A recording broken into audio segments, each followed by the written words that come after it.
Good morning to everybody. I think I was able to say hi to mostly to each of you. And now we are officially starting our training day. It's a real pleasure to have you here today, and I'm very grateful that you are interested in Digital Europe program and in gaining new skills in Digital Europe program application preparation using AI. I think everybody would agree with me that every day, at least 5 to 10 times, we hear about AI.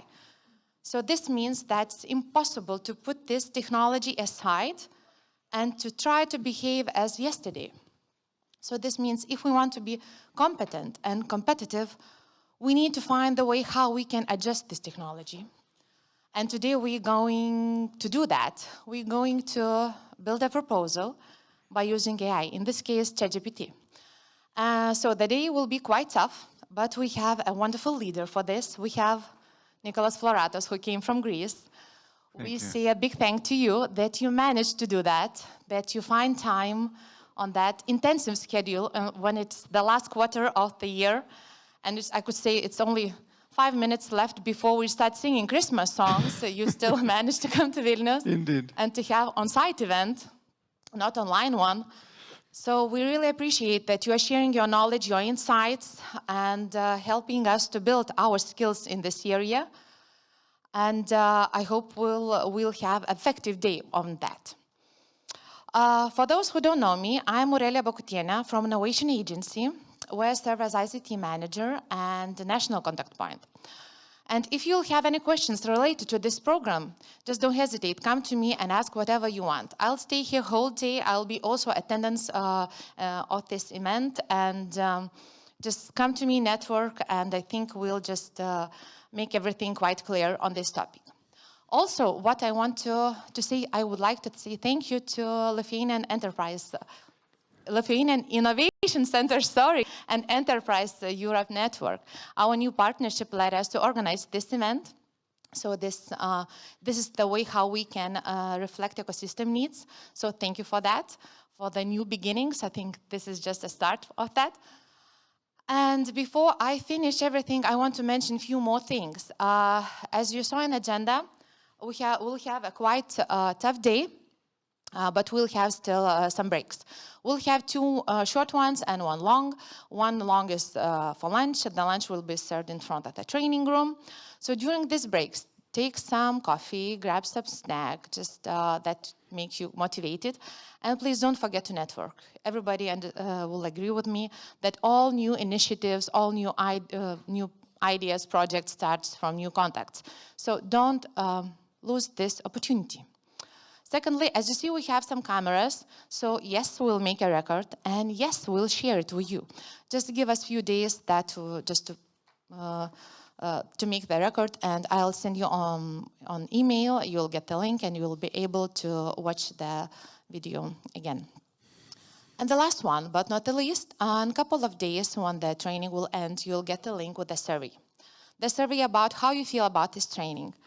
I would be more than happy if you could find time to answer to it. Just it takes a few minutes, but it's very important for us to get the feedback about this training, especially if you liked it, because this means that we are going to the right direction. But if you don't, if you see that something has to be changed, if we need to find another topics to discuss, please let us know, because we are planning our next year activities and we can do that. So thank you in advance. It will be like also a Christmas present for me. Because I'll have some data to plan our activities for next year. So that's all from my side. Then I could say just only one thing, that dear Nikolaos, the floor is yours, and we're ready to deep dive to... Thank you really on that. Thank you for the nice introduction. I think this is the 4th course, I think, in a sequence. So we started with Digital Europe almost a year ago, if I remember well, if I can recall.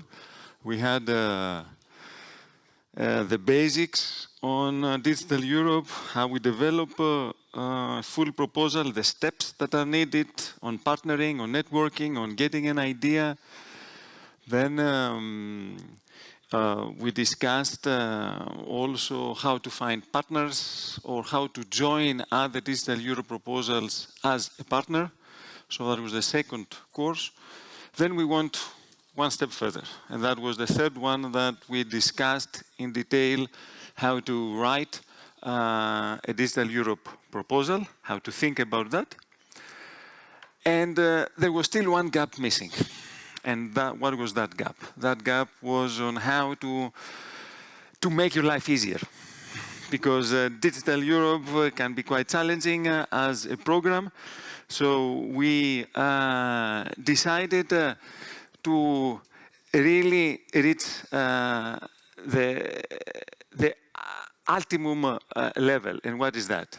All these things that we have been doing the last year to complete with a hands-on practice on how to use specifically AI for writing a proposal. And as you will see, there are a lot of preliminary things that we need to do before that. And as soon as we do that, then we can start writing the proposal. And now the whole puzzle is complete. It will be a hands-on practice, so I'm very pleased to see that you're sitting on desks, and at least in those desks we have 1, 2, 3 laptops, because this is great. Because we will need them, so you will see also how you can work. We will be stopping and we'll be working some of the steps together, and we will see how that goes. So that's one very nice thing. The other one is that what I need is a transformation. So my aim after this course is to transform yourselves. And as I keep on saying in all my trainings, is like traveling. So you will, like in holidays, like in traveling, when you go somewhere and then you come back, you are a better person. Why? Because you have learned new people, you have rest, you found out about new cultures, you have been transformed. This is exactly how the training should be. You need to be transformed. And we're going to do that also in a pleasant way, like holidays. So it's not rocket science, because we will apply here a recipe. And a recipe, what is the good thing with a recipe? Any ideas? Even if we don't like cooking, we like recipes. Why? Because it's clear, yes. It's methodological, self-explained, step by step. So you don't need actually to know how to cook. What you do need is just to follow instructions. Exactly this is what we're going to do here. We're going to give you a recipe on that. And the good thing, there are good things and bad things with the recipe. What is the good thing? The good thing is that if you have the recipe, you can, what? You can do what you want. You can cook. What is the bad thing also? What is the bad thing? Huh?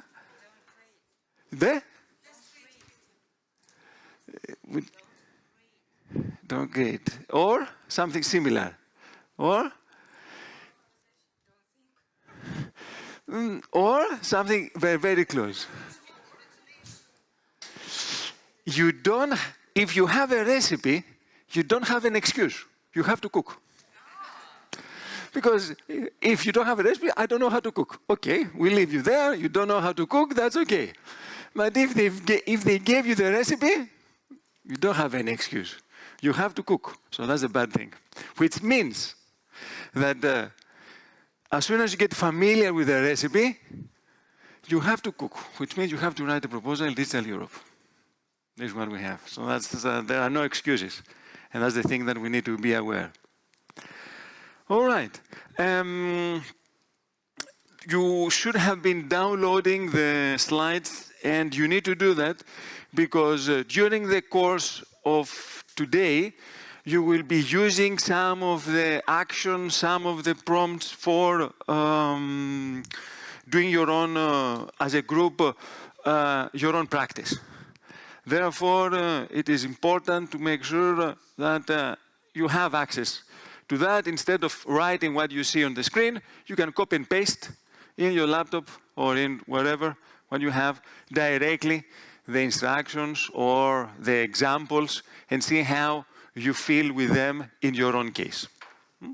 So that's one thing that you need to make sure that you have access to. Normally, I give the trainings after the training.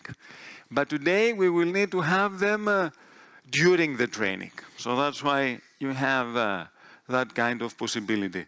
And hopefully you will get the right training, yes? Can you imagine?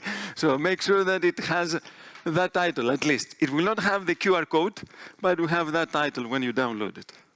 So hopefully it will be the correct one. So everyone downloaded, so we can proceed. Okay, perfect. That's great. So you will have it. It will be your own recipe. It will be your own cookbook for that. Now, when you download it, you will see that for a workshop, we have a lot of slides. I mean, we have around 70 slides, which is too much for one-day workshop. But as I said, we need to give you the recipe. So the recipe has to be detailed, step by step. You don't go from there to there rapidly, suddenly. You go gradually. And this is what we have. In order to make sure that you're mastering it, we have a lot of details. So it's not the purpose to create death by PowerPoint, but on the other hand, to give you the full recipe. Now, one very important element is that I don't want you to get distracted on the slides, on your slides that you will have or on your laptop. Because if you want to achieve what you are supposed to achieve, whatever that is, there are two things. One is you need to focus here on what we discuss, not on my slides, but on me and what we discuss here. And secondly, you need to reflect. How can I apply that in my case? Is this something that is applicable? Do I understand it completely? Do I need to do something else? So focus plus reflection leads to mastery. You want to master something? What is in our case here? To master AI, at least for writing the 20% or 30% of the Digital Europe full proposal. You need to focus and reflect. So try to avoid having distractions from your mobile phones, from your laptops, because that will be open, and try to focus here on what we discuss and reflect. Ask yourself questions. And then if something is not clear, you raise your hand and we clarify it. That's simple. Is that a deal? Yes? Thank you for that. And thank you for some of you being interactive. I appreciate that. Good. Now, I'm not going to go through. Who is attending a training of me for the first time? Oh, quite a lot. Okay. That's a surprise. All right. Where are the others? I mean, the others that follow the previous trainings, they know that they believe everything? Okay. So, very quickly, I'm not going to go through that, but the last 25 years, I have been in research innovation era by wearing a lot of different hats. I have been wearing the hat of the applicant. So I'm going to give you that kind of perspective also in this workshop. I have been wearing also the hat of the evaluator. Over the last 20 plus years, consecutive years, I have been involved in evaluating proposals on behalf of the European Commission on Research and Innovation. So I'm going to give you that perspective also. What the evaluators want to see, we will reflect that today, and we will tell AI to do that for us. I have been a researcher myself. My PhD was on student engagement in online courses. So I know also as a researcher what are these. I'm an innovator. I am a business angel investor in startups. So this is something also that is needed in Digital Europe program. But the most important thing, to my view, is that I can take something that is quite complex, whatever that is, and I can decompose it into easy to understand and easy to apply step-by-step recipes. And this is what we will do here today. The best way to connect with me is through LinkedIn. This is the one that I use, is the social media that I'm using. This is the one that you should be using.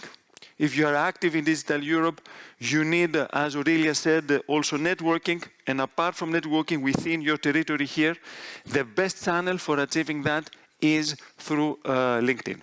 So LinkedIn is something that is extremely useful as a tool for networking, for finding the latest updates also. but at the same time to connect with others. And you can connect with me because if you have a question after this training, something you didn't understand, or there is a new development, or etc., you can send me a LinkedIn message and I will reply back to you. Normally it doesn't take me more than 2 or 3 minutes to reply back to you when I see it in 2 or 3 days, but it will save you a lot of time. So make sure that you connect through LinkedIn, and if you have any question as a follow-up after this training, you can use it for communicating with me.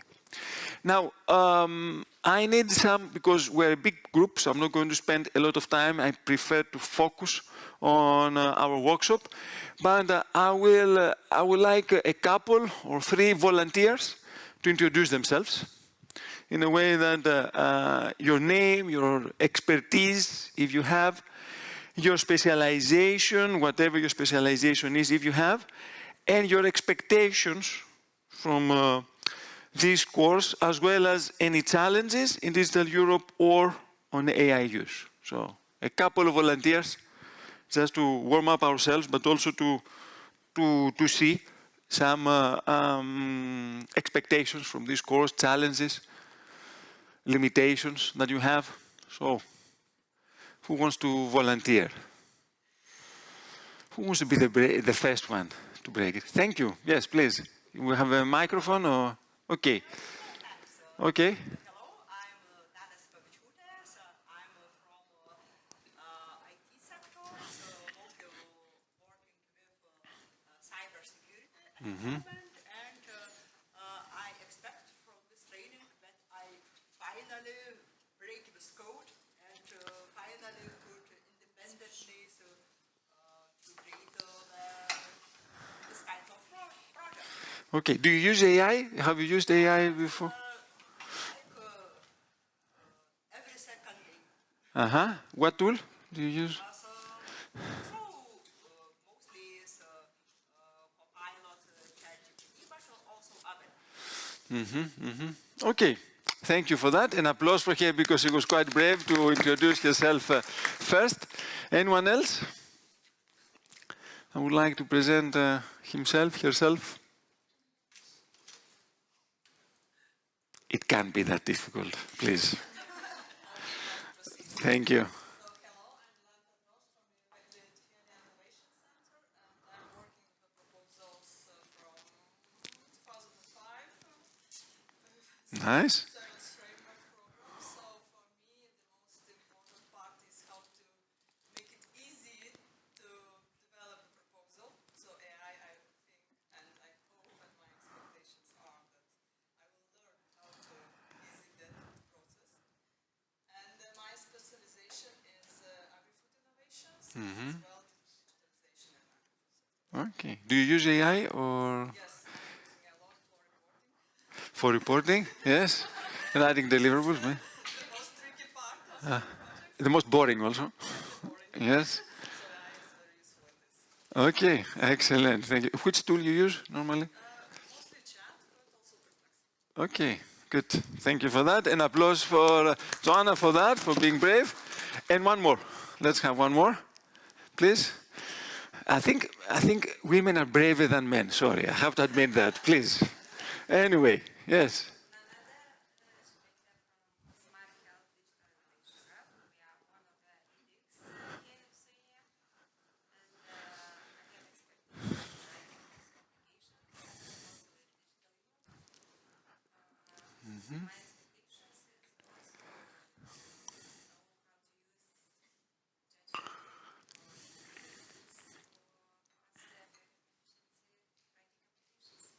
Okay. Do you use any AI tool or ChatGPT? Okay. Thank you for that. And applause for Momeda also. All right. So that was interesting for me to know also whether you use some tools and etc. So we will see today. We will work with ChatGPT. And of course, there are many other tools that anyone can be using, and you are free to use any other tool.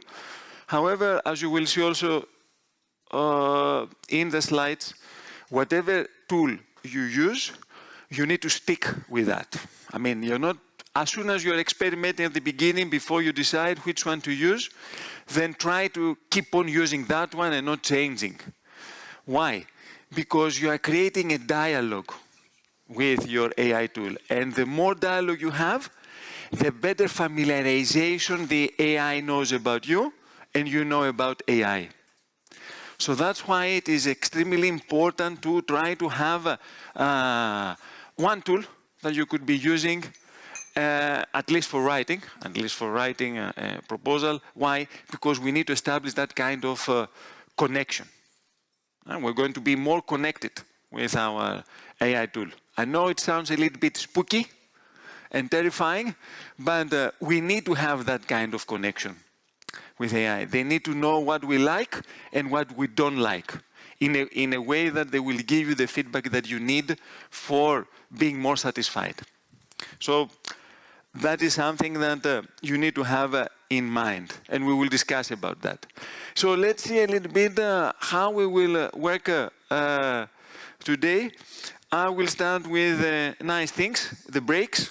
Yes, we're going to have our first break around 11:15 for 15 minutes, more or less.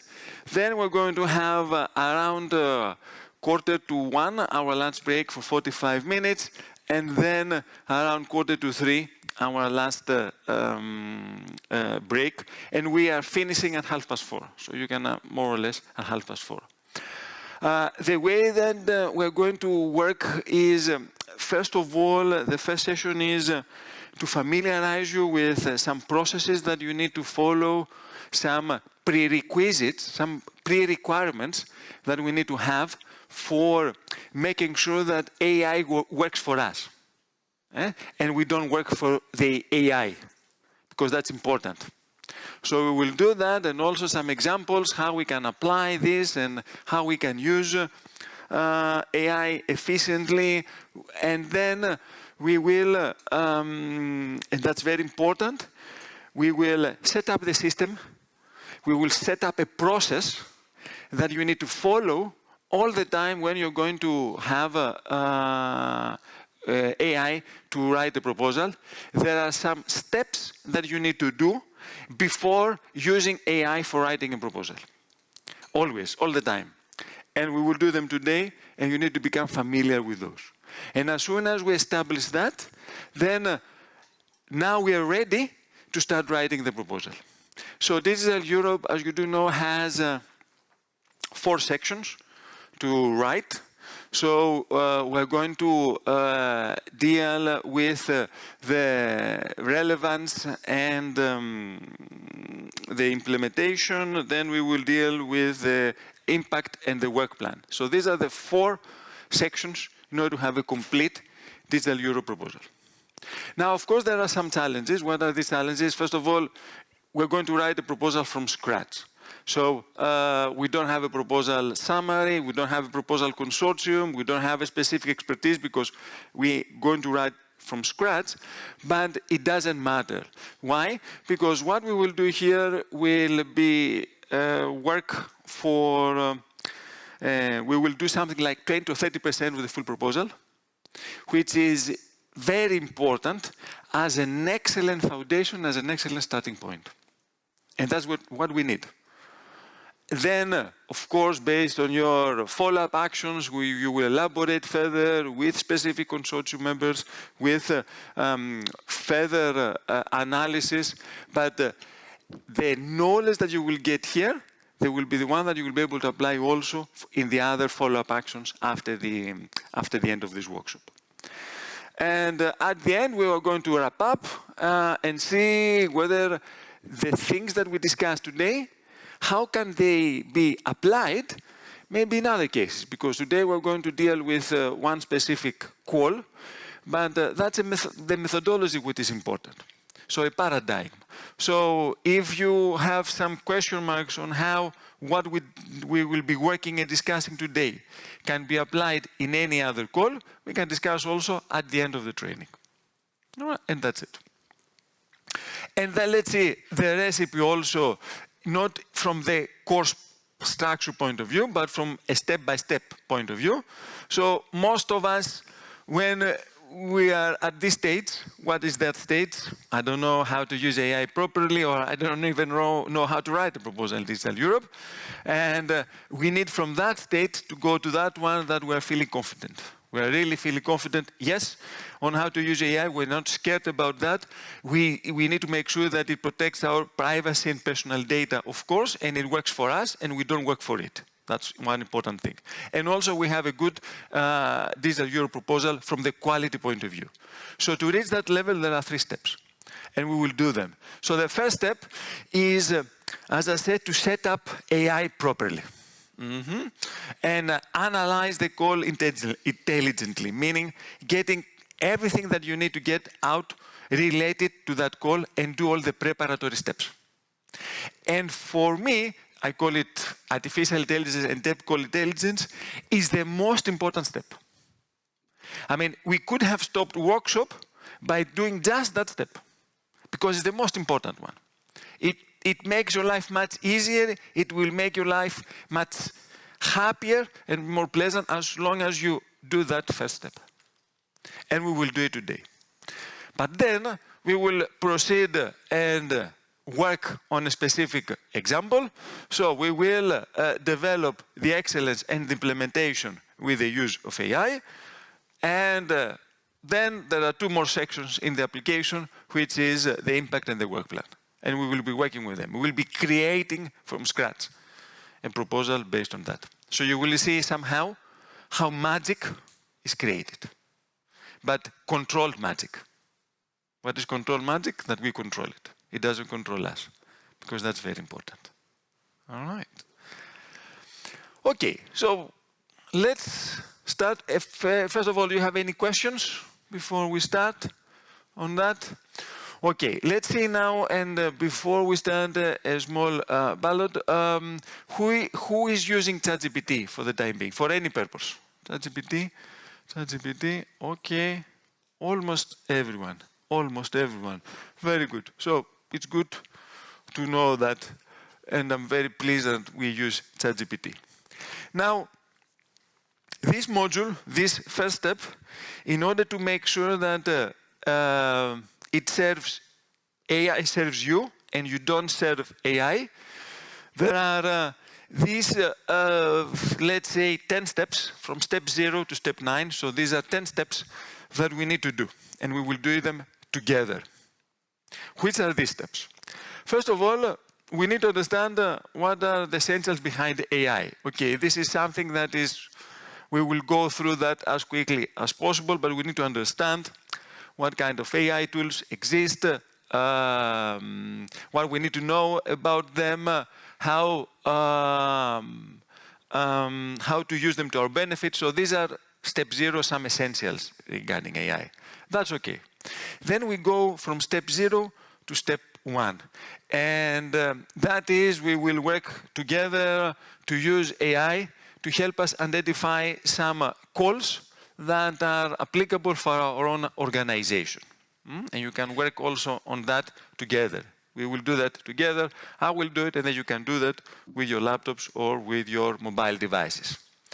Another thing that we will work, which is very simple and very straightforward, but I need to make sure that everyone has done it, maybe some of you have already done it, is to make sure that you don't train the model with your data. So whenever you upload data in AI, in our case in ChatGPT, you need to make sure that it will not be used for training the model. Why? Because that is your data, unless it is something public document that you analyze, like the calls that we will see before. But if you're sharing something that belongs to you, it's a good practice to stay with you. So we're going to do a setup. It's very straightforward, but I need to make sure that everyone has done it. Then step 3, you need to tell to AI what you don't like and what you do like when you have a discussion with them. Imagine that AI is a person that is, you're communicating with him for the first time.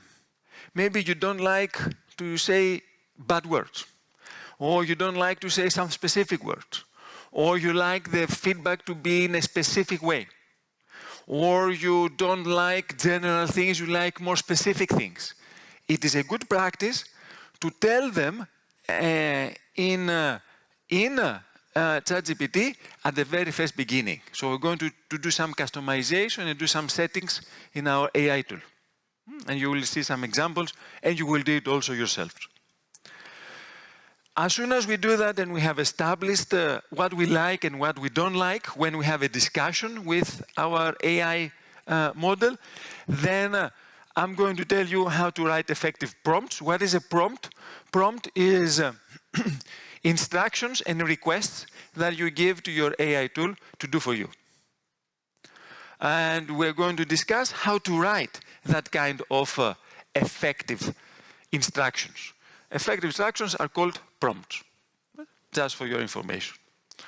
Then, which is very important, whenever you're going to start writing a proposal in Digital Europe or in any other program, you need what?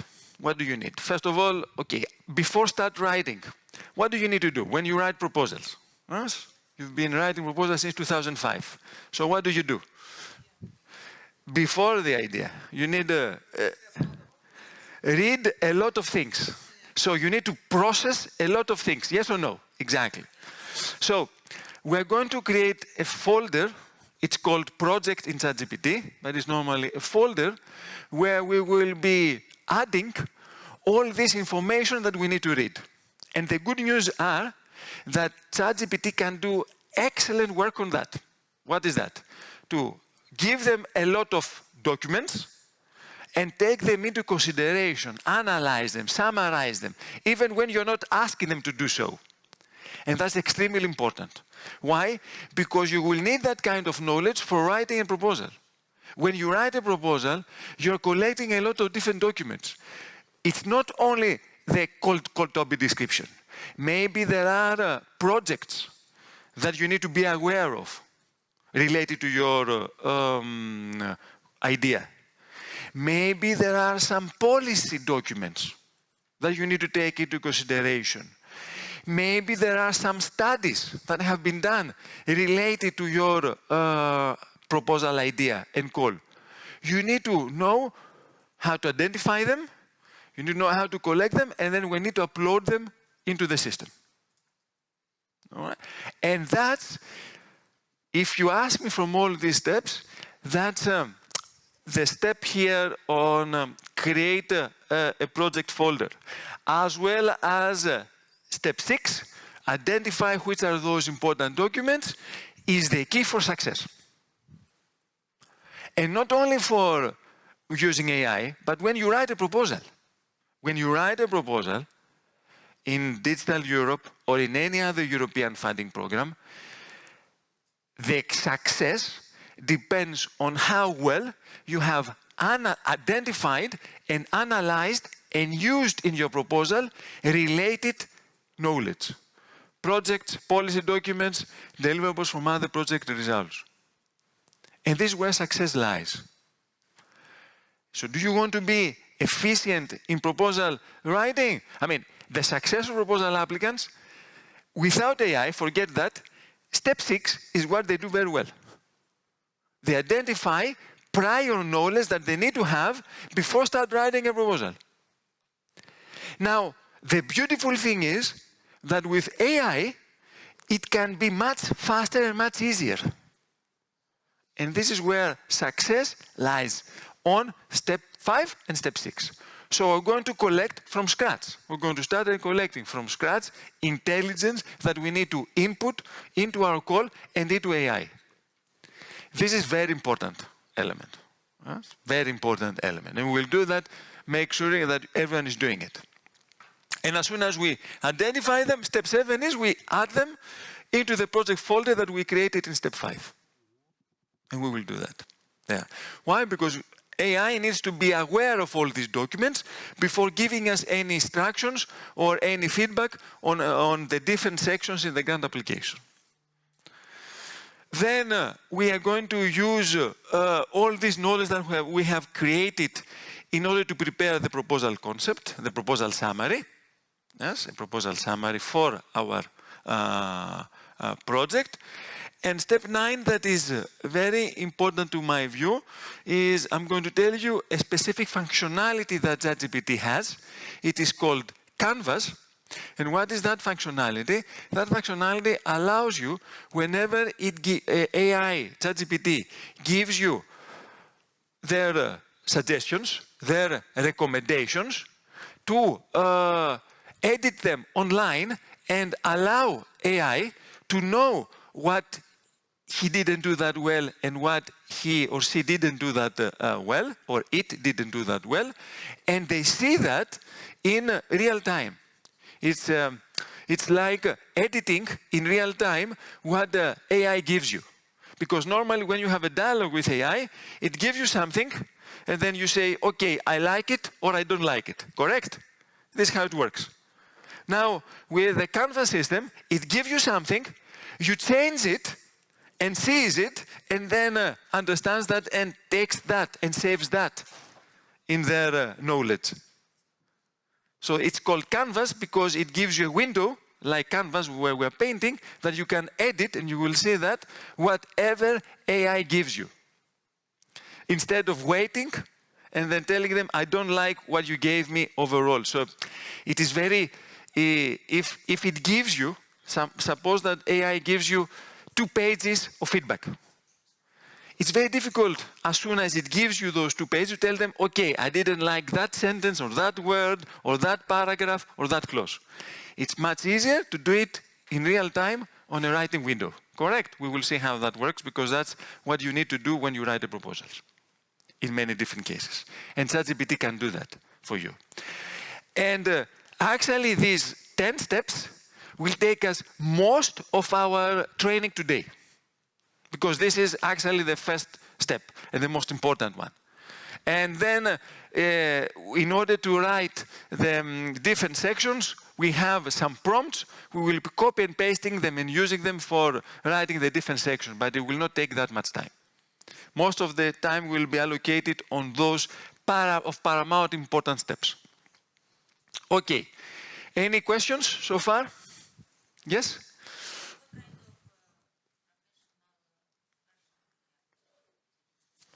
Okay. Most of the AI tools, all the functionalities that the paid versions have exist in the free version also. The only difference is that when you have the paid version in any AI tool, you can use it, you can have more interaction for more time. That's the only difference. In my example, or what I will be using and I will be showing you, I will be using the paid version of ChatGPT, which costs $20 per month. But what we will be discussing can be applied also with the free version. Yes? Now, how much is the limitation? We don't know that, because it depends on how much the users of the AI tool are using ChatGPT that moment. Yes? But normally, with the paid version, you can have a full discussion for unlimited without realizing it. I never reach a saturation level with the paid version. With the free version, sometimes says, now I need to have some rest. You might receive that kind of response from ChatGPT or from any other AI tool. If you pay them, they are not allowed that easily to say that. Let's put it that way. All right. Okay, good question. Anything else? Yes? Normally, we will say that. Normally, the way we're thinking is that it takes a little bit more time. So you will see, depending on the discussions, we will be using sometimes thinking, sometimes instant, sometimes web search, sometimes Canva mode. But you will see that in real time. All right. Good question also, that one. Anything else? Okay, let's proceed with essentials behind AI. I said step 0 because we have already discussed that in my previous training, but there are some new developers that I need to make sure that you are fully aware of them. So let's see what AI can and cannot do. First of all, we need to understand what AI is, generative AI. And generative AI is, they have another name also. The name that they use is LLM. Do you know what LLM stands for? No? Large language model. So the key word here is what? Language. It is a language model. It's not a thinking model. Let's put it that way. What does that mean? That means that AI tools are very good in processing text, analyzing text, and predicting when they giving you feedback. They're giving you a feedback not because they are thinking, but because they have processed all huge text that exists in the internet, from Wikipedia, from publications, from newspapers, from social media, from Reddit, from all different sources of text. And they've seen, based on what you are asking, they've seen some interrelationships. So they've seen that when someone is using the word research, then they know after the research, also research is very well linked with innovation, because research and innovation goes together. And they see why? Because they've seen in all that text that research and innovation goes together. So they are matching these things, and they are predicting, and they are combining different text based on how frequent those text sequence is found in the internet text. So what they're doing, they cannot think. They are just analyzing text. So what does that mean? That means that on one hand, they are excellent in, first of all, analyzing and summarizing text. They're very good at it. And they are not giving you any misguidance. What is misguidance? Whenever you give them a text to analyze, they will not tell you any lies or something that is not valid. So when you give to AI a document to summarize it and give the bullet points, it will be very concise and very accurate, the summary that they will give. On the other hand, if you ask them to tell them, for example, something that is outside that text that you provided to them, they might be, as the word says, hallucinating. What is hallucination? They might give you some data that is false data, because they have to go outside the document that you provided to them. And the AI likes to talk a lot. Why? Because the more you talk with it, the more money AI creators get. So they encourage you to start having a discussion. So even if they don't know something, they will tell you that they know it in order to always motivate you to have a longer discussion with them. Because the AI owners will get more money.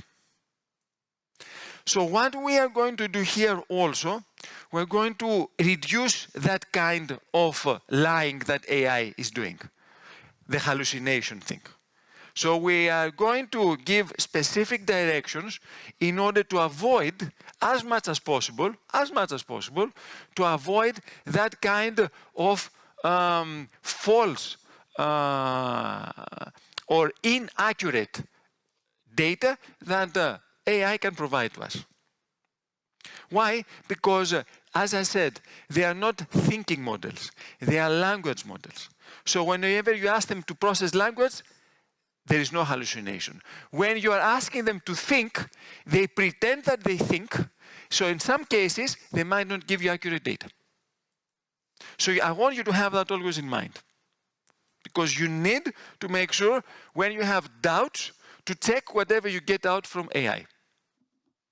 When do you need to do that? I will be telling you. But as a golden rule is when AI doesn't process text or online data. Whenever they don't do that, and they are asking them to think, we need to be careful and we need to check the data that is provided. Now, what else does that mean? That means that AI cannot be that creative. Why? Because whatever they're suggesting to you, as we said, has already been what? Has already been suggested somewhere else or combined. Maybe they took data from source A, they took data from source B, they combined it, they gave it to you. But it has already existed somewhere, even not in that combined form, but the different patches out of it. But if you ask them to do something completely new, for the time being, it's not possible to do it. Why? Because they don't have references anywhere. So creativity from that respect is not the strong point. They can combine things, but they cannot create things. Do you follow that? Yes? So you need to have that in mind also. Is that something that it is extremely important for us? Not necessarily. Because when we're writing a proposal, in many cases, what we are doing in the past, we were using what? We're using previous proposals, getting some examples, getting some things from proposal A, proposal B, proposal C, combining them and trying to write a new proposal, yes or no?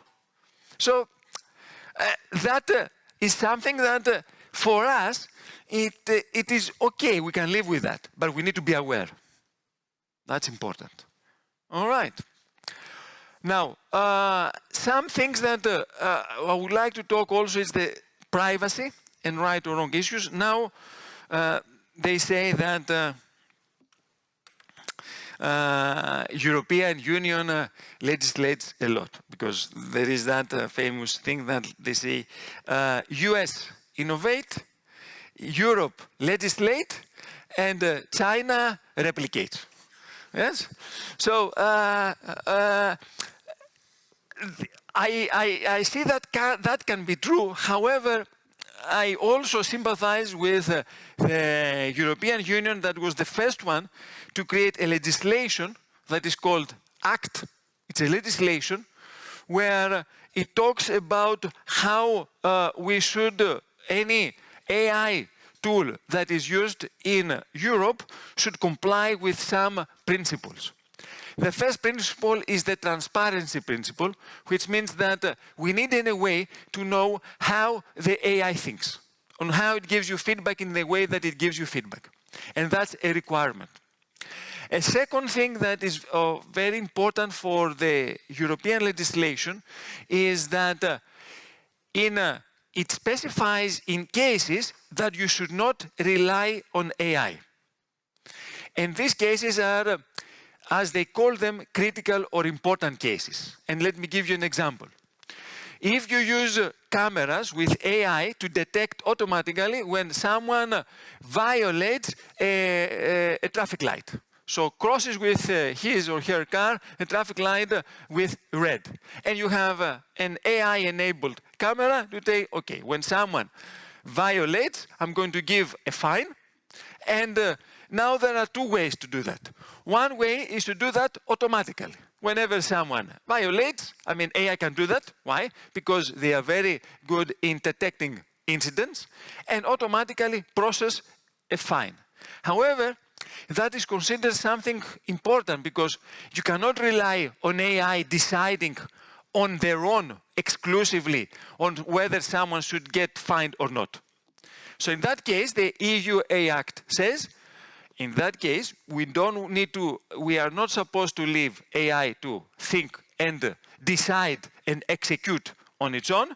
We need to have someone, a human, it's called human intervention, to do what? To say, okay, AI says that that driver violated a traffic light and he or she should get a fine. That's okay, but then you need to have a human to validate it. To say yes, to check the camera and say, yes, that's true. Let's have them a fine. And that's what EU AI Act more or less says. You are not supposed to leave it on its own to decide and execute. You need to have human intervention, and that's one scenario. And I think that's a good scenario to my view, even though we are lagging behind AI innovation. Now there are a lot of money spent, that's why we have Digital Europe. as you've seen, one of the courses that we had before, Digital Europe, one of the pillars was to become pioneers in AI. Because we're lagging behind. But we're lagging behind for many different reasons, but now we see how we're going to catch up with that. Okay, any questions on that? Let's proceed. All right, here there are some different tools that we use. So I've seen that the majority of you have been using ChatGPT, which is good in analyzing model, but you need to give clear instructions. So they are number one in giving you very good feedback, as long as you give them good instructions. We have also Gemini, and now we have Gemini 3, which has a lot of potential, which is good also in analyzing and summarizing, but not as good as ChatGPT. But the advantage of Gemini is that you don't need to be that clear in instructions as in ChatGPT. So that's one thing. We have DeepSeek, which is, now we have another one, which is Kimi from Moonlight, another one, a Chinese AI tool, that they are fast. They can be quite reliable, but they are politically biased. What does that mean? That means if you use DeepSeek and ask them what happened in Tiananmen Square in the 70s, they will not tell you anything. Because we had a revolution there, you know, we had a demonstrator, a university student, and we had a tank that went over him. Well, it will keep silent. So it's politically biased. And because it's in China, there is no protection of your personal data. Yes, we cannot play around with, we cannot opt out for training the model. We have Claude. Claude is very good and in coding and in processing text. All right, so it is something that it has a lot of potential as an AI tool. We have Perplexity, which has a lot of features. The one that it's mainly famous is as the intelligence on searching the internet and different sources and giving you some feedback. Of course, there are many others. You will see also some comparison. What you need to remember is that all the free versions and the paid versions have the same functionalities, more or less, slightly differences. However, the most important one is that with the paid version, you can have more usage of per day or per hour of your interactions with it. Now, who is using Gemini? Please raise your hand also. Okay, not that many. DeepSeek. Okay, slightly. Claude. All right, interesting. Perplexity. You said one. Okay. All right. Any other one? Please tell me which one you might be using. Yes, which one? Copilot. Copilot, just for your information, good, is ChatGPT. It's the same engine, but different interface.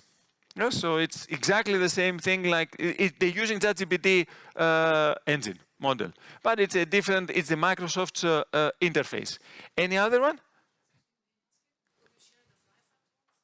Yes, I have already shared them, but maybe you came a little bit late, because there's a dialogue. Yes, and also you can get from the colleagues the QR code for downloading them.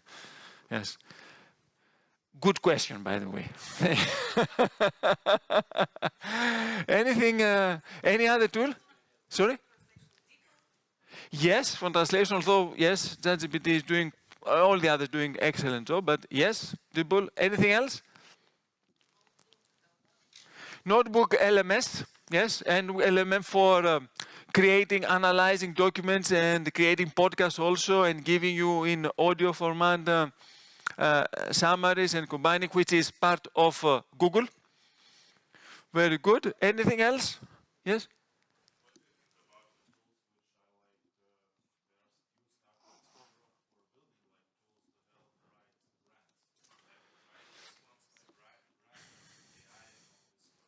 Yes. Okay, I don't like them. Why? First of all, because they will be using your feedback for getting better. And I don't like what I mean with that. You're using them, you're sharing some of your arguments, some of previous extracts from previous proposals, and you don't control your data on that. Yes? That's one thing. The other thing is that personally, I believe, because you don't know how they work, and they don't know how they process it, they just give you something. I believe that with ChatGPT or with any other AI tool, with the steps that we discussed and the prompts, you're going to be by far more efficient than them. And that's my strong view on that. What was it?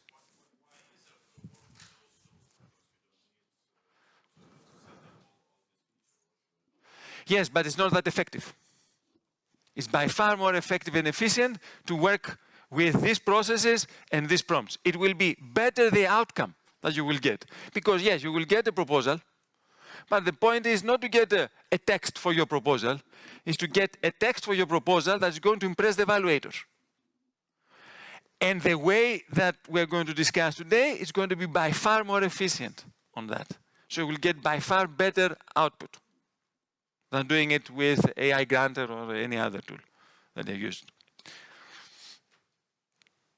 And for example, AI Granter and the others, they don't follow the state of the art, because tomorrow you might have a new model, and in order to, from ChatGPT, we have now 5.1. Maybe we have ChatGPT 6 or 5.2 next time. In order to transit from the current model to the new one, those tools, they need a lot of development work before. It's not that easy to work properly. Yes? Yes, yes, yes. I mean, they say that they use it, but it's not that effective. Huh? Okay, let me see what else. No, I think that's for the time being more than enough. Now, we have here, we can differentiate a little bit the AI tools. We can differentiate them. We have AI tools and we have different versions of the AI tools. These different versions are called models. So we have in all the different AI providers, we have ones that we can call them standard models, standard language models, which are the ones that they can give you output quite quickly without thinking in quotes. So they are processing text and they're giving you information. And we have, on the other hand, some thinking models or reasoning models, where in order to give you the answer, they analyze more text. And it takes more time for them to reply. They are not actually thinking, but they spend more resources, more energy, and more time for giving you feedback, so they analyze more text knowledge, so they might give you better output. Now, so based on the model, the AI provider, we have different versions of reasoning or standard LLM models.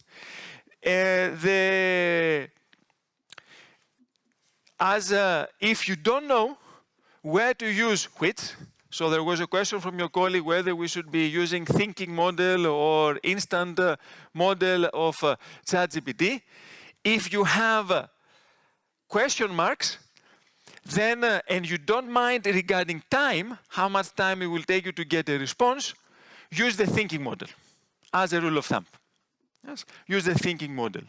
But in many cases, you don't need the thinking model, or you need to be aware the reasoning models, one thing that they like, when they spend a lot of time to analyze things, they are quite verbose. What verbose means?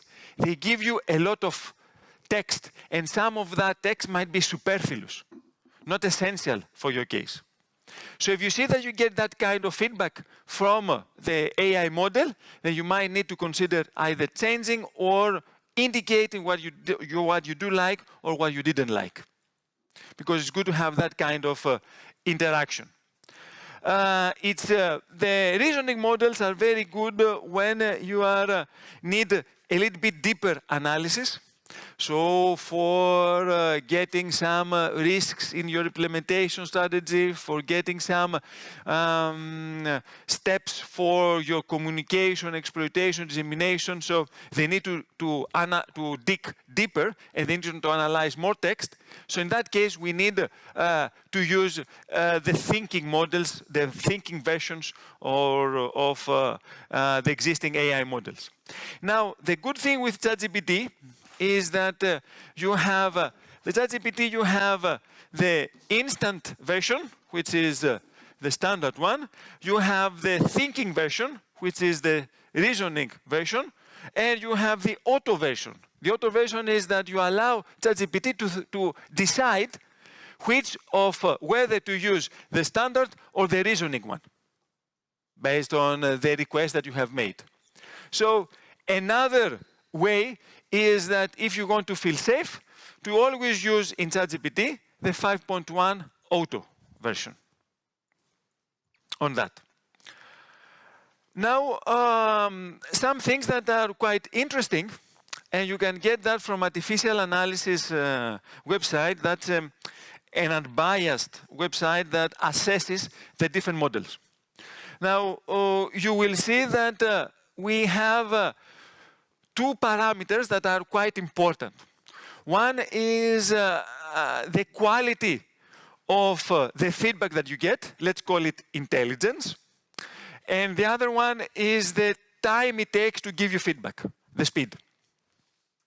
So if you see them, you will see, first of all, quite close, the Gemini Pro, Cloud Opus 4.5, and GPT 5.1, which is the GPT 5.1, thinking that more or less are in the same position from from the quality of the output that you get from them.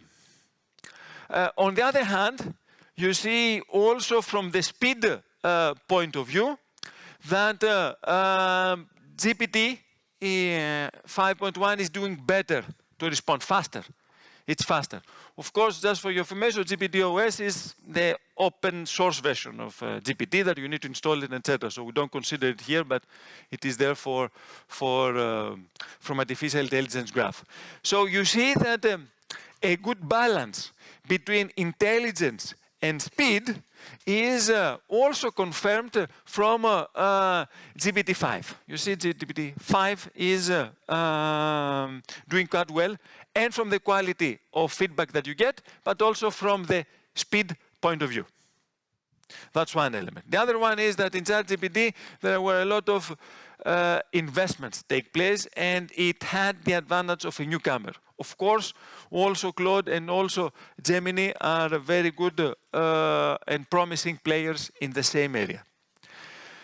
What we don't see here, you might see we have also some European versions. We have Mistral that is doing it. Is a European also as open source. It might be a good practice for installing it in your own organization infrastructures, but it requires a lot of knowledge and a lot of intelligence, expertise from your staff. So for the time being, if you don't have that kind of expertise and resources in-house, then it might be better to use some of those versions that are online. Another thing that is also very important is this is how better, from the quality point of view, AI models have progressed. And we are here in around November, end of November, 1st of December.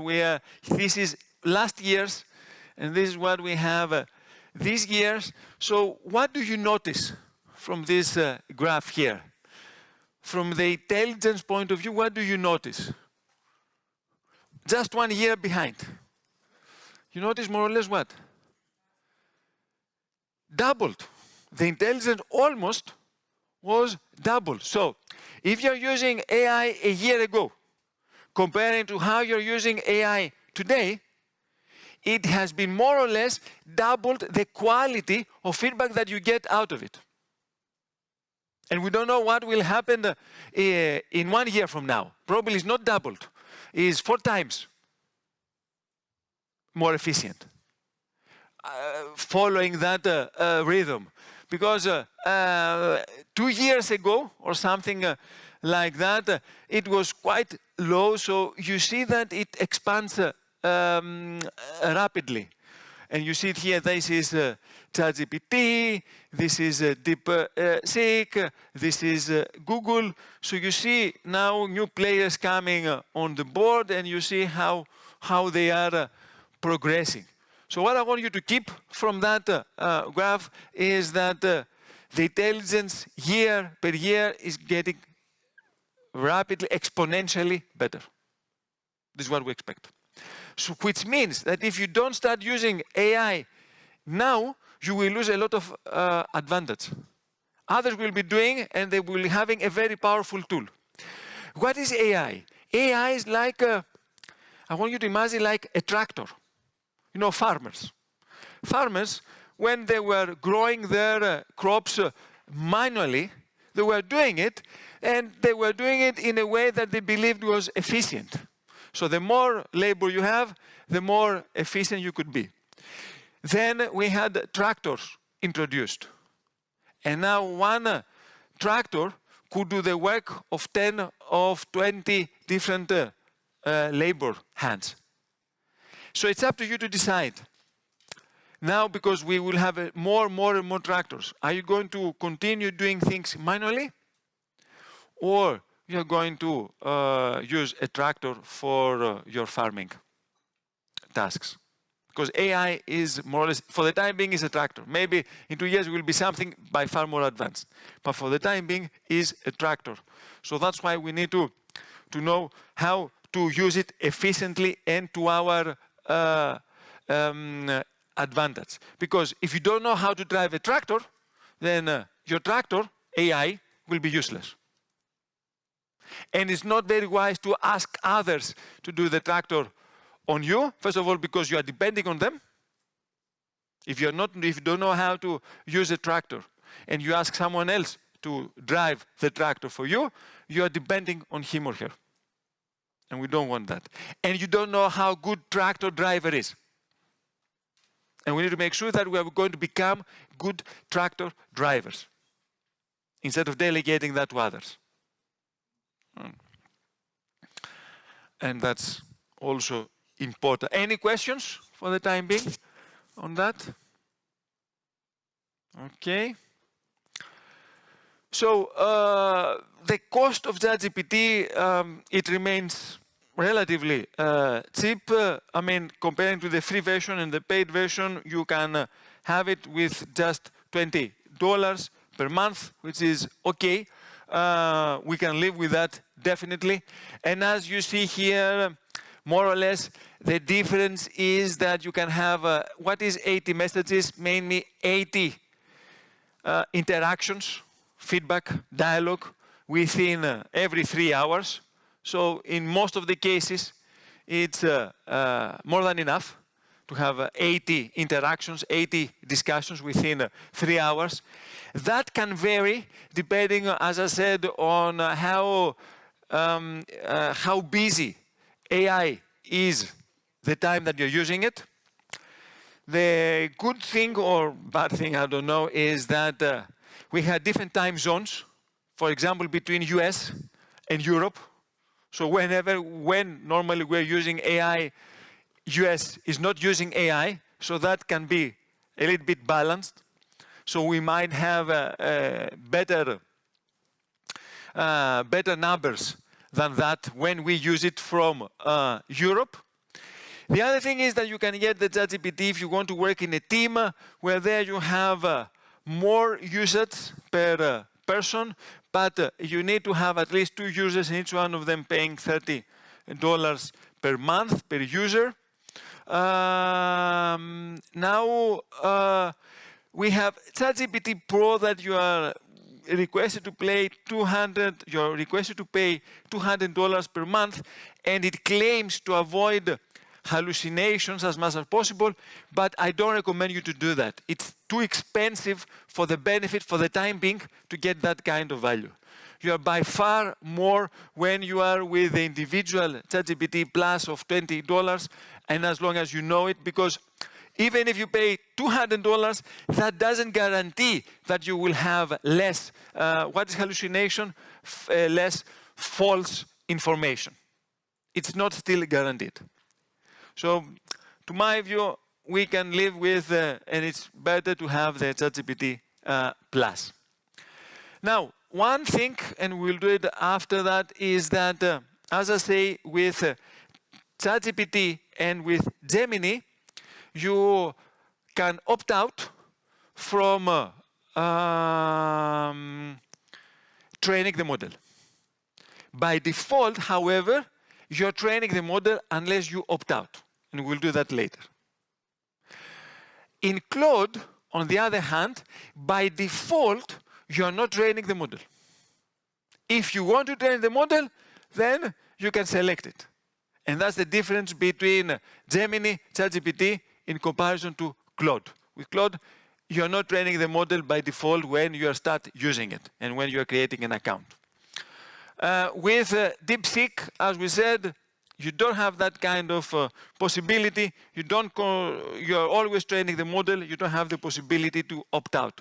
Of course, you can download the open source version that they have, but it's a little bit complicated to use it, and etc.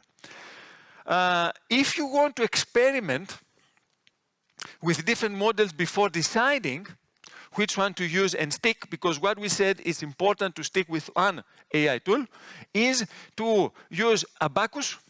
Abacus is, it has a very nice user interface, and with that user interface you can use all the latest language models with a fraction of the monthly subscription that you have with any one of those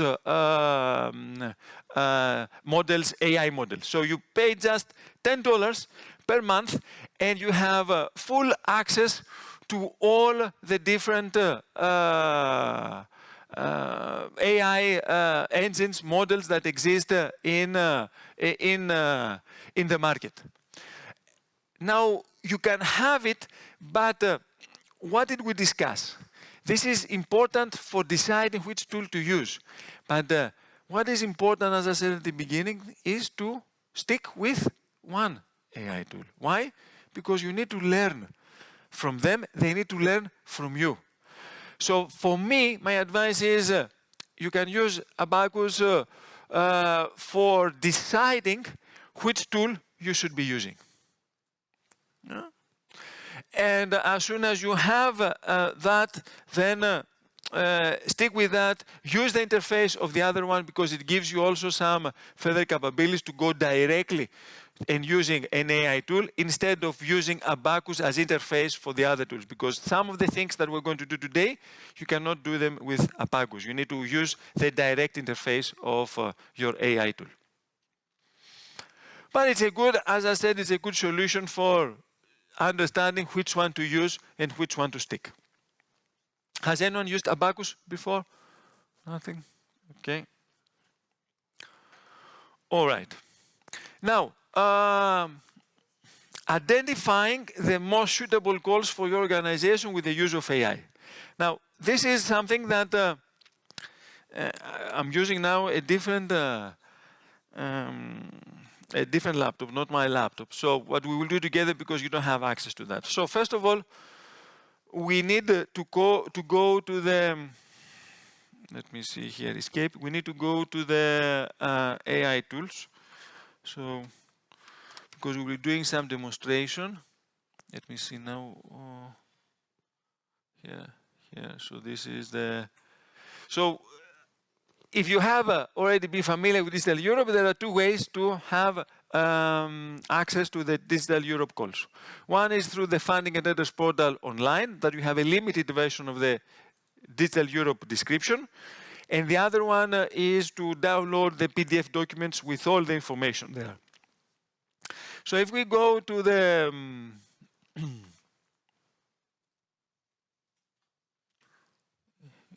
here, open link.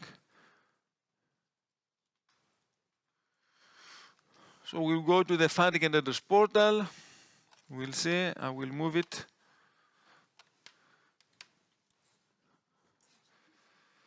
Let me see. It's not the best.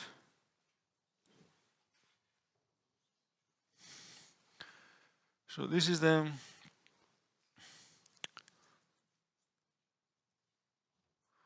the funding and others portal. First of all, we need to identify, let me open it, which are the calls. This is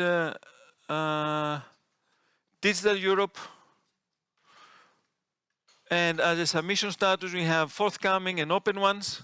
So we check the latest ones, and we made sure that we use also the direct calls and not any other choices. So if we do that, we will see that there are around 20 calls open. That's 20 calls. So suppose that we wanted to have a quick look on which one of those could be interesting in our case.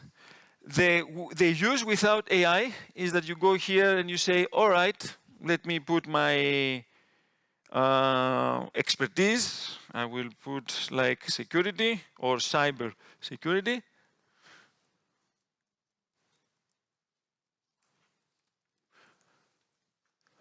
Cyber security. And then you see what you can get out of it if there are any calls. Let me see. Okay, you found 7 calls that are dealing out of the 22 that are dealing with cybersecurity.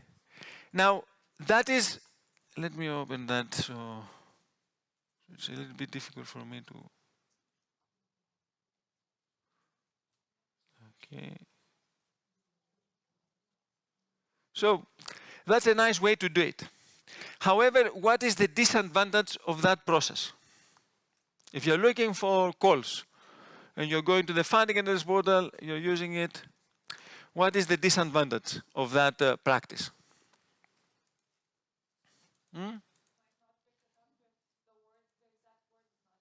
Exactly, well, that's one thing, that you need the word that you are including to be mentioned specifically in the call topic description, either in the title or in the call topic text, which is okay.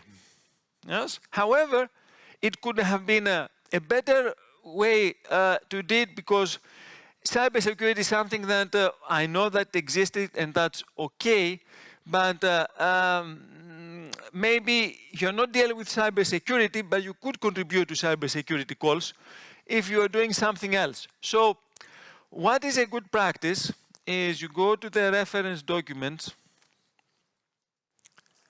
and in the reference documents you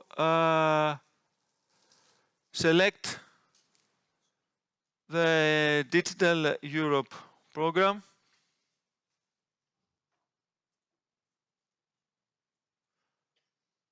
And these are all the documents related to that program. You go to work programs, call documents, you go to the latest ones, and these are the latest programs in all the different pillars.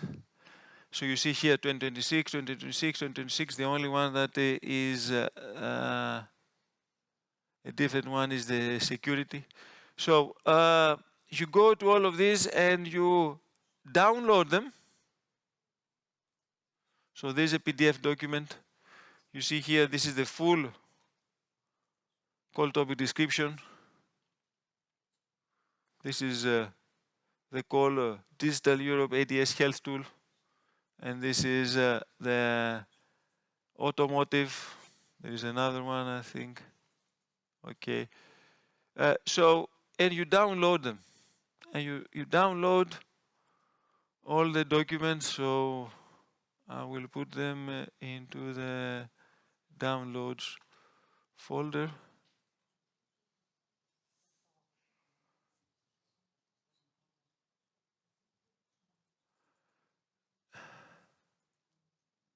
and you download all the latest for 2026, all the latest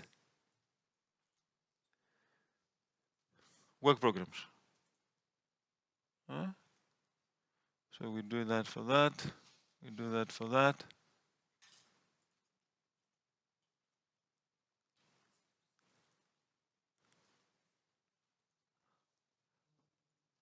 So these are 3. I think there are about 6, apart from cybersecurity, which is somewhere different. So these are the 2026 work programs. You save it also, that one, and you go here, you save that one, and then you go here, you save that one. If we're using my laptop, I have already downloaded them, but that's okay because I show you also how to do it in your case. So you download all the work programs. So we downloaded them, and then we can do it in a different way. So we downloaded all the work programs, and then we can use that prompt here. Let's say that our organization offers an AI or something else. So this is here what we have here.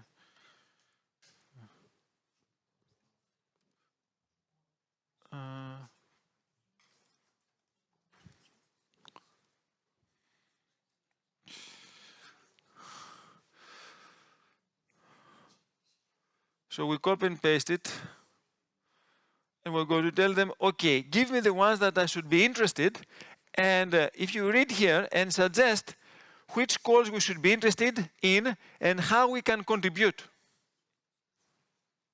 Yes? So you can either here change that with your own expertise, whatever your expertise is, or your technology focus, whatever that is, and then you say our organization offers, you write here what it offers, and then please analyze the attached work programs and suggest which course we should be interested in and how we can contribute. So I'm going to copy and paste that in the ChatGPT. So hopefully it will work in this laptop, so copy that. I will go to ChatGPT if I find it here.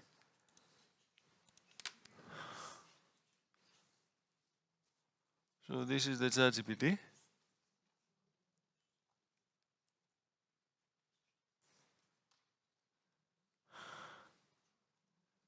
So I can include that here, paste it.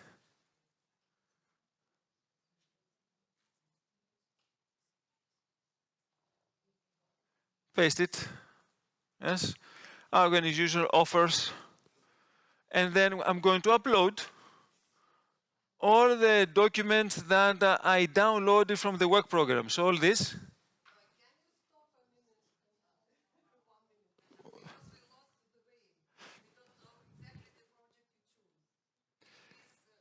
Okay, I didn't choose any project.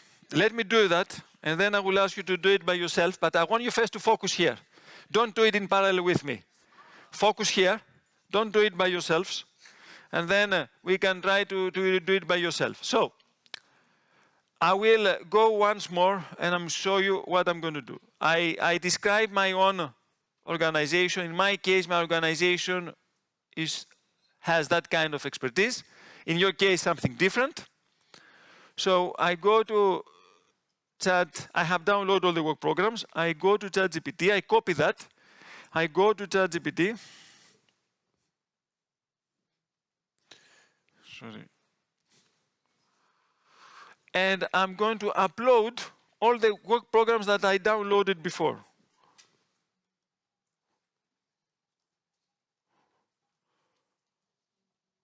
Open them. So you see it uploads all the documents. And I say, our organization offers whatever we offer. Please analyze the attached work programs and suggest which calls we should be interested in and how we can contribute. Not only which one we should be interested in, but how we can contribute. And here, select thinking, because you need a little bit more analysis. Or if we want to, no, the thinking is better. So if we do that, normally it will start thinking a little bit now. And we should get as an output those calls from the future work program from 2026, all those calls that we should be interested in and how we can contribute. So let's see what we will get, and then we can spend 5 minutes for you to do it by yourself, if you want. But let's see now, first of all, what we will get, if we get something useful. Yes? Because we uploaded a lot of documents, and these are long documents. We have 1, 2, 3, 4, 5, 6, 7. So these are the work programs of 2026, apart from security.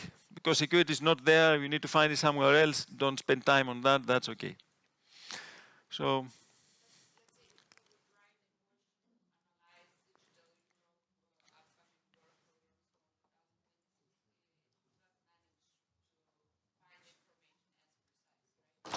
yes, because exactly, we're not that specific.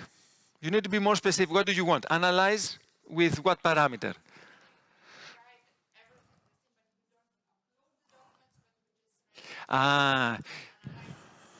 Yes, it will give you something, but it will hallucinate. It might give you some false data. So we need to be as specific as possible. So the question was, okay, can we ask it without uploading the documents to give us some feedback? It will give you feedback, but it will not be that accurate. So we need, in many cases, to upload the document that we would like to be processed. All right.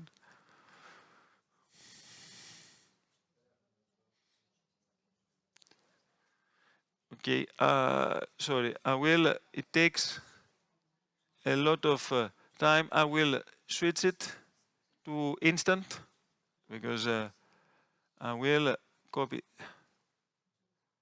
that again, because it takes a lot of time. So, organization, I'm going to upload the add photos and files again, those, because I need more time. It takes too much time for having them. Open them.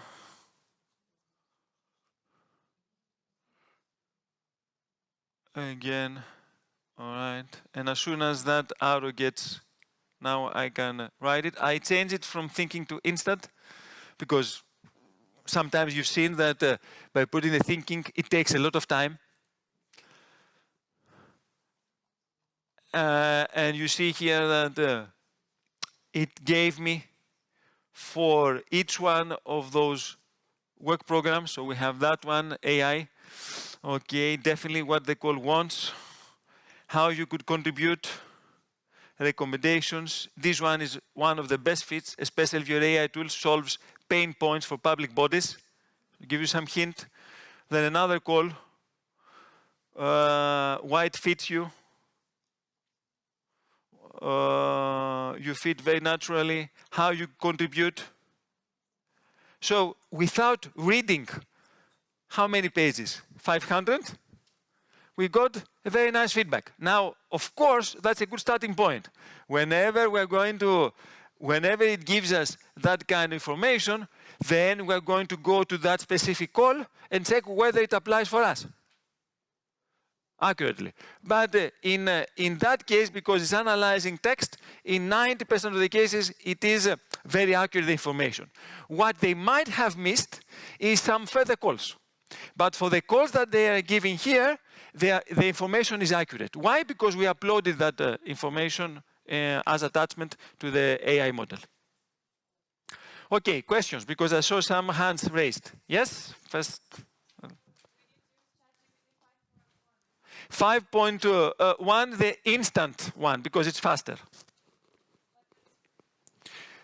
Yes, it is. No, because for the time being, you're not sharing any knowledge by yourself. You are just using public document, you attach public document. Next time we will do that. The next step will be that. But for the time being, because you didn't share any sensitive information, you don't care about that. So the question was, do we need to opt out for training the model? Not now, because now we didn't share something sensitive. The next step will be to opt out from training the model because we will be sharing some more sensitive information. Yes, please. I'm thinking, shall we upload the information about organization into like the folder, and shouldn't it then give a better fit proposals or even greater contribution ideas? Because like what I'm thinking, if you just provide a couple of sentences about your organization, it might lose on a good collaboration or contribution ideas, and they might be very standard. But yeah, that's my thinking here. The idea is, of course, here for the sake of workshop, yes, we did that way. A better way could be also to upload your profile of your organization with previous projects that you have developed, completed. More details regarding here was very generic. AI solution. We didn't provide what was that AI solution. So the more specific we are, either by attaching our own profile with more details or by describing that in the prompt window, is better. I'm trying now to be as general as possible in this training. But in your case, you need to be as specific as possible. But still, with something that was generic, we got some good feedback. The more specific you are, the more useful will be the feedback that you're going to get. So your colleague said, shall we, instead of putting that general thing here that we just are an AI-based solution, can we upload or can we put our specific profile with the project that we have completed? Yes, and you're strongly recommended to do so.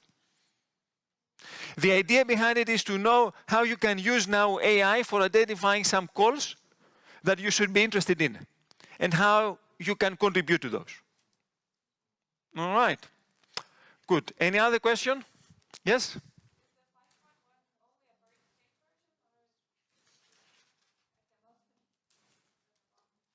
So you're using the free version? So you cannot use the instant one?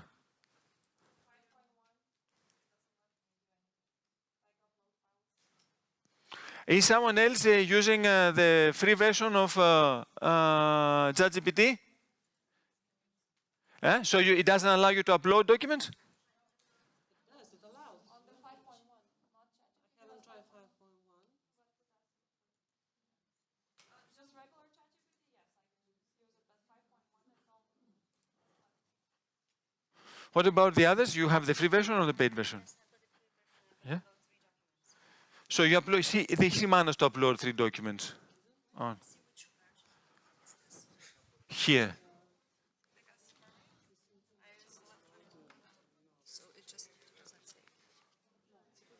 So you're using that one here. So you don't have.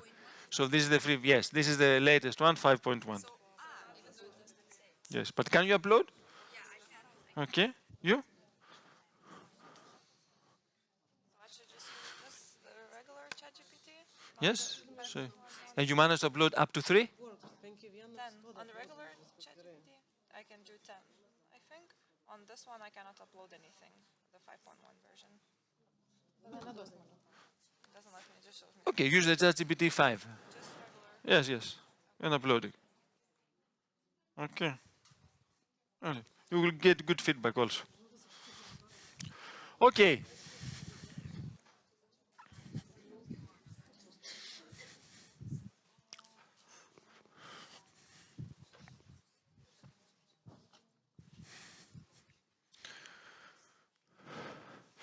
So any other questions on that? Sorry.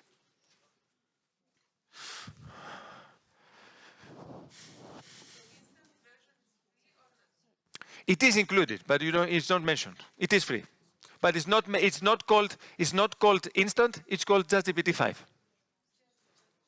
Yes, yes, but it has the same functionality.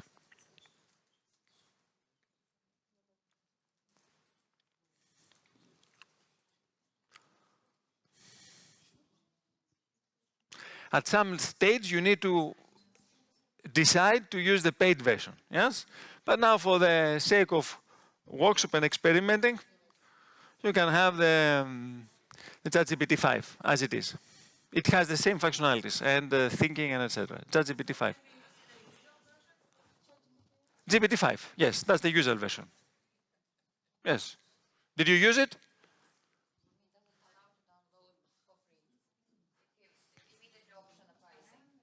But you can use it ChatGPT 5.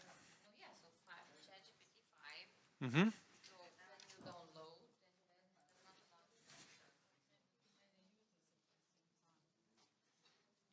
But where are you now? Go to the ChatGPT. You're not in ChatGPT? Okay. So, you have ChatGPT. Why don't you upload the documents here? Didn't know where to get them. Here. Upload the documents. Which ones? Have you downloaded them? Yes, 3. Okay.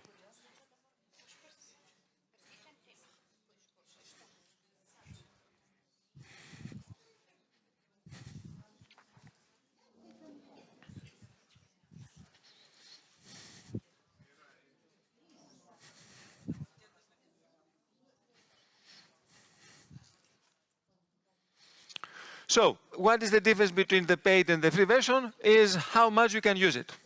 So, with the free version, now is you can upload up to 3 documents. With the paid version, you can upload as many as you wish. A maximum, I think, 10 at the same time, but maybe sometimes more, depending on the usage.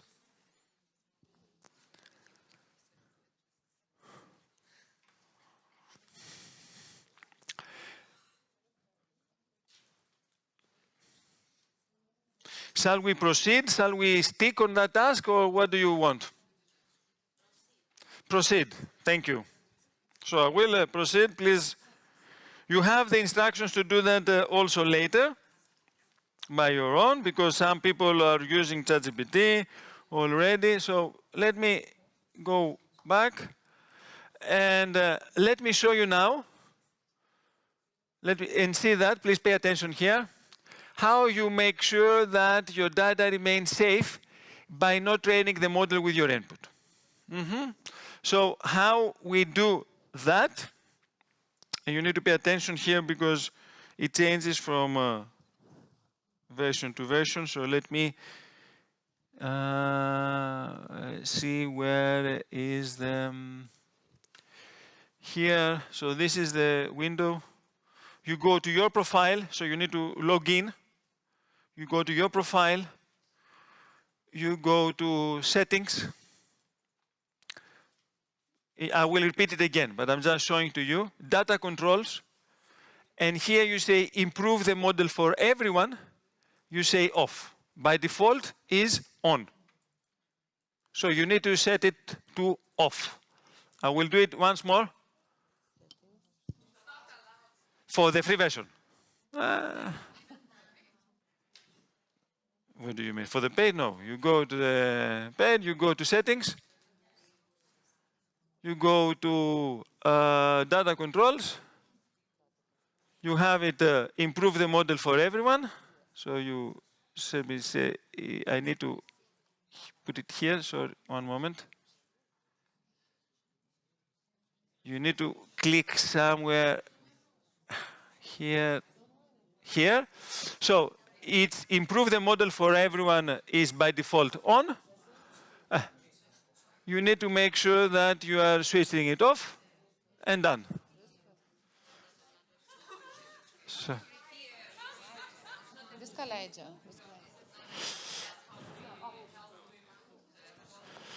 Yes, you improve the model for everyone, not for you. For you, it will be improved anyhow. But for everyone, sometimes you might be using some parts of your own proposal. And those parts of your proposal can be used for training the model for someone else when they ask, okay, give me an extract on how to write the impact and the dissemination in Digital Europe. They might use some of your knowledge for giving suggestions to them. It's good. If you don't put information, you're just processing. Very good point. Public information, it's fine, as what we did before. So that's why we did that before. Because you can do that without any customization, without restricting. Yes, or your own idea, your proposal idea, and etc. So it's better to do it.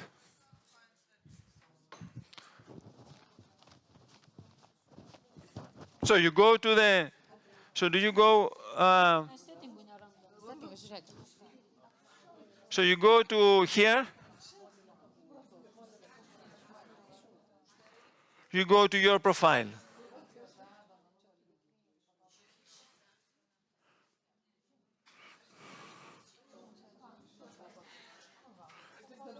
And you go to settings. And you go to data controls. And you make sure that this is off. By default, it will be on. Who? Yes?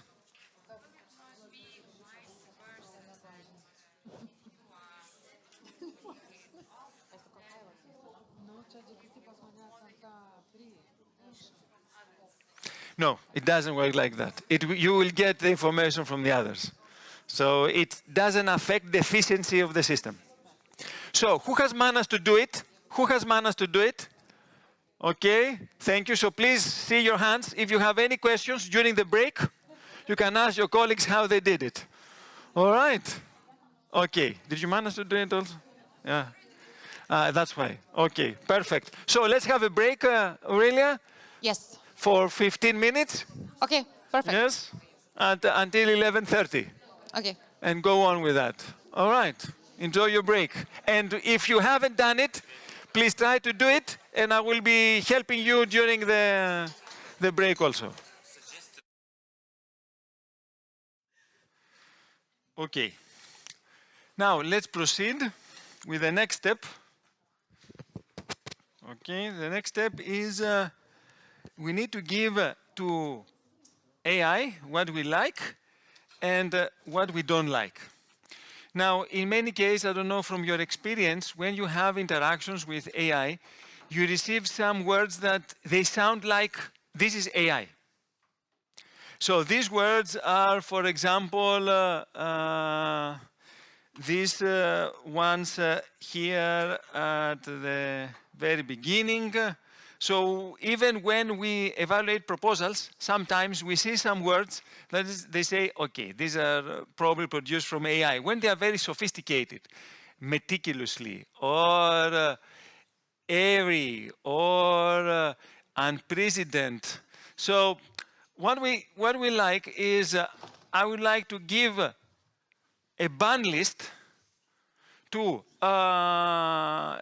your AI tool not to use those words. That doesn't mean that is not 100% guarantee that they will not use them, but at least it will avoid using them in most of the times.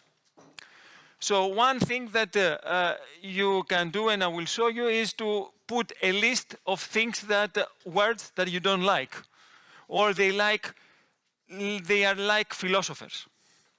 So this is a list here. Of course, you can update it. It is in your notes. Then I will show you how you can include that into personalization. So my first advice is to create a banned list, something that you don't want to be included in the feedback that you have from the AI tool.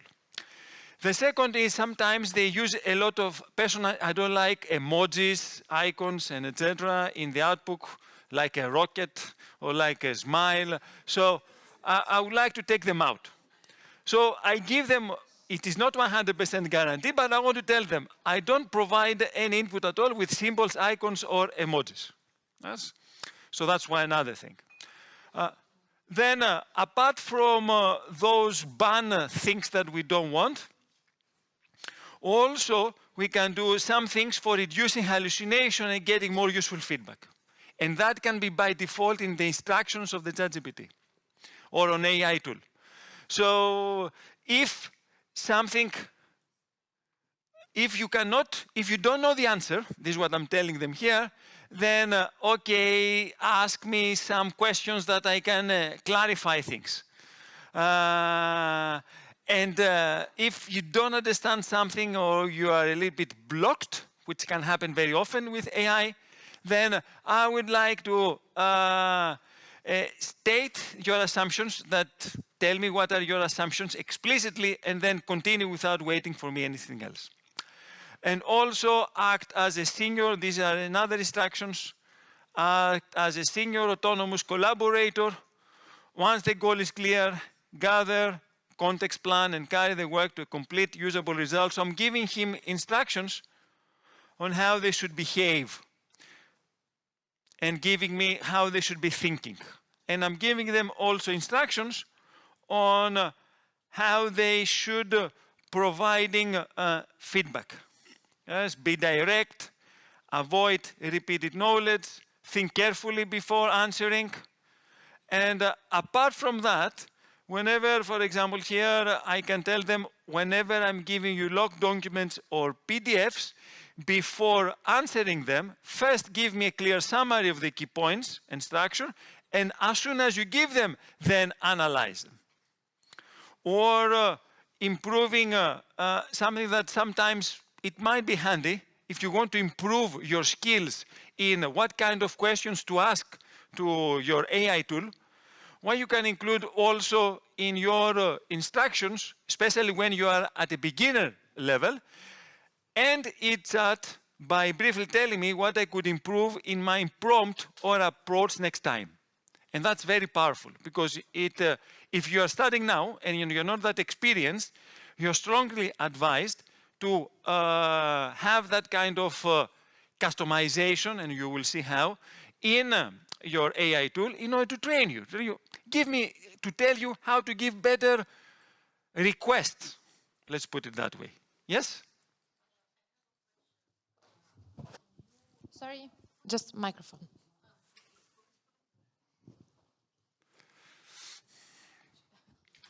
When you give instructions to ChatGPT, they give you an answer, and second answer is not according to instructions. So do you have to give instructions each time you ask something? Whenever you see that it doesn't give you clear instructions, then you have to be specific. Exactly. But in order to avoid doing that as many times as possible, it's always a good practice to set in the customizations what you like. And we will do that. That's why we have that kind of instructions here, that we're going to include them in the general settings of the AI tool. Yes? That doesn't guarantee that it will follow them all the time, but it will follow them most of the time. Any other question? All right. So also here, sometimes the ChatGPT or any other AI tool get saturated. They got tired. So one way to do is either to create a new dialogue with a new window, a new fresh window, or you can have that kind of instructions, customization, and say, if the thread gets messy or unclear, pause, restate the core problem from scratch, and suggest a fresh, focused prompt to restart with. So that can be also something that we can have in the general customizations. So how we include any of those instructions in the general settings of ChatGPT. I will do that quickly now. You don't have to do it by yourself, because that will be in the recorded version, so you will be able to see to watch the recording and see how you can do it at your own time. But we are here in our window. We go again to our profile. We go to we go to settings or to personalization, or directly to personalization. And these are the custom instructions. So here you can give any instructions that you wish. There is, however, a character limit. So if you want to include all of them, for example, it's not possible. So you need to select which ones you would like to select, or anything else that you believe it is appropriate in your case. So you need to choose. My suggestion is always to put this, at least the first one, to remove A-like or ChatGPT or AI words for helping AI not to think like any other AI tool. So at least the first thing is something that I strongly recommend you to include in your customization. Now the rest, it's up to you which one to decide. If you are starting now, you can always include, you're advised to include that also.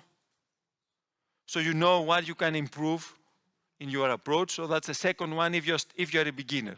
If you are already quite familiar with prompts and how to have dialogues, that's not important. So that's why you don't see me in my customizations. So just for the sake of completeness, you don't have to do it now. You just go to your profile here and directly to personalizations or to settings. It's the same thing. You go to personalization and you include the custom instructions here. All right, so this is the most important thing, the custom instructions. The other ones are not that relevant. Okay, so we set it up also. We make sure that we want the AI to think as we want them to think. And as I said, there's not a guarantee that it will follow that all the time, but most of the time it will follow it. So it's a good practice. And then step 4, before going to the most important, which step 5 and 6, is how to write effective prompts. And for that, we will use the create principle. What is the create principle? The create principle is how you should be giving instructions to the AI. And create is a nice acronym because it reminds you how you're going to build your requests, your prompts. First of all, you need to give a character, how you want your AI to think about. So whenever you're having a dialogue, you need to let them know how you want them to think. Do they need to think like a consultant expert in digital Europe and AI? Do you want them to act as an evaluator? So do you want to act something like a critical person? So character is very important. Next is request. You need to be very clear on what kind of action you would like from the ChatGPT. You will see also some examples, we will analyze them also. You need also, you don't like what you get from AI, you need to tell it. So you need to have some additions on how they should be thinking. And you need always to tell them how you like the output. You want it in a table format, you want it in a bullet format, you want a narrative format. And we will see at the end also some extras on how to avoid hallucination with some tips with any AI tool. So the first thing is tell them how they should be thinking, the persona, what is their role. So for that, we can tell them as an example. You are an expert with more than 20 years experience designing studies for achieving short-term and long-term benefits from research and AI solutions. You can create eye-opening impact studies, especially for digital Europe goals, and specifically for the goal X. Whenever you're starting something, you need also to focus on that. Now, do you need to say specifically for the goal? Not necessarily. But maybe it works slightly better. But if you're in doubt, you can leave that out, specifically for the goal. But that's an example. Give them a persona, and you will see also later, when we'll be building a proposal, how we use that kind of prompt properly. The other one is to tell me what you want. After the persona, in the same prompt, you see, okay, your request.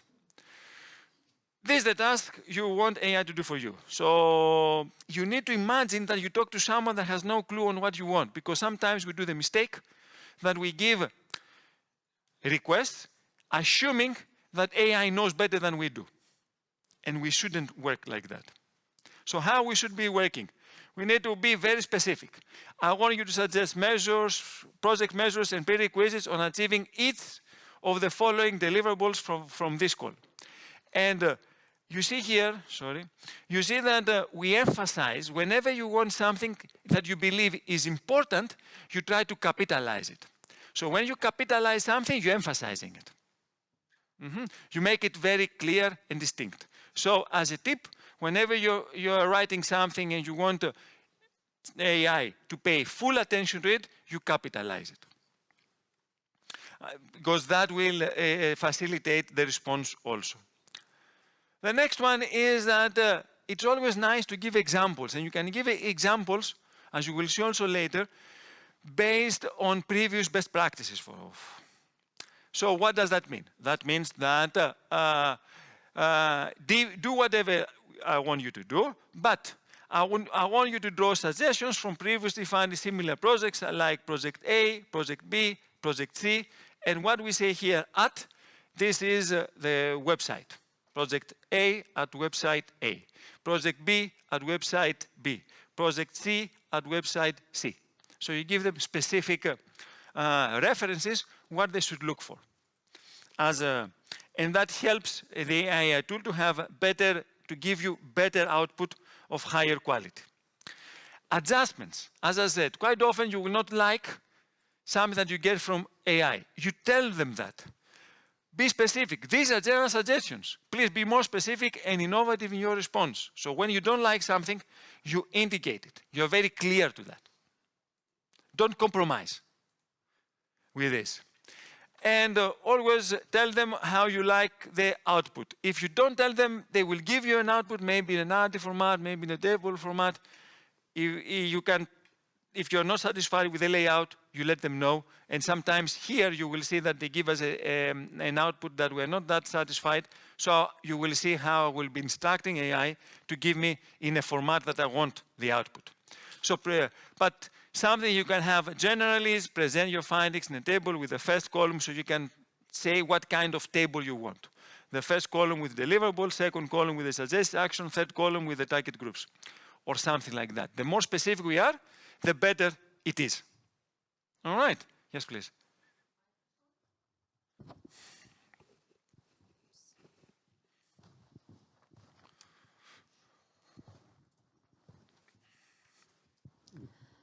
Do you give those instructions all at once? And is it okay with ChatGPT? It's not too much for it? Yes, it's okay. It's always good to be comprehensive. So you can write all this, the create principle, you can have it in one prompt, in one dialogue space. It will not get confused. It can process a lot of information in one dialogue. So it's always a good practice. Now, even if you do that, you will see sometimes that you don't get the output that you want. That's okay. When you get the output, then you correct it. And you say, I don't want it like that, I want it in a different way. And you specify how you want it.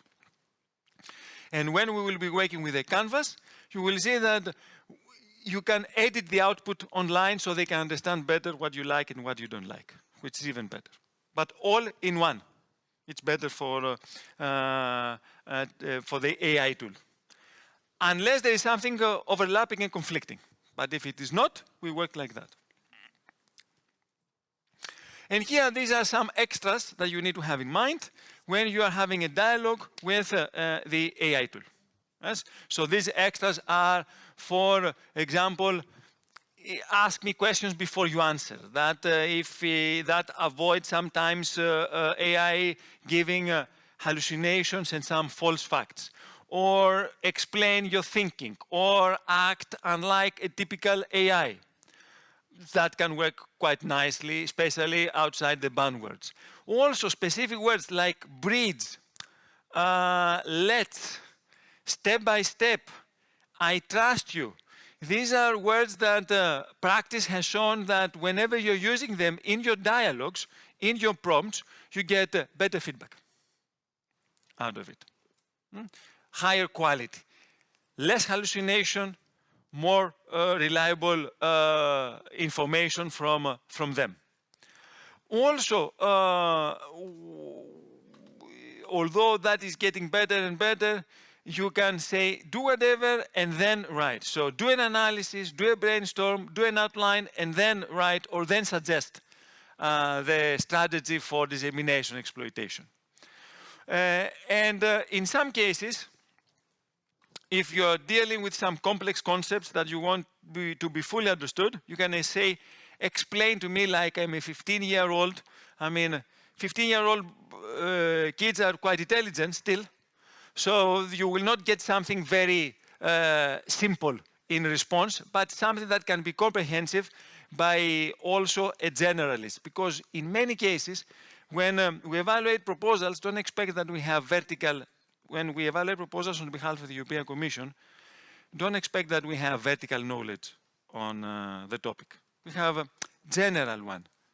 So sometimes in order to understand the essentials behind it, we need some language that there are cases that also a 15-year-old boy can understand or a 15-year-old girl can understand. And also very useful is to, whenever we want to, not to attach a document for processing, but we want to include that, that text as copy and paste inside the dialogue box, it's always nice to use triple quotes. Not double quotes or single quotes, but triple quotes like this one here. So whenever you want to analyze the following call topic description, the following can follow in triple quotes. It's better for AI to understand and distinguish your request from the text that they have to process.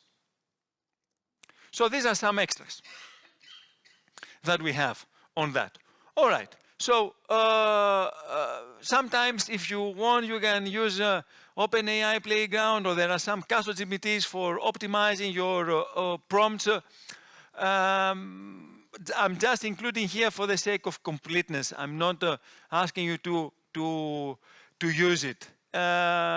You will see that the more dialogue you have with AI, the better will be your communication with them. Now, and you will see examples of create. So later, when we will be building the different sections in the application of Digital Europe, we will be using the create principle. But before doing it, which is more or less a straightforward process, because if we have the prompts, then we can write quite effective ones and we can have very clear requests. But what is important is, as I said, to gather now knowledge regarding our proposal, our call topic. So here in our case, first of all, we need to create a folder within our environment, within ChatGPT in our case, where we're going to input all these documents that we would like AI to be aware for giving us suggestions regarding the different sections in the grant application. Now, how we do that? So first of all, we go to our window here. So this is our AI environment. And here we're going to create a folder. So we go here, and it's a new project. So we're going to include here the call. So let's see the call. Yeah, which one we had? It was the one that we're going to work. I think it was. Let me enlarge it. Yes, the competitions one, correct. So it's this one here. So I take the title.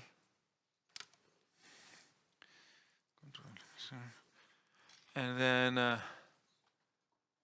I'm going to my tool here. I say new project. And I'm writing here the title of my project. Digital, that's the call topic ID. Yes, that's the name. So we need to have that here, and we say create project. This will be more or less a folder.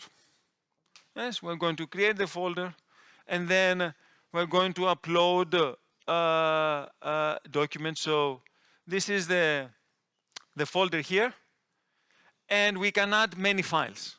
So definitely one of the files that we're going to add now is the call topic description. And the call topic description, it's the one with the skills. So this one here. So I will skills. Okay, I can drag and drop it, but so I can, any document that I would like, I can drag and drop it here. And we will be adding a lot of documents here. So the first one is the work program, the call topic description. Yes, okay. That was added. So I'm okay with that. I can close it and add files.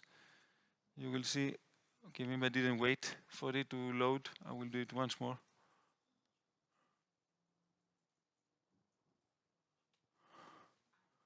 Okay, so I did it twice. So it has it already here. We did it. It says one file. All right. So we'll be having 10 files, 8 files. But this is something that we want. Now, I created a folder and I leave it aside for the time being. What I have added, just one thing, the call topic description. Is that enough? No. Sorry? Okay, you will see it later. That folder will be always here in your profile. So here you will see we have that folder here, always there at the right hand side. If you don't see it, you need to make it. You need to extend the window. Okay. So we create a folder. We leave it aside because we are going to upload a lot of information now to that folder. And that's the important thing. Now let's see what kind of information we're going to upload, because we have a lot of different options on that.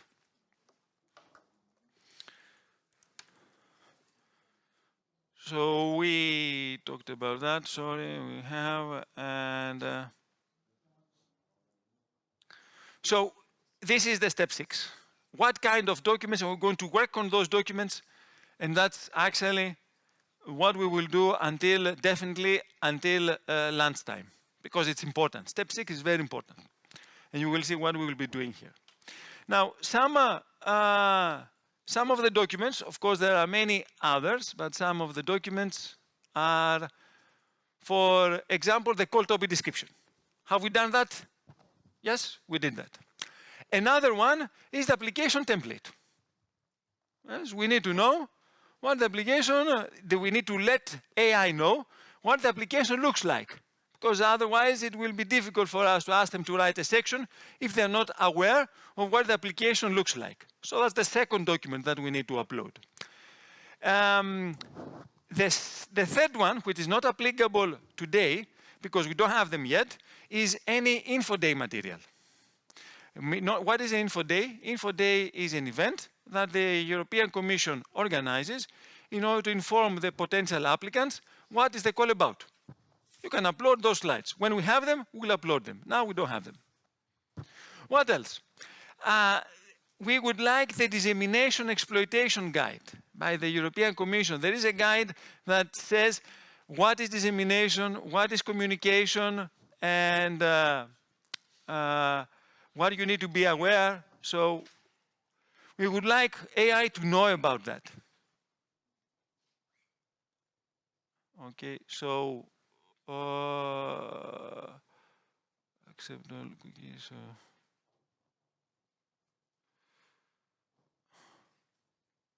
So that's a dissemination guide. And communication, why is the difference, why it matters. If you download it, you will see it. It's this one here. Of course, it's for Horizon Europe, but it doesn't matter. The principle is exactly the same. So we need to know them about that. What is dissemination? What is communication? What is exploitation? Because you are asked to do that. So that's another document that we will upload. All right, so we have that here. So we close that. Close all tabs. So we need to upload that to the folder, to the project folder. So we go here. We can add one more file, and then we'll do them one in one go. So it's this one. Open it, add it. Communication with exploitation. Yes, and that's as soon as it is done, and that's okay. So we can close that window, and we see here 2 files. All right, so we will be adding them. No, you cannot upload links, but you can upload a document with links. And we will do that. So you need to create a document with links. And we will do that later, because that's important. All right. But for the time being, because we will, for example, uploading a document with previous related funding projects with their links. And that's important. And we'll do it. Now, if there are any, it's not applicable, but in the call, in the funding address portal, you need to upload any frequently asked questions. AI should know any questions that have been raised regarding the call. So you go to the funding and tenders portal, you see whether there are any questions there. So for example, here we were in the EU funding and tenders portal, we were in the here you will see that here these are the Digital Euro projects. If you choose this one, uptake of cybersecurity, here in the section it has frequently asked questions. Sorry, maybe I passed them. It's very limited.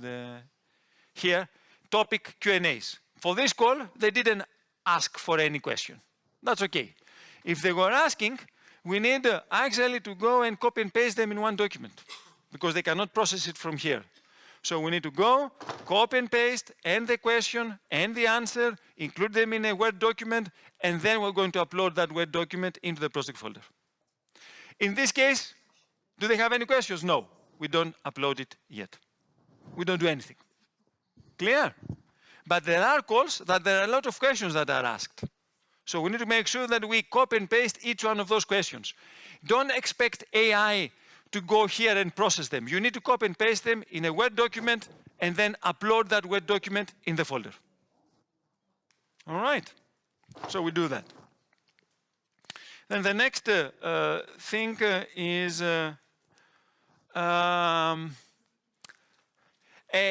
what we did last time on Digital Europe. So you can upload either this course, but better the previous courses that we have on course 3, how to build a proposal step by step. So that was last time's course. You have access to that, and you can ask Aurelia and Corina to provide them to you. Upload that PDF set of slides into the project files, into the project folder. Yes. So why? Because we give some instructions on how to write the proposal. So that could be useful. Now, any related state-of-the-art current infrastructures or policy publications to be developed and uploaded later. We don't have that information yet. Any roadmaps or policy agendas to be developed, not uploaded, to be uploaded later, not developed yet. Any other documents that we believe are necessary. First of all, one that is for all the Digital Europe, and actually for or programs that the TRL is quite high, we talked about the TRL last time, is first of all the Dragi's study. It took place last year, it was published. It's more or less the Bible of the European Commission for any innovation projects, including Digital Europe. What do we need to do? So that one is definitely one that we need to take into consideration in all our projects, specifically the ones that are dealing with higher TRLs. So this is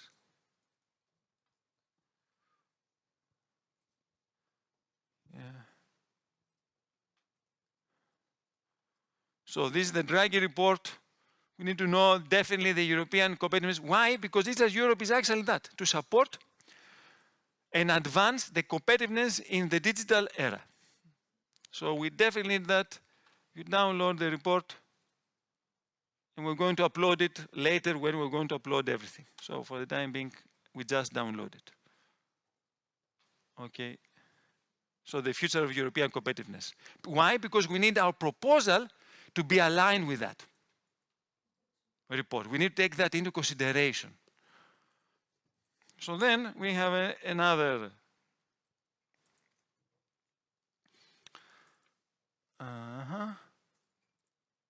here. So the other one maybe, and you will see, to be developed, related studies from big consultancy companies related to the call topic description. We need to find whether there are any. We will do that. Or from joint research centers. What is a joint research center? So these are European Commission institutions that they conduct studies on behalf of the European Commission in specific areas. So if they have conducted already some studies in the topic of your call, you need to know that. And you need to consider that in your proposal. So we have that also. We will see how we get some of them. And then we definitely need, not developed yet, but we need to know which are projects. First of all, before asking that, Digital Europe, what is more or less the starting TRL of Digital Europe projects? What is a TRL? The technological maturity of your solution now. And what will be the TRL by the end of the project? The technological maturity of your solution, technological readiness level, by the end of the project. So if you have attended, or from your experience, what is the starting point of the technological maturity, TRL level, technological readiness level of projects in Digital Europe, more or less? Higher. Higher than 4.5. 6, 7. So this is the starting point. So you need already in Digital Europe to have solutions that they are quite mature. What does TRL 6 or TRL 7 means? TRL 6, what does TRL 6? What does it mean, TRL 6?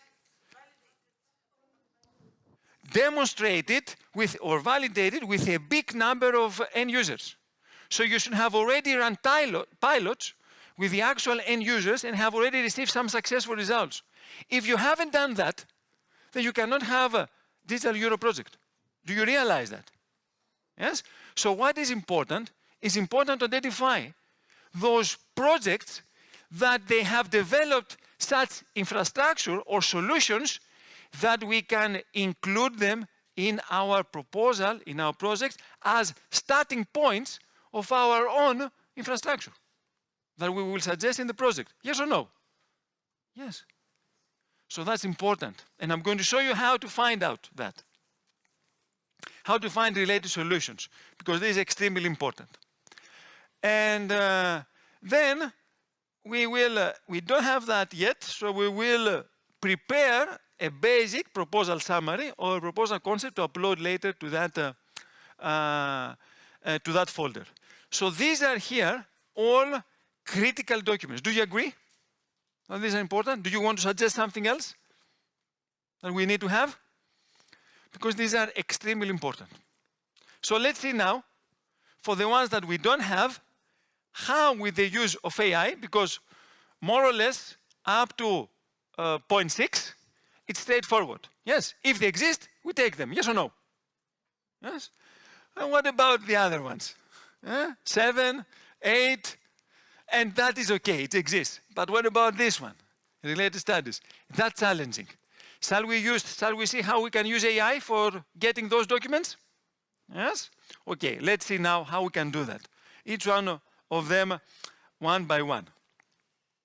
Now, first of all, what is very important is to make AI understand, and you to understand also, what is to understand what kind of projects the call will fund. What is that? The winning profile of the granted projects. We need to understand that. What is the winning profile? So for that, we can use a specific prompt. So here, as you can recall, we have as a call the digital competitions.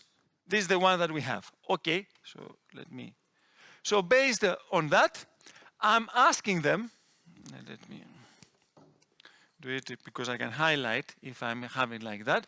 So I'm asking them to, okay, I would like you to go through the call topic description in detail, the general introduction, the background, the call objectives, the call scope, the call outcomes, the call KPIs, the targeted stakeholders, type of action and funding range, specific topic conditions, and the general eligibility conditions. So to read the call topic description.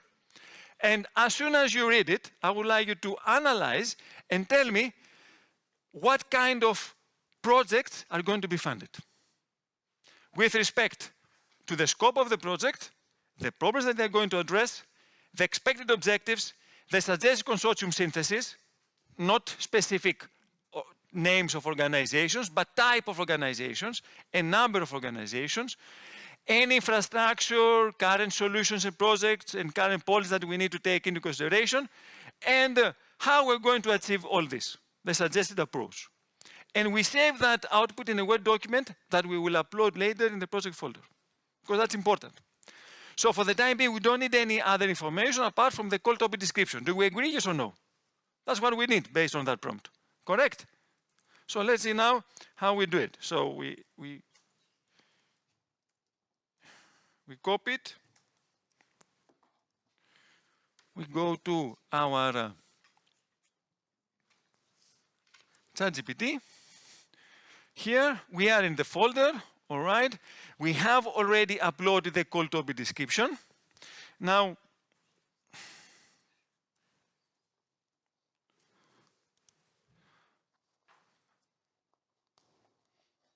so I will, this is the one. I can do it like that because why? I have already uploaded the call topic, yes? But instead of saying attached, because here I say somewhere attached, based on the attached, based on the provided,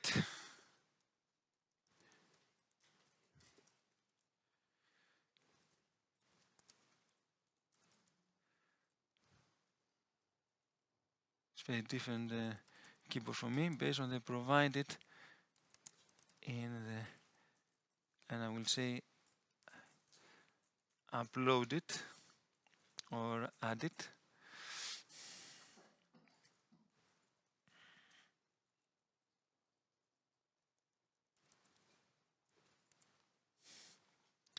So I can click go on. If I see that I receive something general, then I will have to attach it. I have to attach the call topic description here. But for the time being, it's okay as it is, and I can have it as instant. Maybe I will change it to thinking, because I would like to think about it. And I put that. It might take a little bit more time, but it will be useful to do it. And if I see that it takes a lot of time, then I will switch into the instant one. But I will experiment with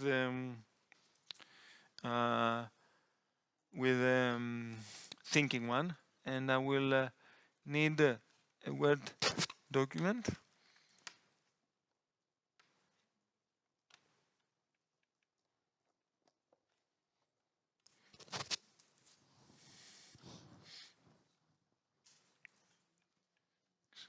Excellent. When we're doing it.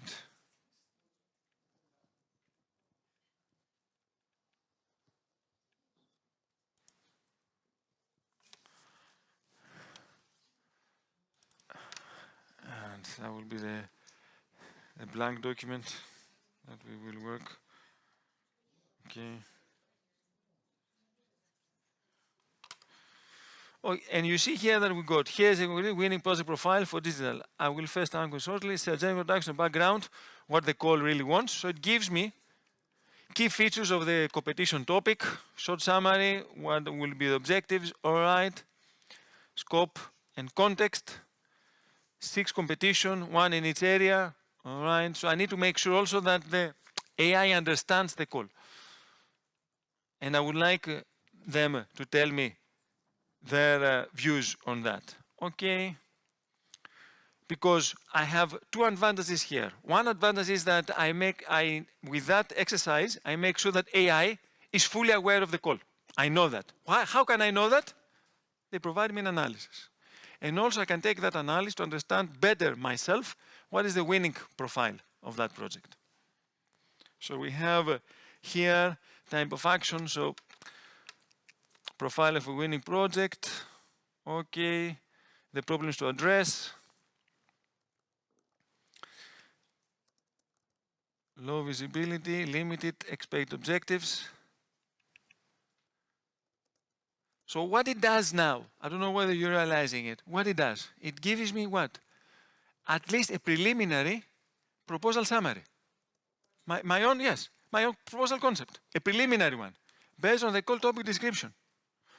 Does it need refining? Definitely. But it is a good starting point. And we have it here. All right. So also suggests consortium synthesis and etc. So I'm going to also it gives you current projects, policies, infrastructure. Okay. It gives some that they are mentioned. Normally now it will not think outside the box. It will tell you those projects and those solutions that are mentioned or policies that are mentioned already in the call. That's perfect for the time being. We don't want anything else for the time being. Then I will show you how to go outside the call. But for now we have quite useful insights. Okay, so it is more or less ready. So that's my preliminary winning profile. So quite extensive analysis as you've seen. So this one I copy it and save it into my Word document.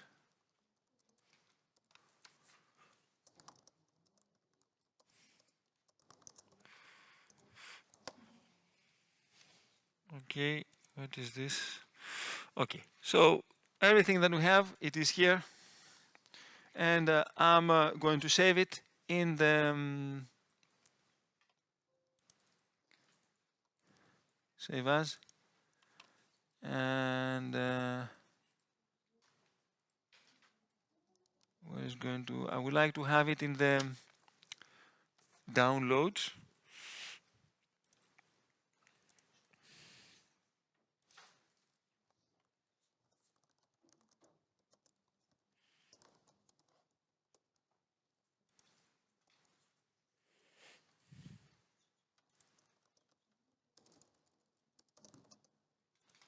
And that is winning profile. And you do that for any project. Winning profile. Winning project profile.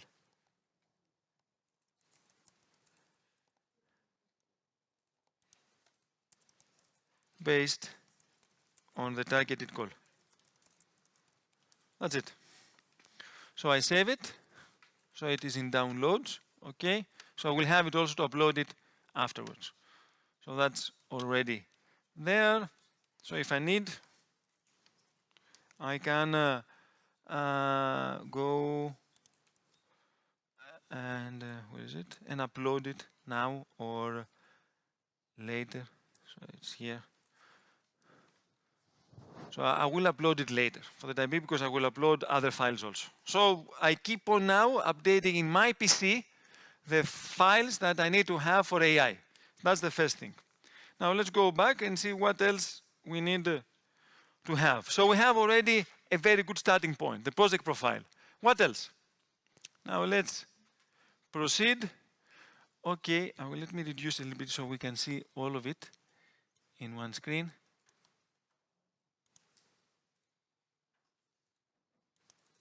Okay. Now, all right. Now I would like to see whether there are any other initiatives that I need to be aware outside the call. What we did so far. We've seen what kind of initiatives, policies, or projects are important based on the call. Is that enough? No. Because if you're going to have a winning project, you need to go outside of what is required in the call. And this is what is the added value. So what are we going to do now? We're going to find out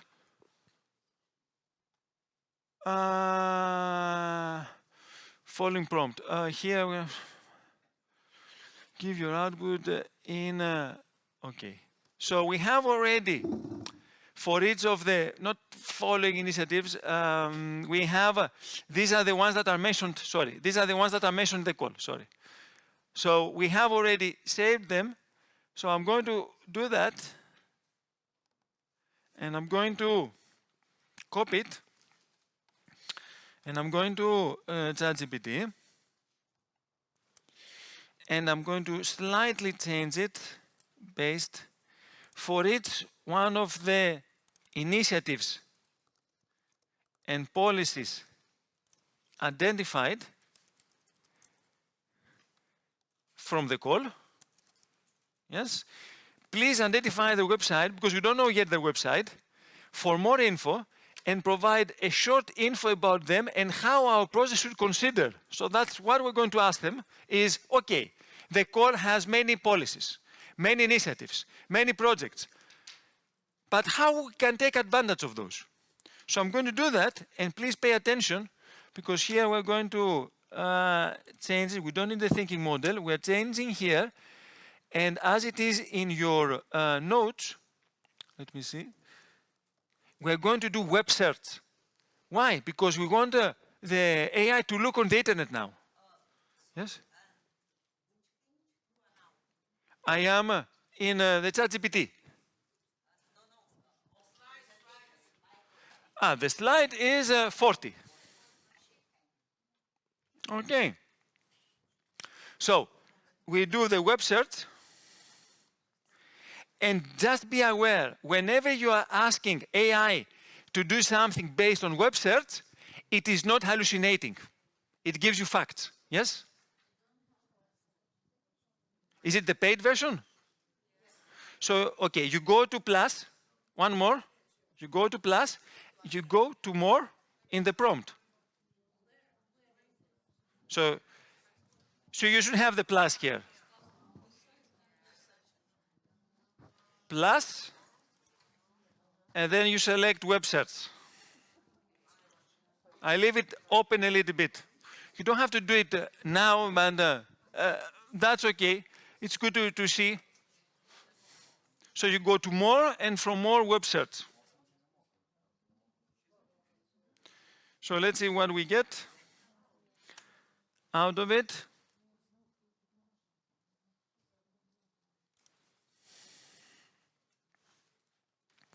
Now, if we don't get something useful, then we might have to upload the initiatives as attachment.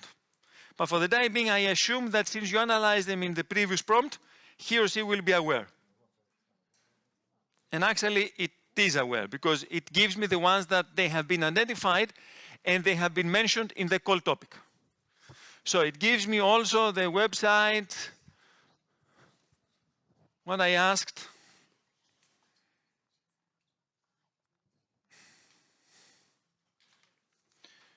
Let me open that.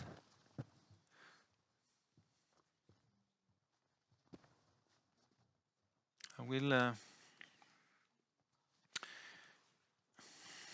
So it gives something, to my view, quite useful. Because now, as soon as it finishes, we will copy that table and we will include a new document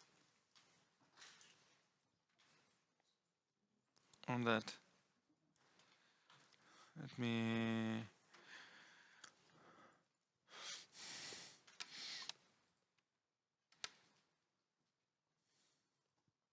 Okay, it gives you also some digital Euro program. Probably you don't need that.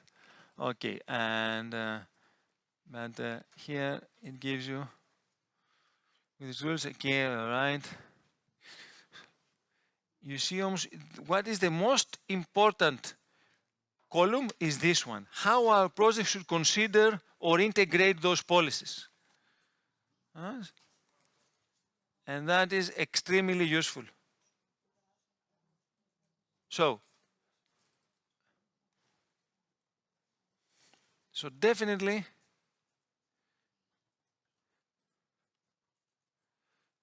so I will copy all of it because it's extremely useful as another document that I will upload.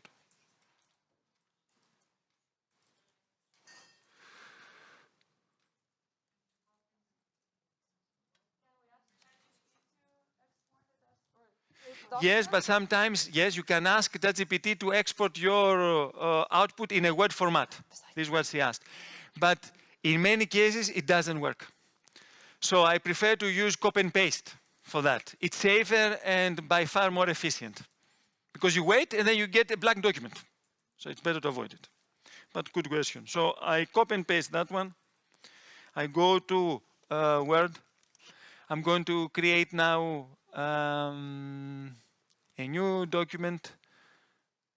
So file, new. I'm going to paste it.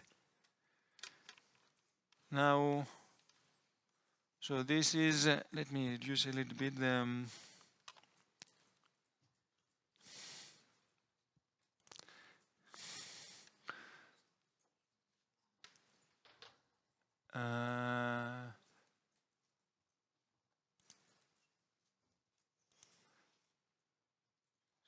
so you should be able to see it.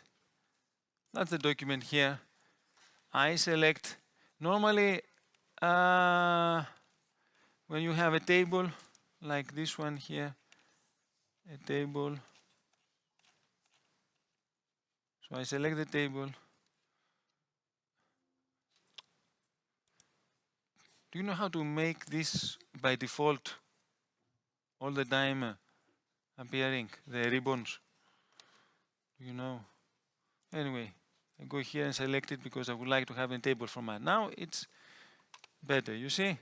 So we have here the whole action, and even if we want, we can also change the setup. This is very frustrating. We go to files, no, you go to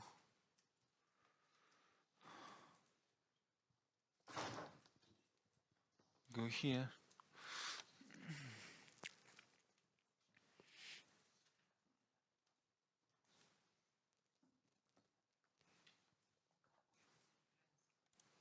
Yes, this is what I'm looking for. If you can help me on that, that will be useful. Print. Print, is it here or here? Yes.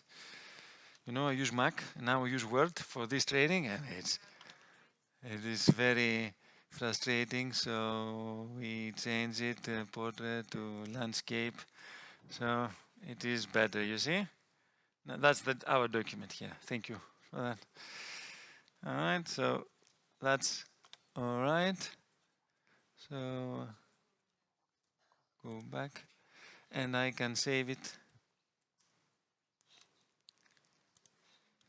Yes, because that will be the second document that I will upload. So save as.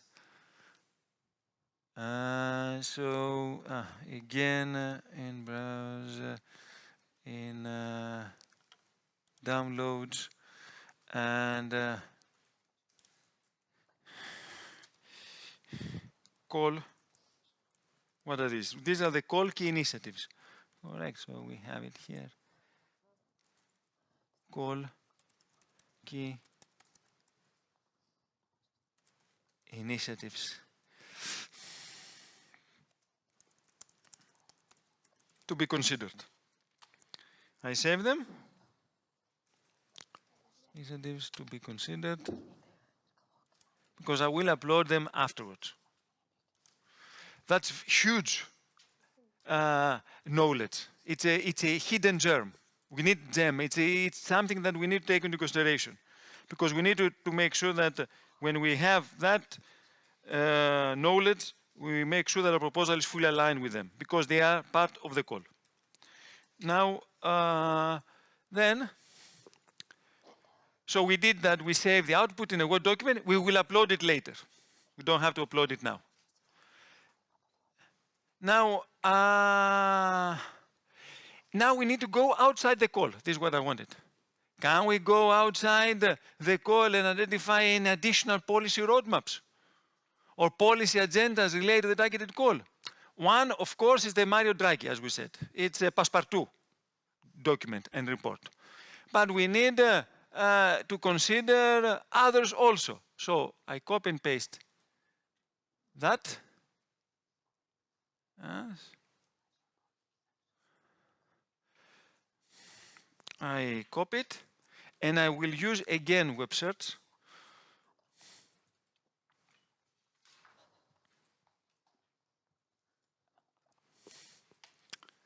Here. So that's the next one. Whenever you copy and paste something, it pastes as an image. You don't need that, so that's why I will take it out. So, further to the documents that are mentioned below or attached, or above. I will say above, and so I don't need to attach anything here. Above. Above. Can you suggest additional policy documents? I still ask them to search the internet. I don't want them to think. All right, so I'm going that, and let them think whether they can suggest something. Your question? 1 second. Sorry, I will repeat. What you should do if you have to upload more than 10 documents? Do you start another conversation? Yes, you have another dialogue. You upload the first 10, and then you upload the next 5 with another dialogue. So analyze 10 plus 5 in 2 different dialogues. To the folder? Do you say to upload to the folder? In the folder, you can upload more than 10. Oh, okay. Yes, yes. There is no restriction on the number. I mean, you can upload 19, 20 folders. It doesn't matter. The question was whether we can, how many files we can have in our folder. In our folder, we can have more than 10 files in the project folder. In the paid version, yes, that's true. 5 only in the free. Okay, yeah.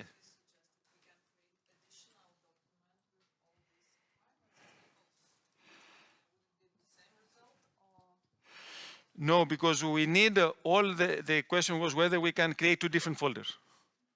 Because we need one folder with all the documentation. So that's why we cannot do it that way. We need to have all in one place, all the documents. 1 second. If you reach the maximum number of documents.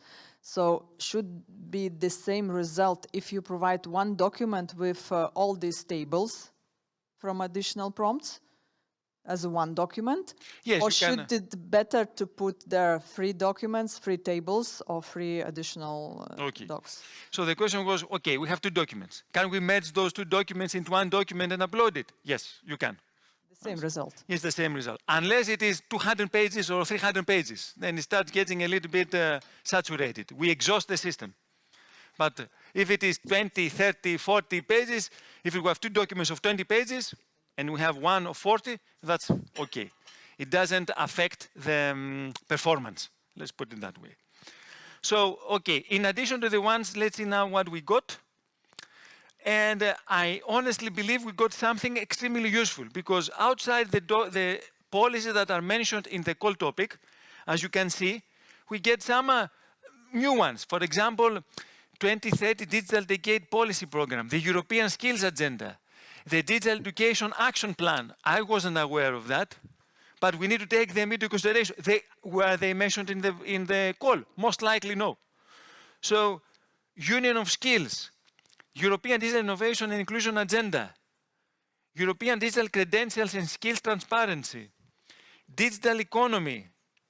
I mean, these are perfect ones. You agree now, and you've seen that we're creating really supreme and excellent knowledge outside the call. And this is what makes a winning proposal. A winning proposal is the one that doesn't focus only, they should focus at least on the policies and the initiatives that are mentioned in the call. Do we agree on that? Yes. But is that enough? No. We need also further ones. So I'm going to add them also. So I'm going to copy and paste that one, and I'm going to add it in our knowledge. So below are additional. So I'm going to create another document now. Or if you have the free version, then okay, you can upload it into the current document. So we have here, we have our document which is called key initiatives to be considered from the call. Here we can add also the ones that we just identified outside the call. So we can have just one document instead of two. So I'm going to have here, and I'm pasting the new ones. These are the new ones. Yes. So we have them here. These are the new documents. Below are, and let me make it as a table.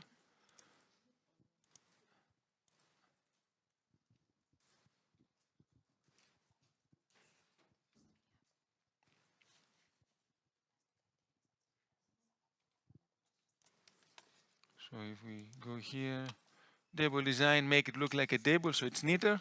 So, and I save it. So that's also one reason that you don't have to save it. So that's saved. So our document now has the call initiatives from the call, also call initiatives outside the call that we are going to take into consideration. Okay, let's proceed with the next one.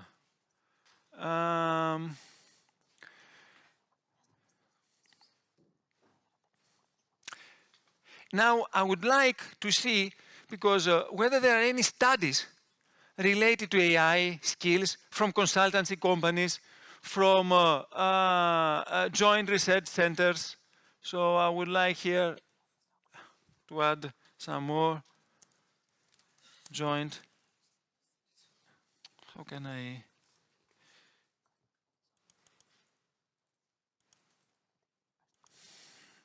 Do you know how can I write here on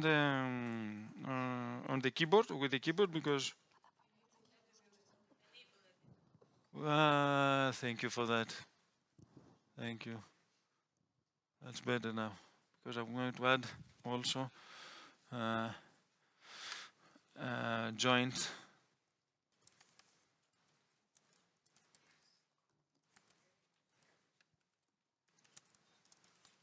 centers, etc. That could be related to our project. So I take that and I see whether there are some others. And I say no fluff or general things. I want specific ones. So I'm copy and pasting that one. So I'm going back to my window. No, this is not my window. This is the window. And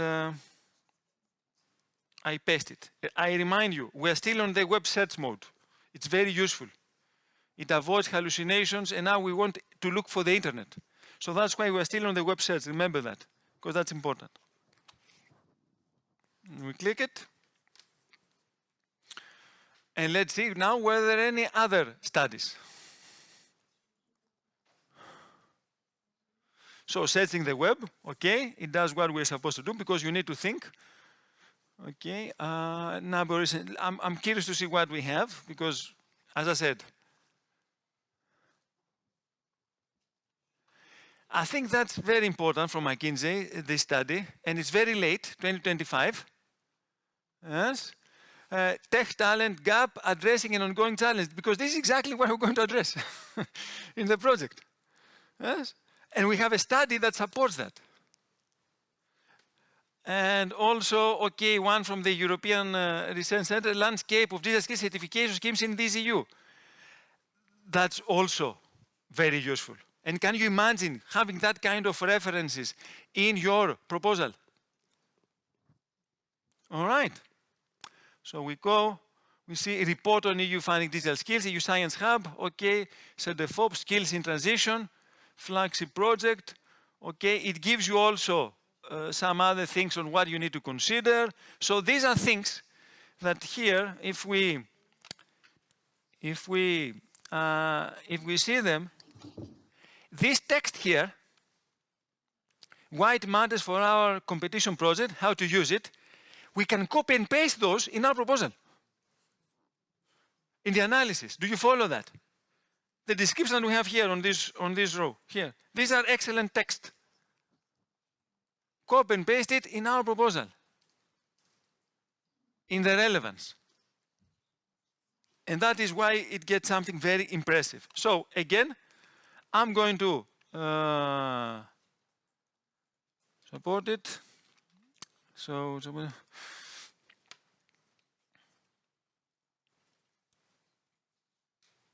okay, so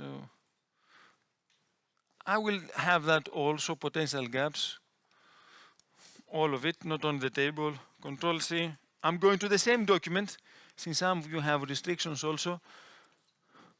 And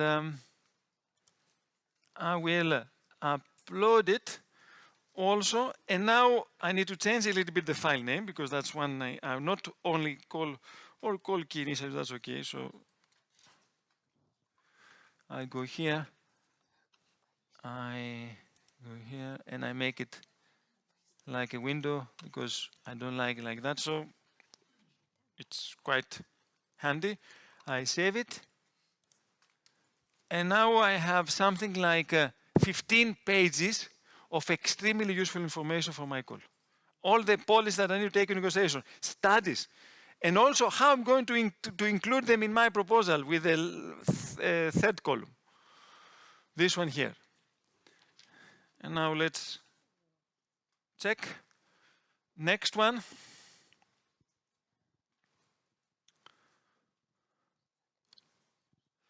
Now, this one, we were here on this one, so that's the next one, 43. Okay, that requires, because we need to check on Cordis, because we assume that some of the projects that we're going to use as starting point in our project, in our Digital Europe project, they have already been developed in a previous research innovation project. So that's why we need to look in Cordis. Now, how to look in Cordis and how we're going to download them, because it might require some time. We're going to do it after the lunch break, because I think this is lunch break time. Correct, Aurelia? Yes. Yes? Until 1:30. Yes?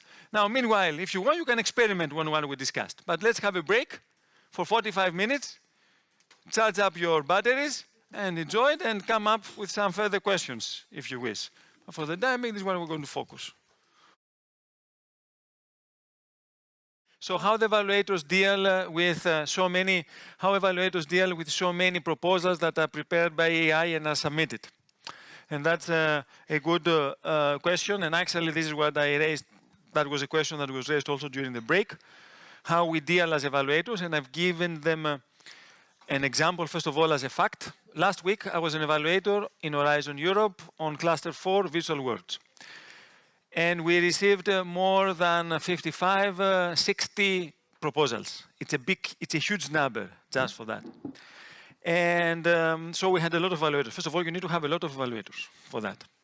Evaluators are not allowed to use AI for evaluating any proposal, so because it's conflict of interest. So that's why you need to assess it based on your own experience and based on the merit of the proposal. However, there are two things that are issues. The first one is the big number of proposals that are submitted, which is counterbalanced with a bigger number of evaluators.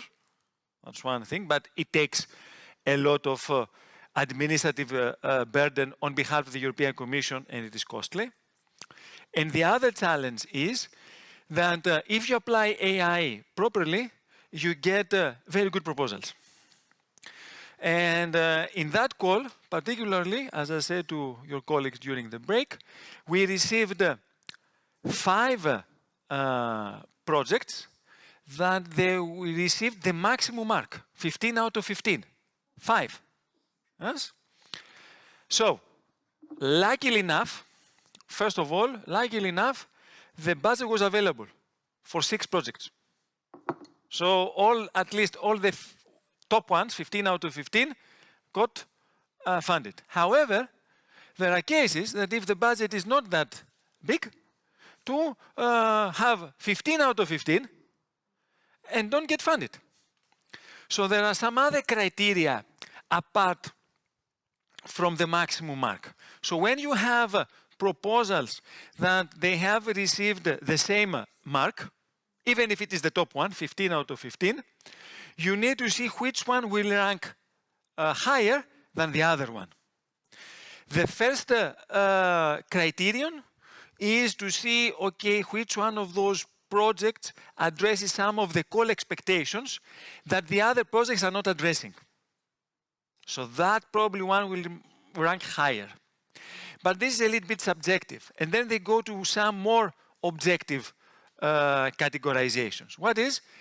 The second one is gender balance, which means they check your synthesis of your team to see how many are males and females. And you need to be well balanced on that.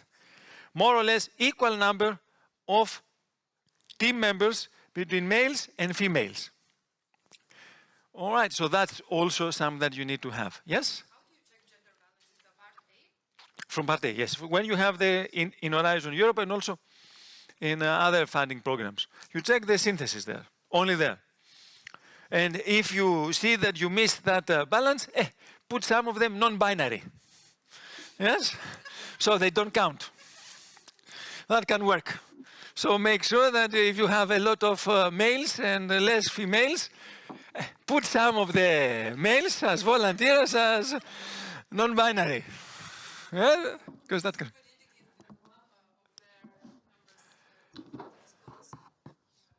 Sorry. Yes, it was a joke. It was a joke. That's okay. Yeah, that's okay. So, yes, I mean, the good thing is that I will repeat and I will comment on that. That synthesis is confidential. Yes, even your proposal, including part A, and the table synthesis is sensitive information. So it doesn't go outside the European Commission and the evaluators. So even if someone has given you a label as non-binary, maybe you will never find out about that. You will find it when? Only when the proposal is accepted. But anyway, I'm just kidding now. But if you have to make sure that the gender balance is really balanced, convince some of your team members to say, I don't mind. Put me as a non-binary, I don't care, or something like that.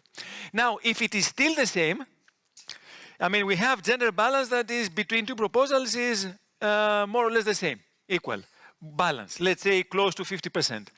Then the other criterion that we use is the geographical coverage. So what does that mean? That means how many different countries you have in your consortium as partners. So the more you have, the higher. So if you have two proposals, everything else is equal, marks, gender balance, and etc., then they will see, okay, which one of them has bigger countries covering with respect to the other one. That will rank higher. Okay. All right.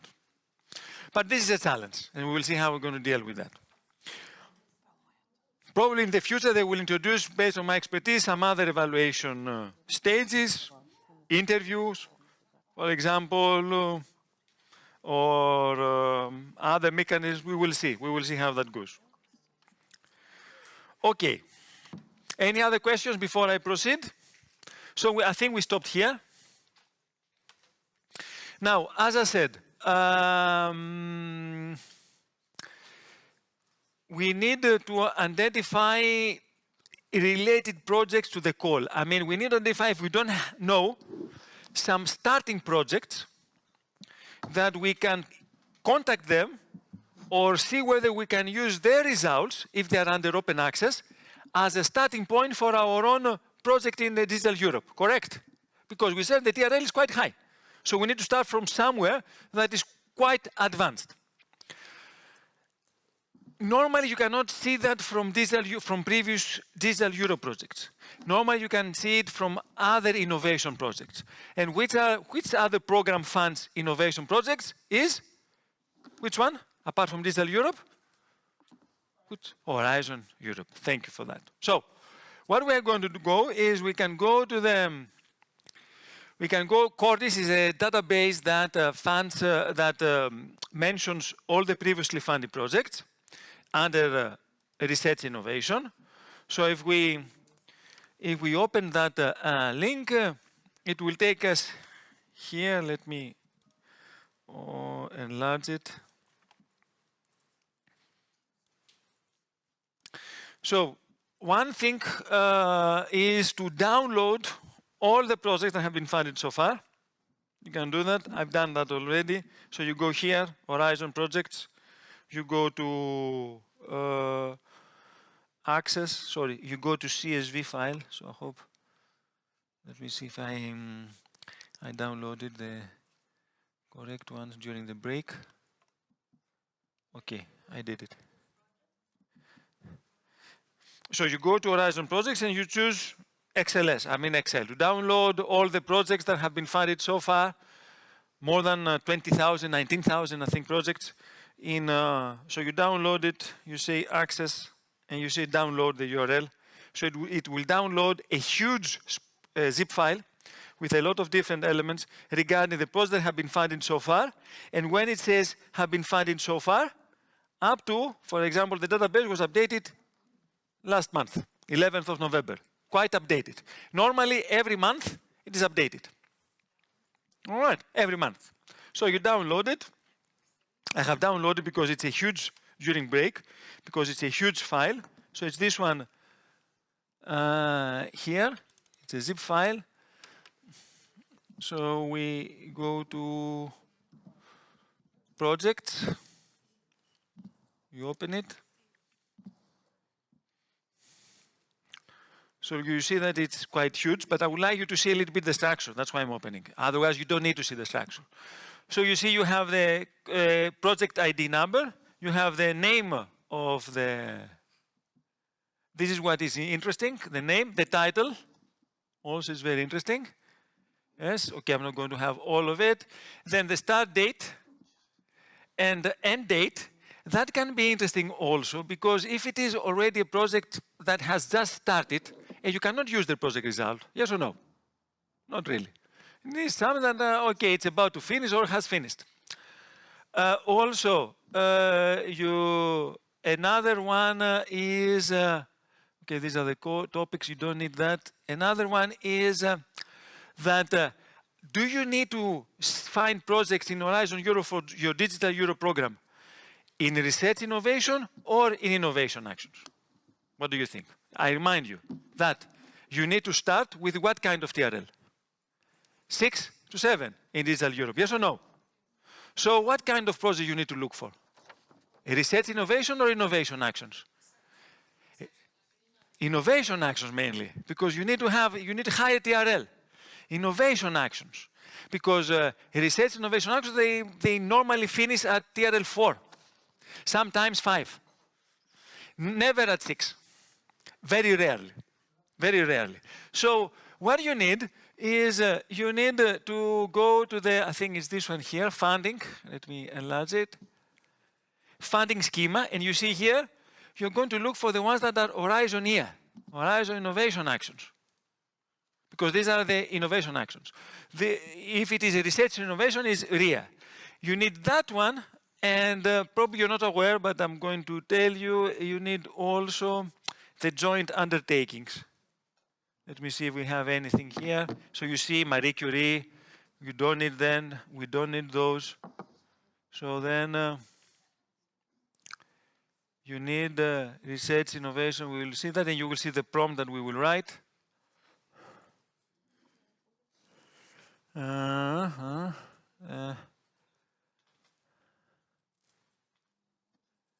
is at least one more that I would like to look for.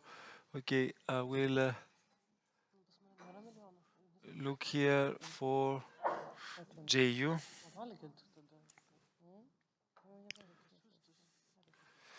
Again, enable editing. Why it keeps on asking me, okay, let me do it. So we were here. So I want to look for joint undertakings. Let's see.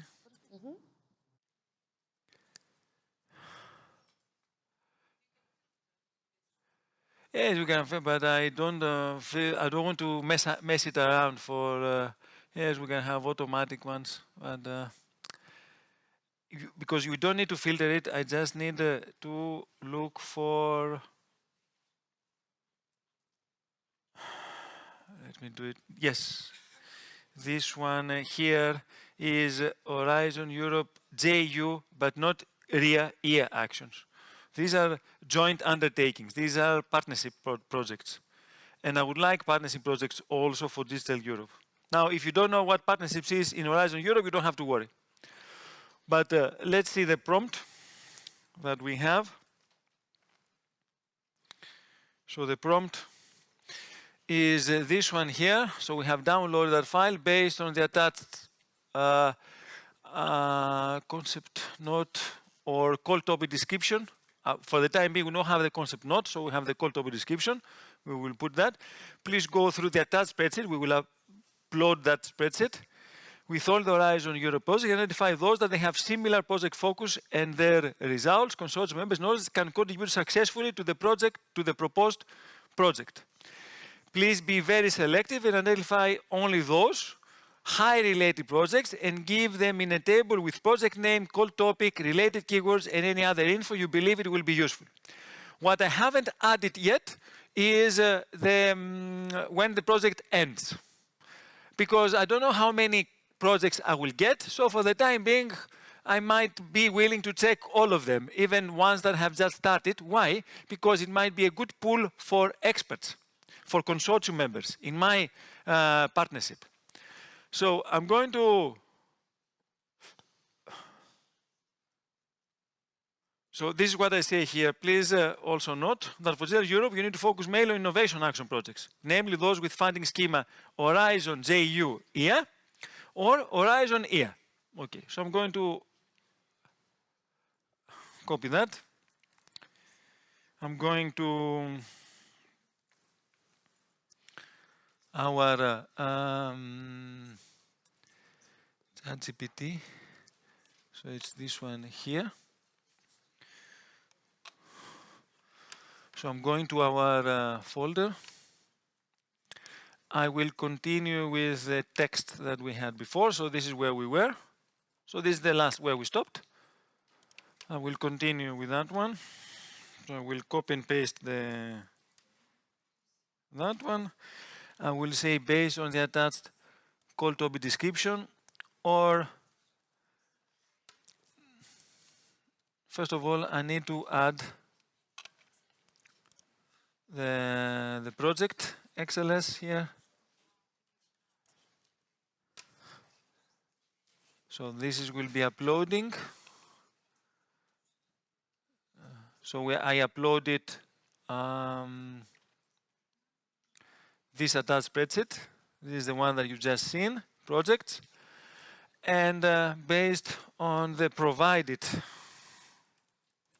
I don't want to call topic, I don't want to attach it again. Let's see how that works. Now, do I need to change the model or not? For the time being, I remind you, we had what? Search, web search. You remember? Do we need to change it or not? Yes, exactly. We need to change it now. I like your thinking, because we don't want anymore to look in the internet for the time being. We want them to look and process the specific document. And it's better to have a thinking model. So I'm going to take that out. And I'm going to have a thinking model, because I want them to think about that. And I'm just giving now the order to do that. So it will take some time.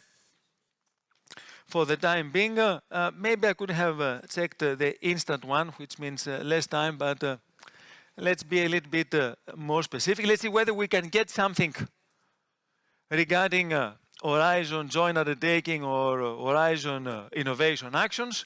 Now, what I can see here is, okay, I can see that it can read the file that I uploaded, so that's good. How can I know that it can read the file that I uploaded? That's the file that uploaded. It gives me the analysis. So I took the data and it provides in tabular format for its own analysis, so I know that it works. Okay, so that's good.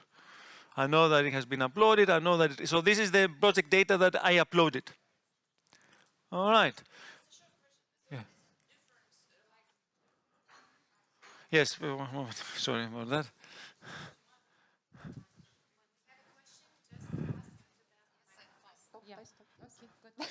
Yes, she's a very good student. She stopped immediately without realizing it. Huh? Okay. My colleague. A question is, what's the difference, like uploading the document in the prompt, like while asking prompt, or uploading in the folder? Very good question. Very good question, that one. Do you understand the question, first of all? I mean, we have some folders that we have already uploaded. We have already uploaded the call topic description, and I think the Draghi report something else. Now, the question was, what is the difference of saying, okay, look on the provided call that it is above, or attach it here as a file? The problem is that I try to avoid, if possible, to attach it separately in a dialogue, because the system might get saturated faster. It might get tired. Because if I have already, if I try to have just one reference and then avoid uploading the document every time that I need it in my prompt. Because in that way, the AI tool will get saturated very easily. And what saturation means? Means that when you are trying to now to give new commands, new prompts, you will see that there are many delays for giving you a response. And not only that, there might be also delays for you writing. You write something, and you wait until it appears in the text box here. So that's why I try to avoid it. If I see from that exercise that I don't receive a good answer, then I might attach it. But first, I try to avoid it. Clear? It is more, exactly, it is more precise. It is safer to attach it, but, and sometimes you need to do it, but if I can avoid it, I will try to avoid it. Yes. So, it's still reading the file. Any other question? Sorry? You attached this one to the chat box? Yes, I attached only the big file, only the database, because I will not need it for anything else. So I attached it only once. I don't want to put it in the general folders file. I will not use it anymore, like the other ones. And I don't need them for writing the proposal. That's why I attached it only once. So it's still reading the data. Any other questions on that? Because it's a huge document. It's around close to 20,000 columns. It's a very big one. So, yes? 1 second, please. One moment, or I can repeat it. You can think about it even more, like you're waiting now. When we have a situation that GPT stops writing or thinking, what to do? What is the best? Very good question. We create a new dialogue, a new session, either in the same project folder. So if you, now I don't want to go out of it. So one way is to go again to ChatGPT. You can go to your project folder. So that's a new window, tab, a new tab. So you go to your project folder, and you can create a new chat. This is the one that we use so far. So if you see that all the dialogues that you have so far are getting saturated, you create a new one now, here. And you write your next request. If it still gets saturated and it doesn't work, then you need to take a subset of that, create a new project folder, and upload the documents that you absolutely need from now on. Not all of them, the ones that you need, because some of them we will not need them. We have already used them in our analysis. For example, we have already used the policies. You remember that I asked them to do some policies. I have already created a Word document that now has all those policies. I don't need that anymore. I just keep the document. So you just upload the document with the policies. You need to be a little bit selective on that. Speaking from experience, if for the step one, for the one that we're doing now, it doesn't get saturated that much. It might get saturated when you write the proposal, when you start giving prompts for writing the different sections in the proposal. Because now we still haven't started writing anything. Huh? We're doing some preliminary analysis, which is even more important. For that task, it normally doesn't get saturated. Let me see, okay. Any other question while we're waiting? Yeah? Or we can leave that, or the other way, while we're waiting, the other way is to show you, this is the first prompt. What we need out of that prompt, we need a synopsis of those projects that we believe that are very related one. Okay, we get them. What else do we need to do? Then we need to find out, and that's very useful, the project websites of those projects. Because the Excel file doesn't have the project websites. What does it have? Can you recall? What does it have? If you check the project web file, what does it have? It has, does it have, the only thing that it can have possibly is, if it has it, I don't think, if it has it is the topic number or maybe the course link. If it has it. No, not even the course link. So you do need the project website, correct? So that's the second step that we need to take as soon as we have a short list.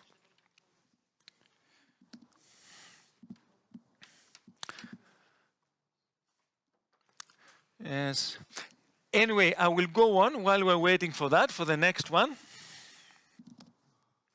And then we will see. So we need to save the output in a Word document. So now we need to add the project folder, all the necessary reference files. We need also that one, but for the time being, we can prepare them, we can upload the ones that we downloaded. So we go to our project folder, we go here, we go to that tab, it's the same one. I upload the files, add files. So we have here definitely the call key initiatives to be considered, the one that we created, the winning project profile. I think the others we have, and I think the future of European competitiveness, because the other ones have been uploaded. So we open them and we download them. Now, there is one more task that you need to do and we haven't done it. And we will not do it here, but it's for you to remember. And what is that? You remember that we went here and we have the call key initiatives? So what we haven't done, of course, we created those documents, but what we haven't done is to download those documents. Yes, that one, that one, that one. So of course we have a synopsis, so it might not be necessary, but for checking whether this is true or not, it's a good practice, we will not do it now, but it's a good practice to ask ChatGPT or AI tool to tell him, okay, find me that document with that title. Yes, because that is something quite interesting. And maybe you want to upload that also document to the folder. So all the documents that we have here in the state-of-the-art analysis, maybe it's a good practice to upload them in the project folder. For the time being, because it takes time and we have probably what we need, it might not be that necessary. And now the next thing is, okay, so we close that, we added those files for the time being. And we go to see whether, okay. So it thought for 5 minutes, more or less. And it gave me, let me see, how many? Not that many, but it gave me some project results. You see here? Let's see the first one. 1 second, please. I will repeat. Okay.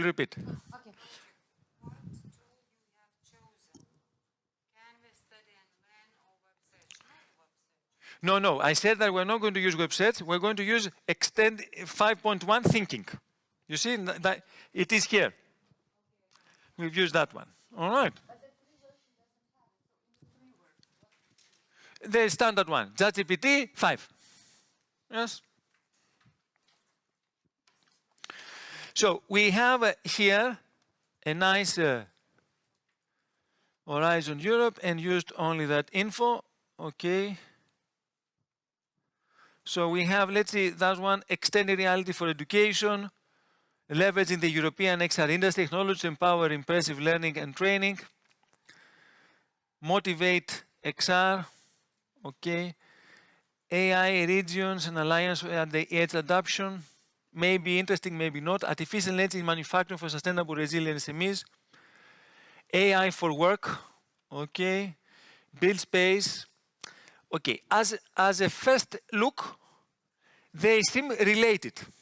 Of course, we need to double check. We will not do it now, but it's a good starting point. So what I'm going to do is I'm going to copy those, all those projects. There aren't that many. So out of these 19,000, these are the ones that are selected.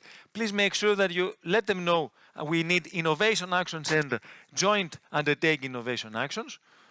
So I am copying them.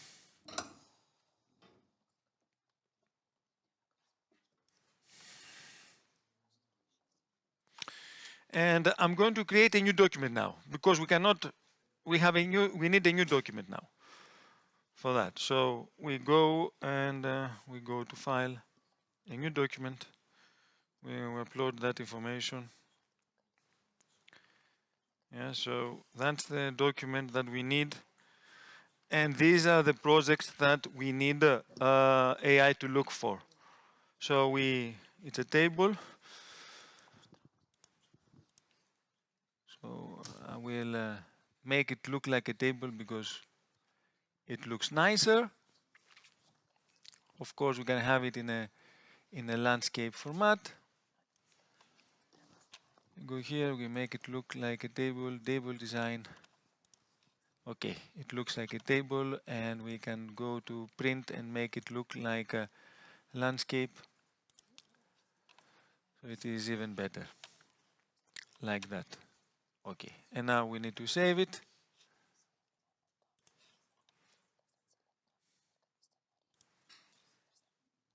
Save as, browse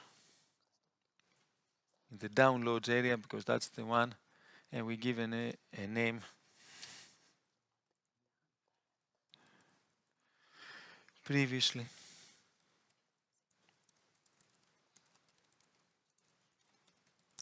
Funded projects related to the call. A starting point, but that is implied. Okay, so we save that, and we have that. Now, as we said, what is missing? We're missing the, what? The links, the poster websites, yes or no? So we need to ask AI to find them. So we go to our ChatGPT, we go here and we take the second prompt.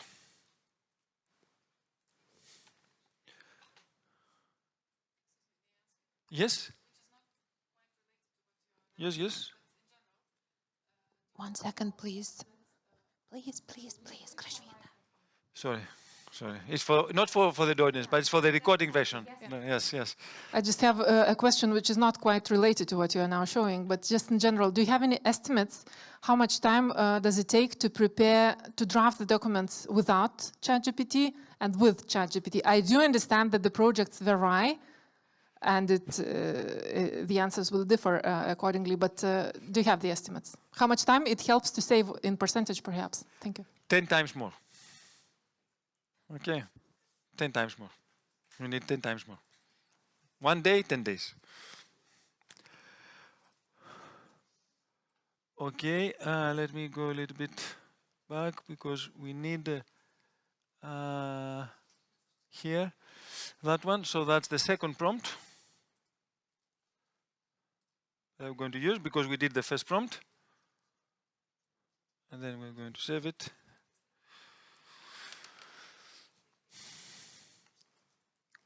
So we go here. We copy and paste that one. Now, we need to attach what we had before, what we Hello? saved, previously funded Sorry? projects. A question. Yes, one moment. My results that I got in the table are different than yours, and I see my colleagues as well. How can I check if he's hallucinating or not? Or You check each one of those projects, always. You need to check each one of those projects. Why? Because first of all, as I said, the ChatGPT knows you. You have a dialogue with that ChatGPT. So the more you use it, the more he or she understands what you like and what you don't like. So since this is something that you cannot control, what you do need to do is you need to check each one of those projects. Now, you assume that it will not give you all the projects. But it's a good starting point of doing that. What you are also advised to do is, I will show you a little bit afterwards. Let me finish that while it will be doing it. So we need here not thinking model. We need to go and do web search. Because why? We need now to find for each one of the following projects attached.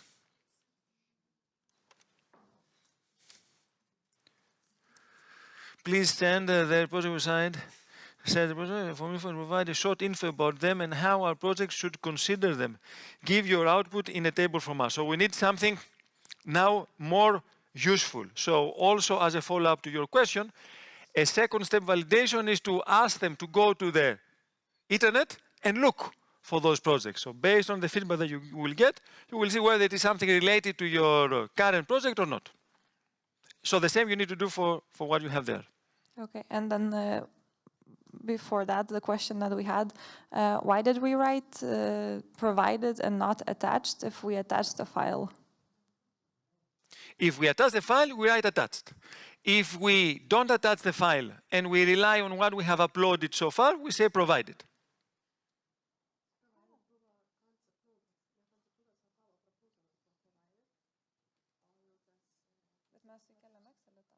Provided are all the files that are exit in the project folder. Attached is what we attach for a specific prompt. Is that clear? Sorry. Is that clear? Is that clear?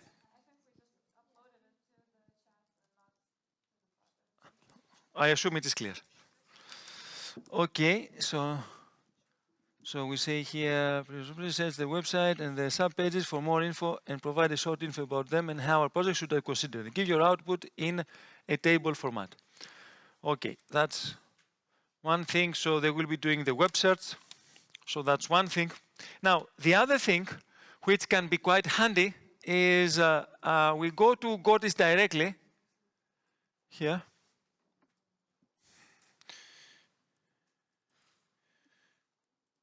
Godis.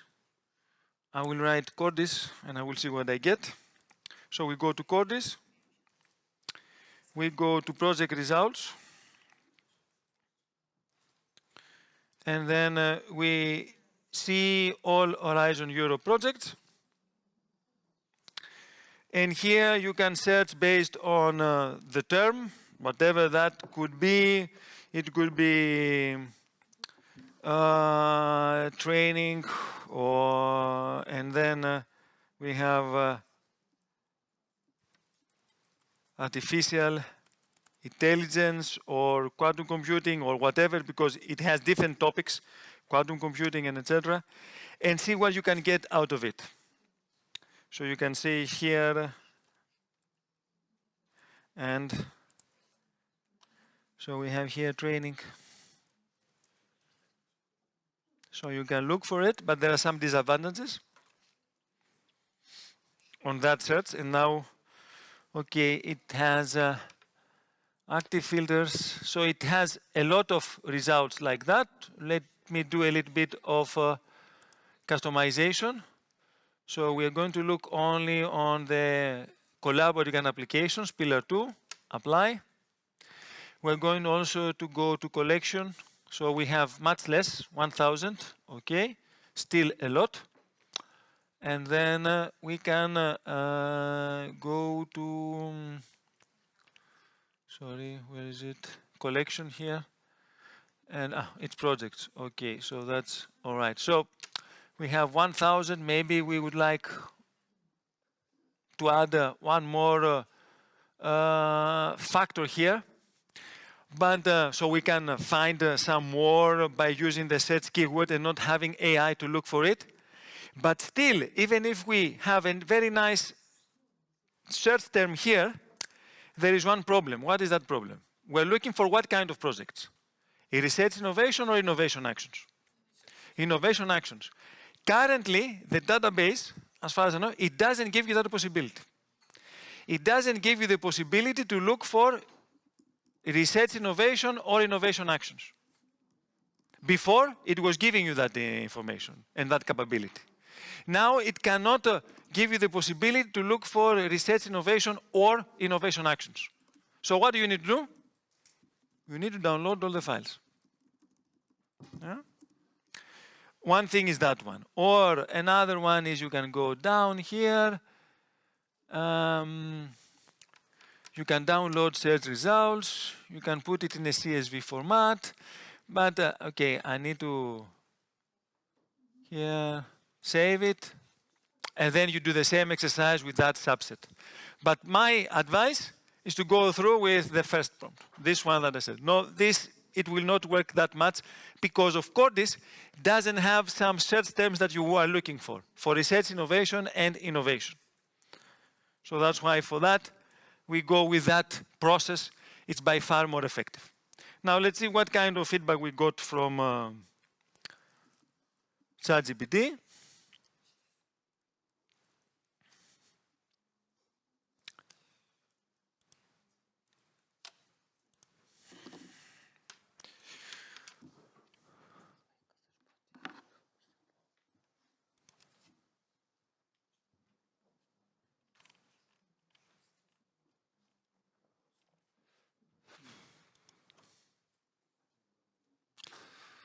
Okay.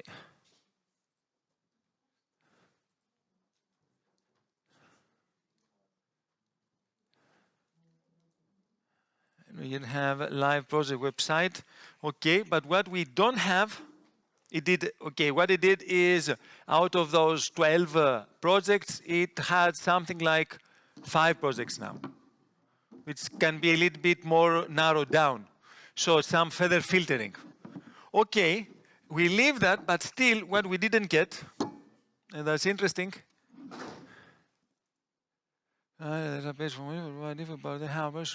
Okay, what I wanted to, but to be honest, I haven't said it, but I will do it now, is please provide the project websites also.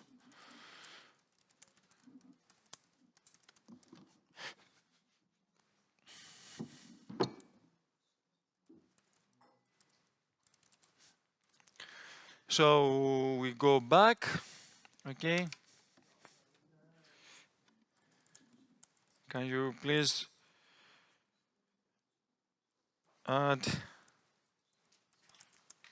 in the above table also the project website of those projects? So hopefully it will be quick. Can you please add in the above table also the project website of those projects? Can you see it?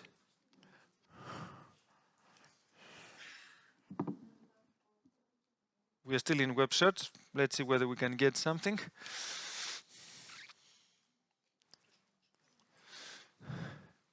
Okay, so that's even better now.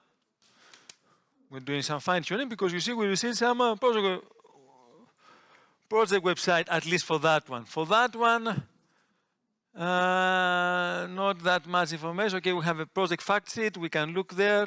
We have also another one from Leipzig University in Germany. Okay. We have the course database for that one. Not that much thing, but maybe there isn't anything else we can look for. We have the build space. Okay, build space project. So that's good.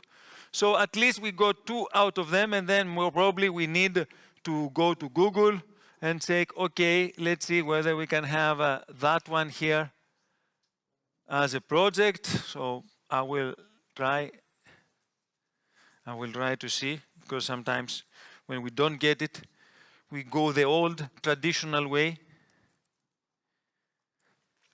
So we go here, we click Control V, and we have project, website, Horizon, Europe. Okay, Cordis. It is from Mahi University. Maybe they have the project website there.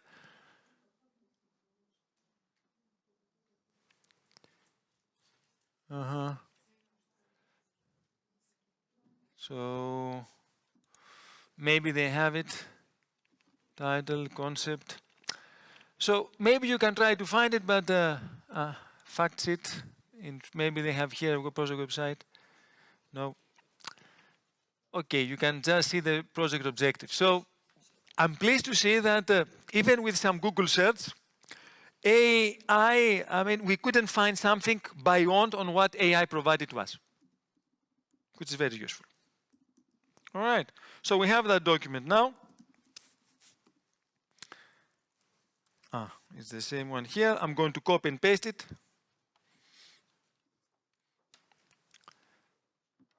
So that's the table. I go to Word document, previously funded projects. I'm going to add it here. I mean, with the project website, I can create a different folder, a different file, sorry, but that can be okay.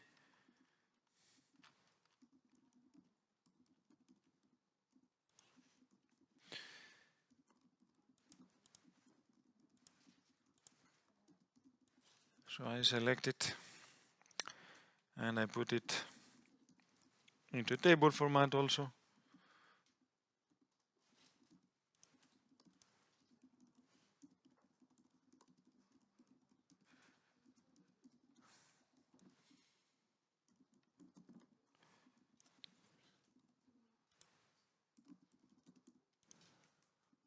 To see that's a folder. Okay, so I save that. And I keep that also in my elements. So saved. And I have that, and then I go to the next task. So we have that. So now we can add all this into the project folder. Let me see. Oh no, there's one more. A starting point is proposed based on the following related purpose and goals should be and the targeted goal for each of those projects, explain their achievements and what can be considered. That is a fine-tuning.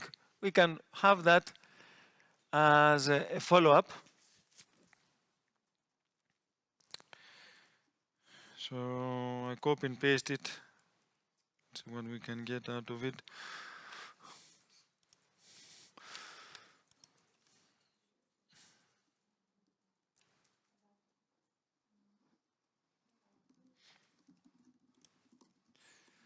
On the related project websites above, conduct a thorough analysis, identify those project purpose and core results should be considered by Digital Europe proposal under the targeted goal. For each of those projects, explain their achievements and what can be considered, and explain why a proposed project under the targeted goal can go beyond the achievement of those projects. Check their sub-pages also, if applicable, because for some of them, they don't have a website.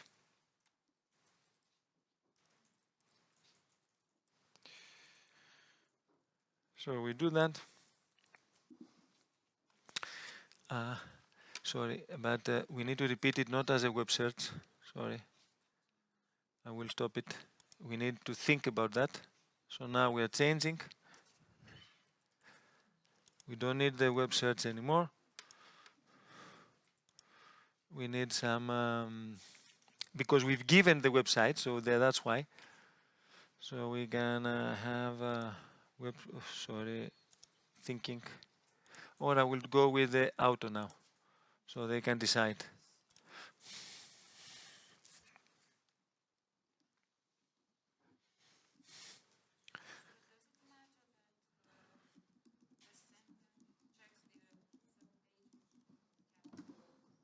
Yes, it does matter because, if applicable, because we want that whenever we want something that we believe is important, like to check also the subpages, not only the home page, that's why we capitalize it.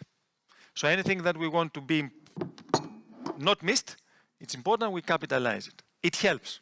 It is not a guarantee, but it helps.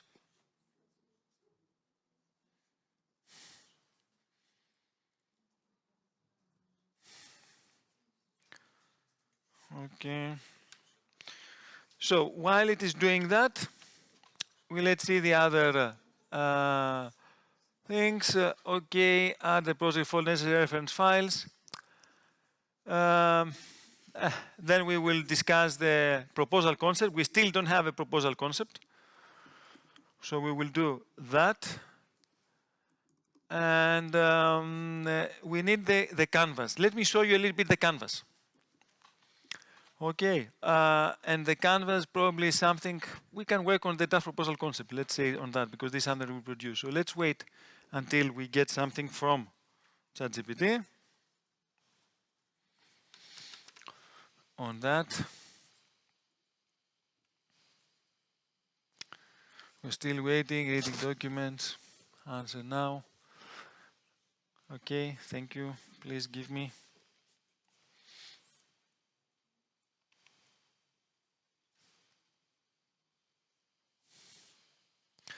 Okay, I think that's also very interesting because now it shows for X4 ED, extended reality for education, because that's cool. Why it matters. Okay, it's still doing some work.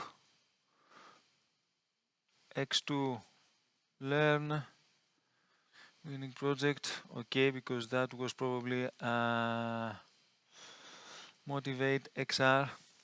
And it gave me also, you see the website here, motivatexr.eu.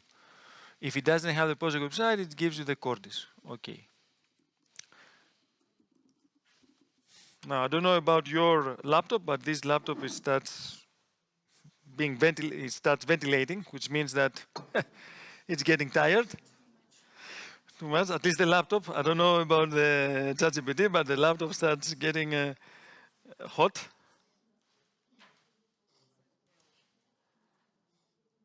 Okay. Let me close some windows so to make it a little bit lighter for them. This one, I will keep that one. Let me see if I have something else to delete here, because it gets very... I will delete that one. I will delete that one. For the time being, I will keep previously funded projects. What about anything else?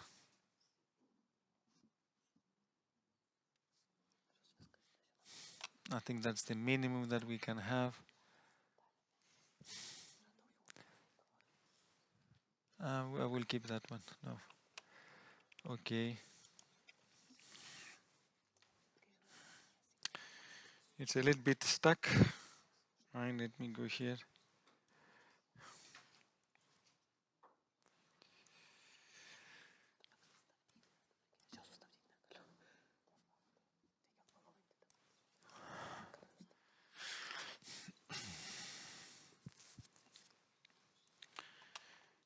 So you see that it's not responding. We will wait a little bit. You might get that. Did you get that in your response when you were doing? Also the same thing? You have to wait, eh? So that means that ChatGPT starts to get a little bit saturated now, eh? It's getting tired. Yes. So,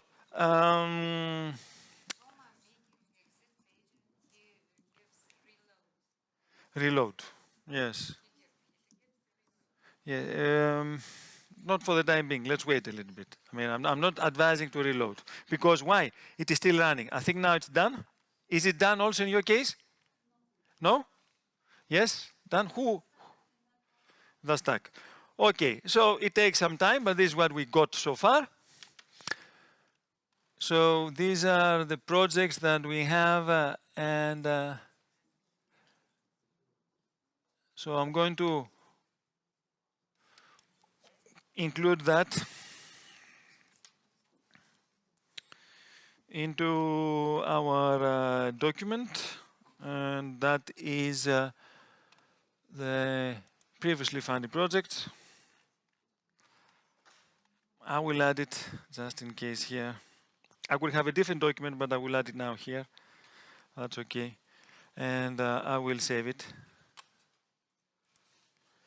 I will save it. So we have now previously knowledge from previously funded projects. So now let's go to ChatGPT. We need to upload all the files that we haven't uploaded yet. So we have, these are the files that we have uploaded, the call topic description, the communication guide from European Commission, the key policies, initiatives that should be considered, also studies, winning projects profile based on the targeted call. This is what we did at the beginning, and the Draghi's report. So what we need to add also is what we created so far, correct? So we go and we add files, and we say previously funded projects related to that. So we added that. So this is something that will be added. Okay. Now, as a tip, probably the system got saturated because, and quite quickly, normally it is not getting saturated that quickly, is because, why? Because we added a very huge file. You see here, the cores database. So that was quite heavy for them. So what you could do is you could have that specific analysis in a completely different window, even outside the project folder. This is the call topic description. These are the projects that have been funded so far. Look for the ones that are research, innovation, or joint undertaking innovation actions, and give me a list separately. You get that list, and then you upload it into the project folder. Did you follow that? Yes? So I think maybe that could be better practice now, because I see that it got saturated earlier than it should be. Okay, so we've added that. So the next now thing that we need to do is we need to prepare the proposal concept. Yes, we need now, we still don't have what? We have a lot of intelligence, but what we don't have is a proposal concept. We have the winning profile, but not the project proposal concept. Now, so we can say, please study the upload documents, or we can attach them, whatever we wish. I will go with a new chat, and I will upload those documents just in case. So I will go here. I will go to, because it gets saturated, and see whether that will work. I will go to a new chat. So I will start here. A new channel. We have one channel here already. That's okay. Let me now work on a new one for the proposal concept. And let's see whether that is faster. And I'm going, please study the attached. And I will say attached documents, and not in the project folder. And I will say which ones. And based also. So let's say which ones we need to add. We need to add in the downloads folder, definitely previously funded projects, one. We need the call topic description. It's, I think, skills, correct? And then we have the winning profile, that, and we have one more, which is the call key initiatives, and that's the 4 documents. Yes? Yes, I know, but that's a good question. But I don't know whether it's going to read them, because just to make sure that we have a good start, especially now that we have the chat. I could have tried, but I don't want to take the risk. If I see that the response is belated, then I will say check the uploaded folders. Yes, but for the time being, I'll go like that.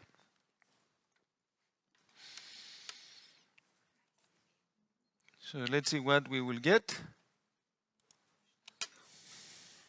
We have the thinking model, so that's okay.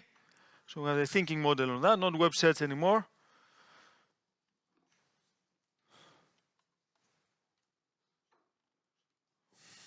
And wait and see what we're going to get out of it.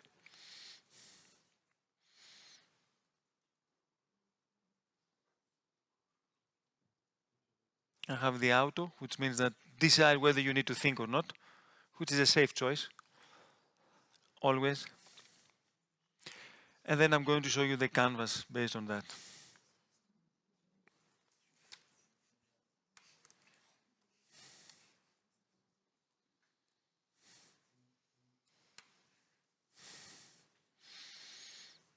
And I'm curious also to see what we're going to get out of it. I mean, but you know, every time that I do a similar workshop, it's always a surprise for me. Usually, it's a pleasant surprise, not a disappointing surprise. But let's see how it gets now. I mean, sometimes you never know. You cannot predict.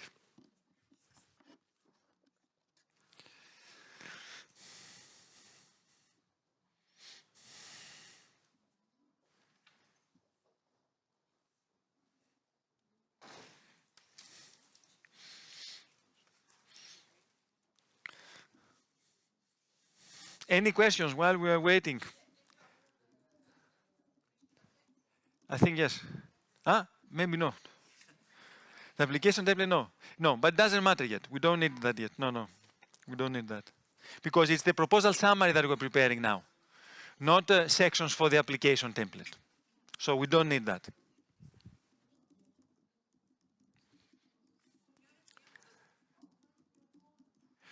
Yes, the documents that I uploaded were the previously funded projects that we looked. It was all the policies, all the studies that we find related to the call. It was the winning profile of the project based on the call topic description. And it was the call topic description itself, 4 documents.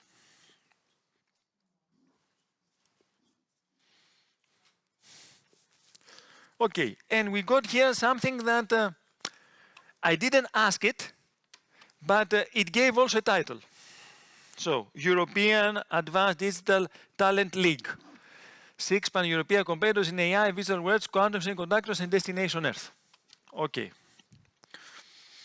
We can live with that, we can revise it, it doesn't matter for the time being, but at least we have a reference. Then we have problems.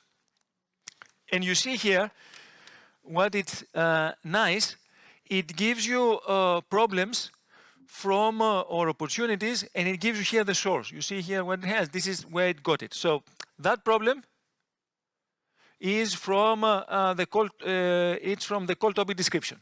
I see that here. That opportunity is from the winning profile. That one from the winning profile. That one from the call topic description. From the call topic description. From the call topic description. From the winning profile. That one from previously funded projects. So that's interesting also, you see. That one from Draghi's report. Okay, so you can put references in your proposal or in your summary. And then, let me see if it is from any other source. That one, the objective 4, from the call key initiatives and studies. So that's interesting. Also from call key initiatives and studies, the objective 6. So it's very useful that it gives you also the reference so you can check it in order whether they hallucinate or not. And then we have the work packages with key outputs, the work packages. And we have now the expertise needed. Yes, you see that it gives you type of organizations and roles, not specific names. And this is what we need for the time being. We don't have any names for the time being. This is what you need to do based on your network. Yes, Diane. Yeah. Well, if you have, you do that exercise, and then you say, based on that proposal concept, this is what we have so far from the consortium partners. Please suggest specific roles, assign specific roles to the existing partnership. What kind of information should I upload to the target departments? I mean, the description, websites? Well, the more specific you are, the better it is. If you give the project website, the organization website, it might not help, specifically if they are big universities, etc. If they are SMEs, that could be okay. So you need to be as specific as possible. My advice is to ask the partners to say, okay, this is the call that you're targeting, give me the profile specifically for that call. It's their duty to do that. You're going to invite them in your project. So it's their role to do it as specific as possible. If it's general, you return it back and you let them know to be as specific as possible. Definitely more than what it is on the project website. Okay, and I think that's very nice now, proposal concept. So if we also core results, so we have those here, and I'm going to, the good thing is that when you are copy and paste them, you will not have the sources copy and pasted, just the actual text. The sources are on the only on the ChatGPT window. So that's the full proposal concept. From the title up to the end of the, up to including results. So we have that here, and we go to Word. A new document now. It's completely new document because everything that we have been collecting so far is for building the proposal concept. So a new one. So this is the one, and I'm going to save it.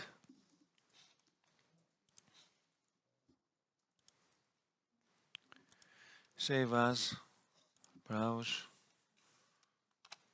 downloads, get a link. Proposal concept.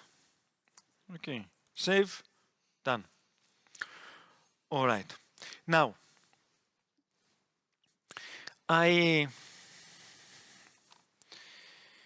what I could have done, and that's the next one, is I can go to ChatGPT here, and I can say, please open the attached proposal concept in Canva mode, and you will see what is the Canva mode. I will upload the document. It's this one. Open it. I don't want thinking. I want just upload. And now this is how I select the canvas mode. In Canva mode, canvas mode. And let's see whether it will open it.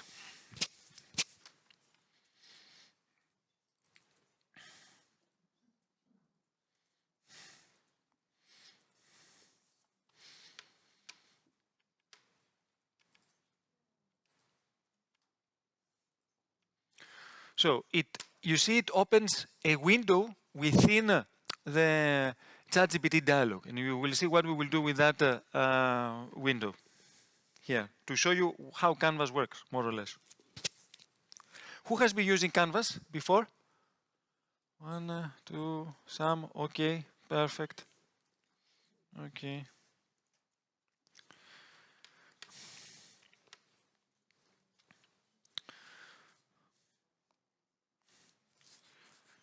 So I'm going to show you now what you can do with that, because only few of you have been using Canvas, so it's quite useful.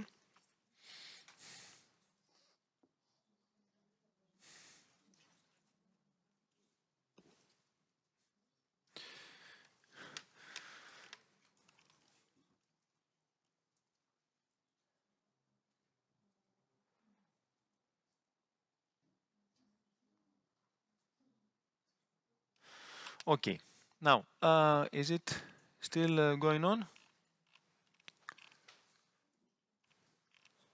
Okay, now, I go here and I click edit in Canvas. So if I do that, because I do edit, and now while I'm reading it, for example, this one here, you see, here you see, okay, it's a very good statement, but I would like also the reference. So what I can tell them is include the reference. Yes, include the reference. If they can find it, they will do it. But it's a nice statement.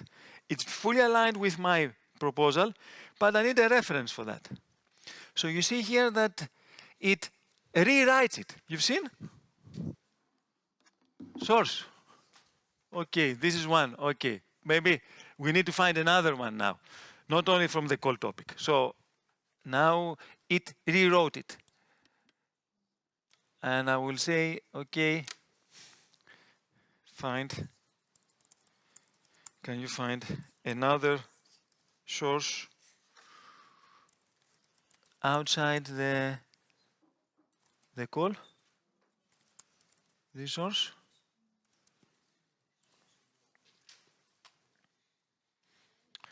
So you see what I'm doing? I'm editing now, online. I will show you.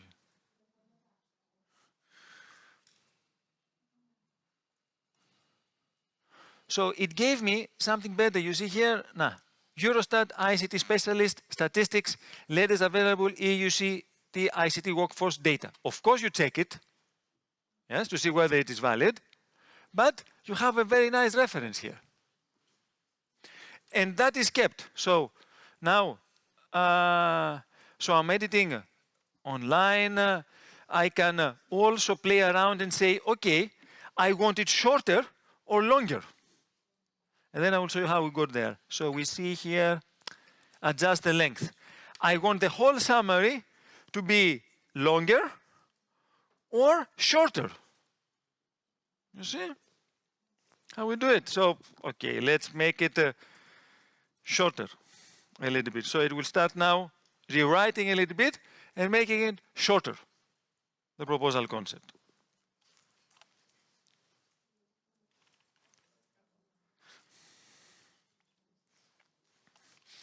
Or the reading comprehension. I want it more sophisticated.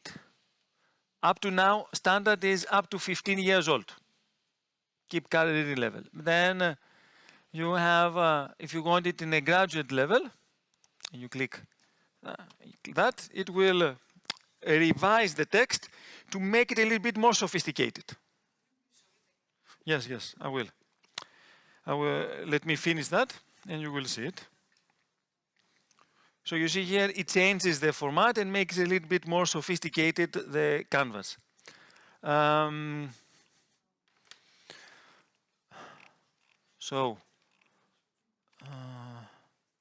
Here, you go here to the edit buttons, and you select, for example, the reading level. The reading level, you need it to go more and you click the arrow. We did that already, but you can do it for the length. So the length here, you wanted to make it shorter. So you click again the arrow, and it will start making the whole proposal concept shorter. It takes some time, but revises now the text. So you can not only edit the text and give instructions what you like, what you don't like on the text, but at the same time, you can say, make it more sophisticated or reduce or increase the length of what you provided to me. It's really useful when you write proposals, that feature, the Canvas features as we have. Okay, so it gave me, okay, a much shorter version. You see now? If you see it, it's just 3 paragraphs.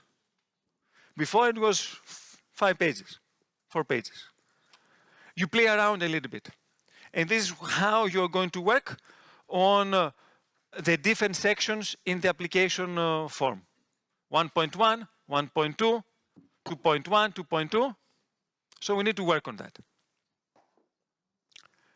Clear with the Canvas? Any questions? Because it's a very powerful tool. Did you understand how we get out to the Canvas mode? Yes? Okay. So I will take out from the Canvas mode. I click X here. Whenever I want ChatGPT to work in Canvas mode, this is the normal window. We are in a normal window. ChatGPT 5 or ChatGPT 5.1. Okay? So we go to the prompt instructions here. We click plus, and we go to more, and we check Canvas. That's the mode that we want to work. And then you give the instruction that you want. What I gave is, okay, I uploaded the proposal concept and say, put it in a Canvas mode. Or even before asking ChatGPT to give me the Canvas, the proposal concept, here at the, sorry, let me go up. Here, where we have, here in that prompt, I didn't do it, so that's why I did it afterwards. This is the proposal concept. I could have given that command here in a Canvas mode. I didn't do it, I missed it. So that's why as soon as it prepared, then I upload it and I asked to open it in Canvas mode. All right. Okay.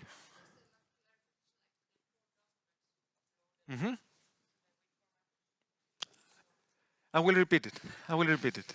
Why did you choose this for? Is this some rule? Why did you choose this for? Or should we say all folder documents? Okay.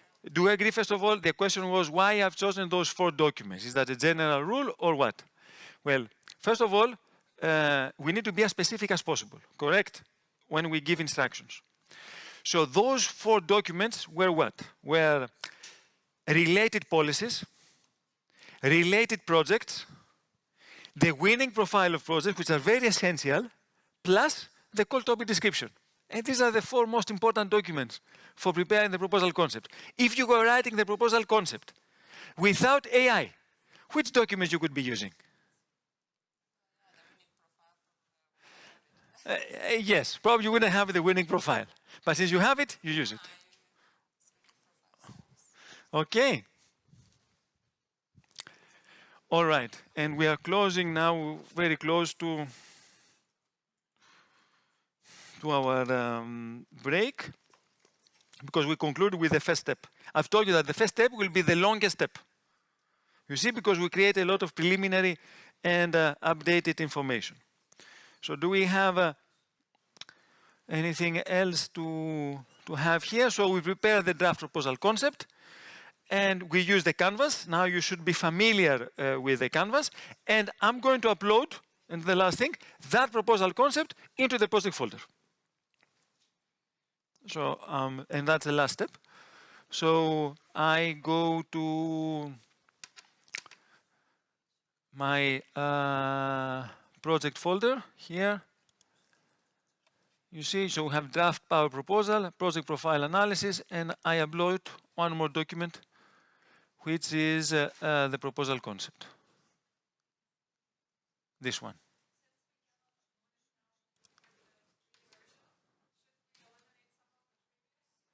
Yes, yes, otherwise, yes. But if you don't need, for example, the, what was it, the Draghi report, because we use now the Draghi report in the analysis. You can take that out. But as a general advice is when you start writing, get the paid version. I mean, don't rely on the free. Here for the workshop is more than enough. Now you're understanding it. But we need to take that out. The Draghi can put that one. So that was added. So that's the proposal concept. Okay, that is done. So we have one more file, 7 files here. So I think that's now a good point to stop and have a break because we concluded step 1, which is the most important one. Now we could have stopped here. But we will go on with some prompts on how to build the different sections. All right, after the break. For how long is the break? Okay, 15 minutes. So 5 past 3. All right. Okay, so let's proceed now with the easy stuff. Because what we did, it was the most challenging one. Yes, by far that was the most challenging one. Because the rest is just some prompts that you follow, you do it, you write them. But by far, this step 1 was the most challenging one. So whenever you're going to write any proposal, make sure that you create that kind of knowledge, intelligence repository.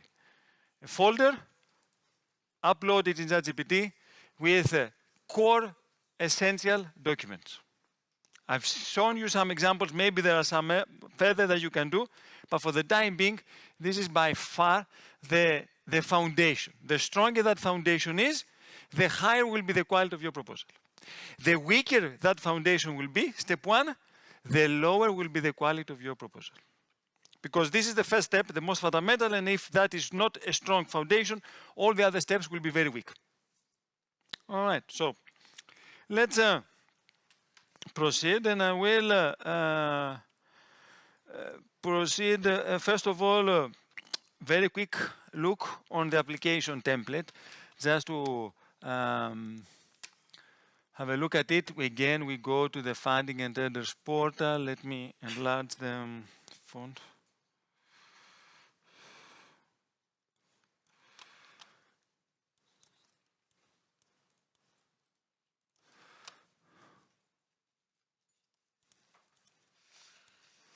So that's the standard application form. Of course, depends on the call. We might have different types of applications.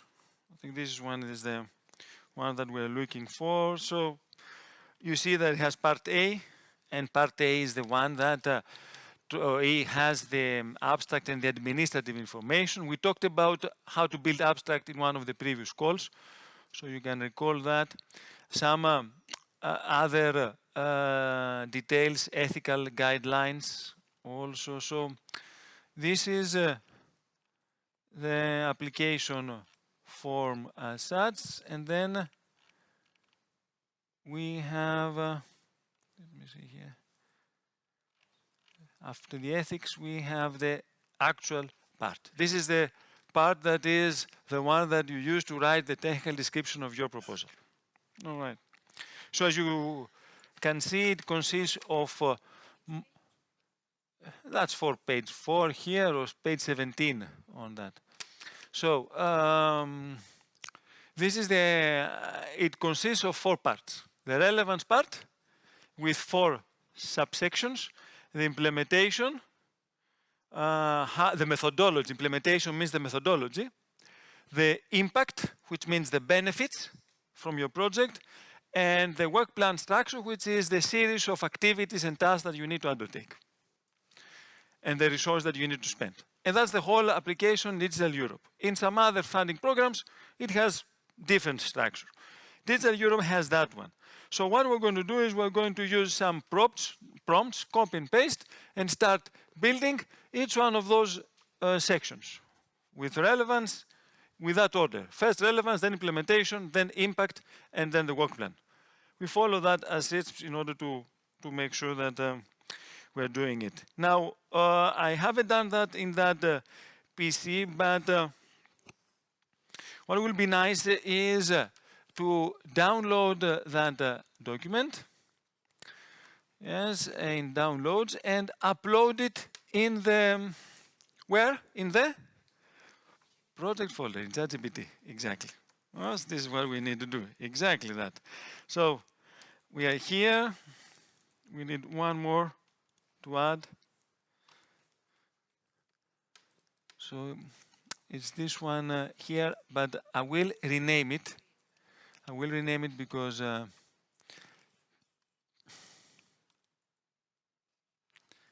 don't like it as such, so let me rename it.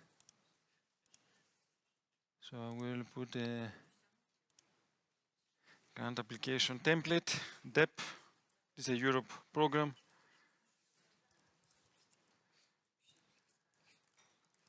Application template. Okay. And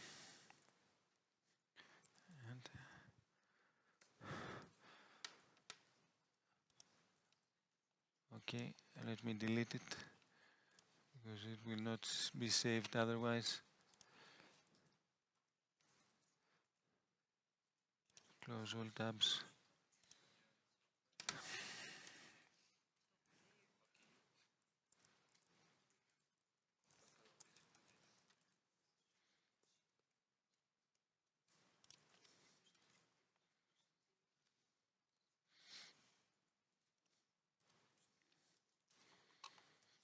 And we upload it into the system.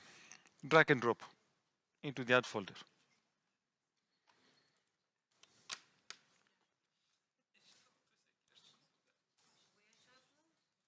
In the add folder here. We drag and drop. Where we have all the folders. Where we have all the projects in the folder, in the project folder. All the project files. We have all where we added all the previous documents. Yeah? So we have now 8 files. Okay, so now we can, in order to reduce saturation, we are in the same project folder, but we can create a new chat now. Or we can continue with that one where we prepared the draft proposal concept. Why? Because it's not full yet. It just had 1, 2 commands, 2 prompts. So it's not very, actually it's just that one here. So it's not that big. Or we can have a new one, it doesn't matter. So we go.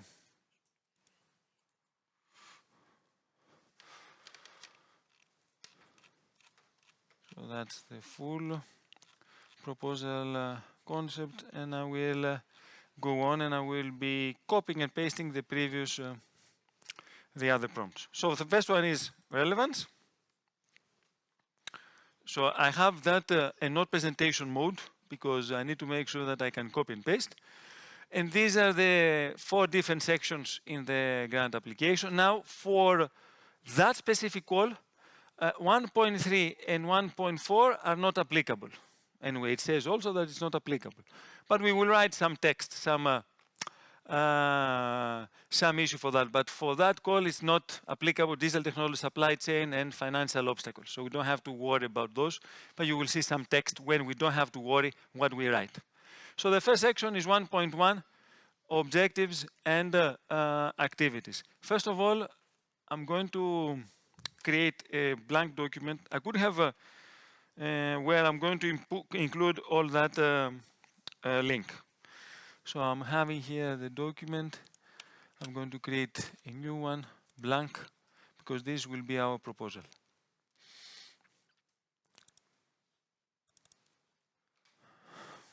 And that will be the first section here. So we'll start writing on that. So we'll start writing on each one of those.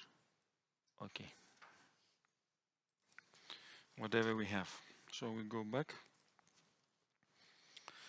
And we go now to the first prompt. And you see now that we follow more or less the create. Remember the create principle. What is the act? As an expert, right, an evaluator for the Digital Euro program, we're telling them how to think. You remember in the create character thing. Then we explain them what they have to do with clear information. Yes, right, in a format, but simple EU proposal language. No, don't invent new activities or objectives. Something is missing from my input, stated one short sentence. Because we have already the objectives. From where? From the proposal concept. We have already some work packages. Again, from where? From the proposal concept. We build already something. So we don't start from scratch. That's why we need to have the proposal concept ready. So we take that text and we paste it in our table, and we will see what we will get out of it here. So copy and paste.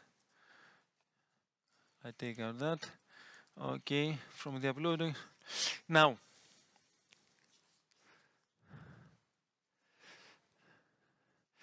I can leave it as such, and I will leave it as such to see what kind of response I will leave, because that was also a question from your side, whether we upload the documents, attachments. Let's see whether we can get something out of it, as it is without uploading separately the documents. If we don't receive something that is satisfying, and then we will have to repeat the prompt, and we have to attach the documents, instead of relying on the proposal folder. Please consider especially, okay, so a section about that explains how the project aligns with objectives, etc. So we give specific instructions. Rolled out for competition, teams, events with advanced skills, academic digital skills, and jobs platform. We write in a format, but simple EU proposal language. So I have already reworked the prompt before, based on the create formula.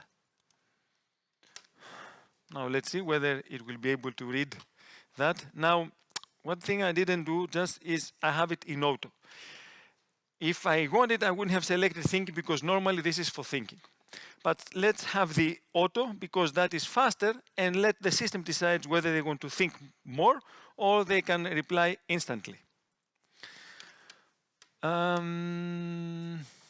Okay, now I get something, but I don't like it that much. So I will repeat that here, but I will repeat it in a canvas mode, because I forgot to put it.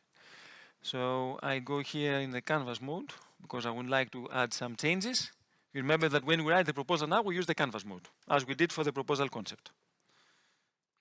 Okay. So, okay, let's see what we're going to get in the canvas mode, because then I will need some modifications.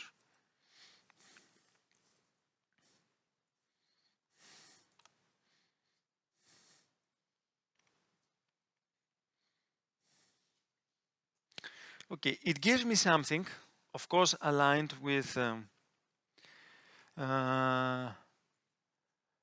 but it's not that satisfying. So, for example, here, what do you think here? This project is fully aligned. Do we need something like that? I mean, okay, it's still working on it, but it needs some fine-tuning. So as soon as it finishes, we're going to do some facelifting on what we got out of it. And okay, objectives.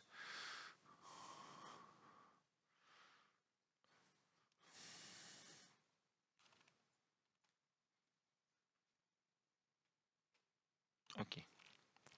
Now, first of all, do you like it like the way it starts here? What is missing normally? So let me do edit and try to edit that one, because we can play around now in real time. I would like to start with a problem. I need to make a first good impression. Start. So revise it by starting on what is the core problem. Then identify what is the current state of the art, and or I will define the current state of the art a little bit later. Okay.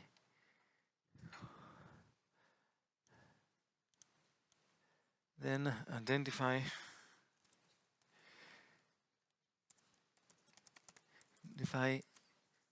specific problems that the project will deal with, and and then provide the objectives that should be fully aligned with those projects. The good thing is that this session is recorded, so you can see also what I write afterwards at your own session. But otherwise, it would have been a little bit challenging. So let's see now how they will react.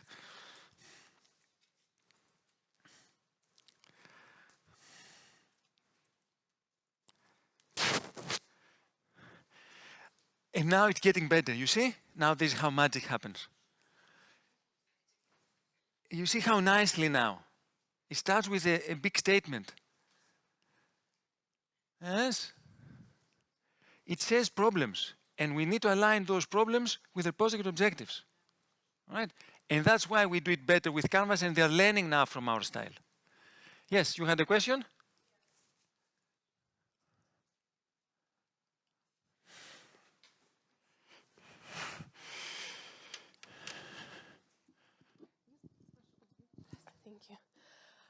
As we started writing already, we were discussing that we're trying to understand where our creative part goes into the proposal writing process.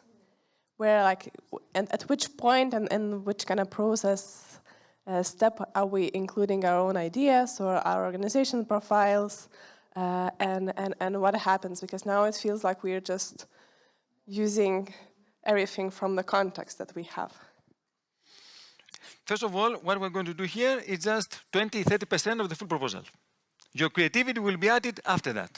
Your input from organizations will be added after that. Now we need to have a good starting point, first of all. Secondly, the creativity is not that matter of creativity in Digital Europe projects. Why? Because it's not like Erasmus+. It is, in that call, there are specific expectations. The European Commission, Digital Europe, they know very well what they want from the winning project. Only one project will be awarded. And they are very specific on what is expected from that project. Specific objectives, specific deliverables, specific target groups, specific KPIs. You remember that these were part of the call. Mm-hmm. But as an evaluator, maybe already see or want to... Aren't you afraid that all the proposals are going to get more and more similar, and that everything diverges into one kind of pool of information and kind of replicating the same steps? Only if you don't do step one. Step one is the one that differentiates you. That's why it's by far more important. Because normally most of the applicants, what they will do, okay, let me start using AI, let me write a very nice prompt, and let's see how AI can help me in order to build 1.1. But what we did in step one is what gives us advantage. And the more thorough we are on that, the better will be our analysis when we give the instructions in 1.1, in 1.2, 2.1, 2.2. This is what makes a difference. That's why I said at the beginning, step one is the most important one. All right? Yes? Maybe from your experience you can tell, is it relevant only to Horizon, to Digital Europe program, or also to Horizon Europe programs? Very good question. Now, that approach is very similar to Horizon Europe top-down calls. Which are the top-down calls? Top-down calls are Pillar 2, the collaborative grant applications, where we have to deal with global challenges. this is very similar. If you're dealing with pillar 1, which is Marie Curie, ERC, it's a completely different approach, which is a bottom-up call. But top-down calls, that there are specific expectations on what should be the winning projects doing, then you need to follow that approach. All right? Do you know which is pillar 2, top-down calls? Yes. This is what, exactly the same process. So, the winners are the ones that are doing best step 1. Step 2, as I said, is the easy one. So there is no creativity that much on step 2. Just to write a very nice prompt. This is your creativity about. But in step 1, we also used quite kind of standard database, right? So we're not putting anything that is from our side, we're just scraping it from the web. So if we're all using the same steps, so we're all going to still get the similar results. Okay. First of all, your creativity is to follow that process. That process is very creative. Yes, it is. Innovative, creative, because not everyone is doing it. Although it is common practice, although it is common sense, it's not common practice. So you have an advantage on that. Now, in digital Europe, what will give you also the advantage and the creativity is how to convince the projects that have developed something to be part of your consortium. Because one thing of the Digital Europe project, you don't start from 0, you start from TRL 6. So, and we've seen some projects that they need to be the starting point. So your creativity is how you're going to involve them in your partnership or how you're going to exploit the results in your project. AI cannot do that for you. You need to do it. And this is what differentiates a winning project with a non-granted one. All right. Basically, the feasibility of the implementation of what AI proposed to you. The feasibility of the consortium synthesis. The consortium synthesis. There are two things that differentiate you with respect to others when you use AI. The first thing is the consortium synthesis. No one has the same consortium, first of all. So your creativity should be allocated on that area. And the other one, which is not the case that much here, because here it is on higher TRLs. But if it was Horizon Europe, for example, just to make sure and you understand here, is the depth of the state-of-the-art analysis. AI cannot give you the depth of the state-of-the-art analysis that you can based on your expertise and based on your, quote, creativity. That is what makes a difference. And the third is the methodology that we follow here. The methodology will be well established. The other two things are up to you. Okay, clear? Okay, makes sense. Thank you. Okay. So you've seen now that we got a much better introduction, by far more impressive than the previous one. And we do that the same.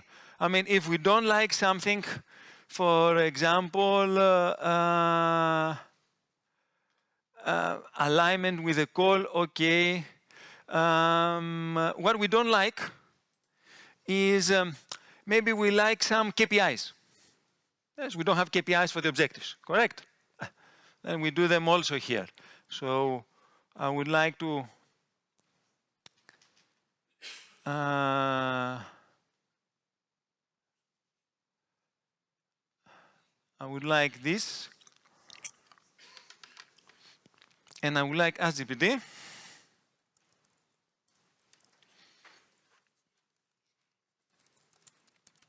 revise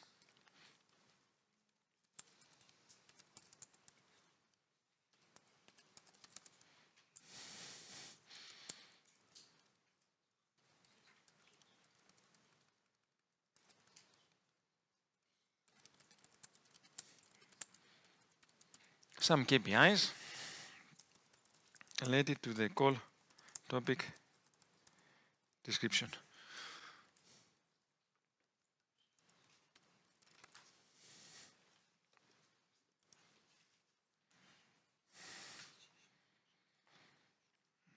So now we will see probably something else. They will revise it, seeing.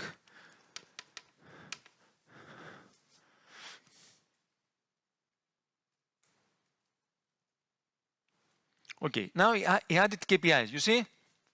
So it's getting much, much better now.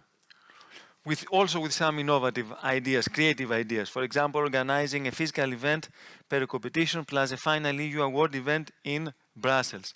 And actually, if you do exactly the same thing, if each one of us follows exactly the same prompt, you will get a different response.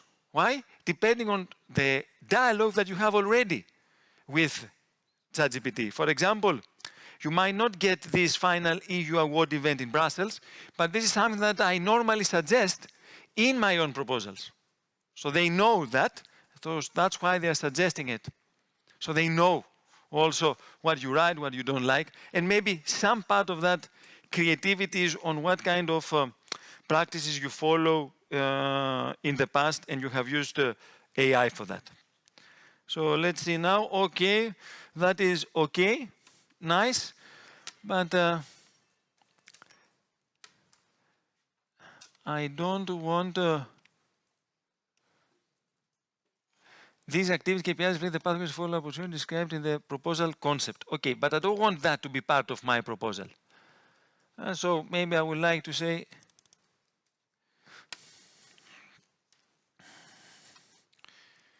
please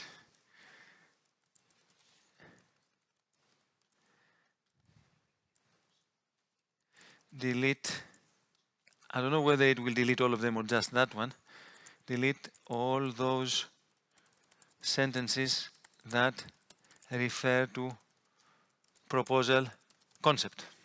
Okay. I don't know whether it will just delete that or all of them, because also there were other ones that are referring to proposal concept. You see, that one also, that one. So let's see now. So it deleted from objective 1, that's okay, but objective 2, objective 3, more intelligent than I thought about, eh? Okay. So you understand now what it is. It takes some practice, but you work on the canvas. Okay. What you like, what you don't like. Okay. So that's okay.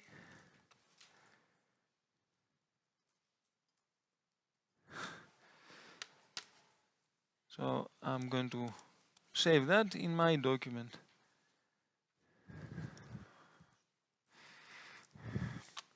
Now I spend more time on that because, okay, after that we will speed up. But for the time being, I just want to make sure that you know how to use the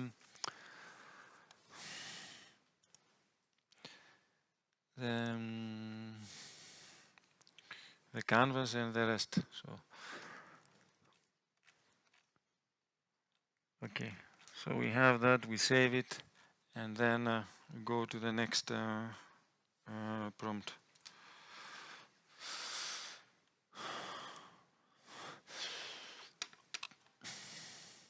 Okay, we don't need to do that only if we just need to revise 1.2 separately. So that's why we need the character. If we go on with writing 1.2, 1.1, 1.2, 1.3, 1.4, we don't need to repeat how they should think. They already remember that from their first prompt.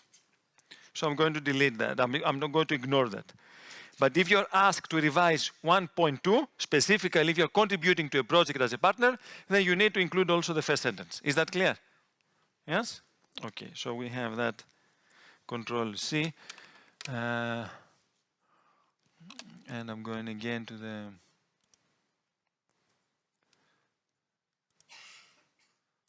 here. Okay, so I close the canvas window.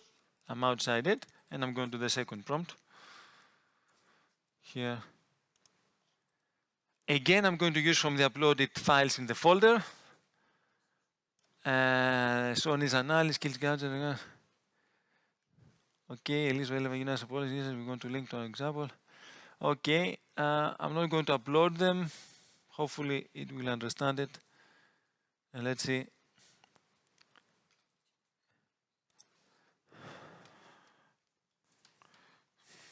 What we will get out of it. Again, as a reminder, I use the auto, which means that I allow them to think whether they need to provide instantly response or whether they need to think. Sometimes if I don't receive something that is of high value, then I can repeat it. Now, what did I forget again to do? What did I forget again? The canvas. Exactly. That's the one. All right. We will not use the canvas for that. Maybe we'll use it for the next prompt. All right. But we need to work on the canvas.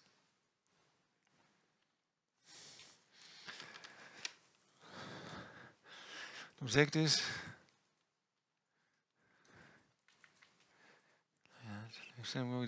So these are the ones that we've used already and analyzed them and etc. Okay. So these are the policies. So I can copy and paste that one. And since I didn't use the canvas, I copy and paste it as such. That's okay. I could have improved it, but for the time being, I will leave with that one. So this is the second paragraph here.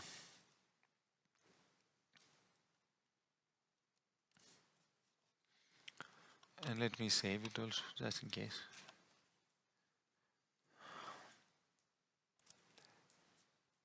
Save as,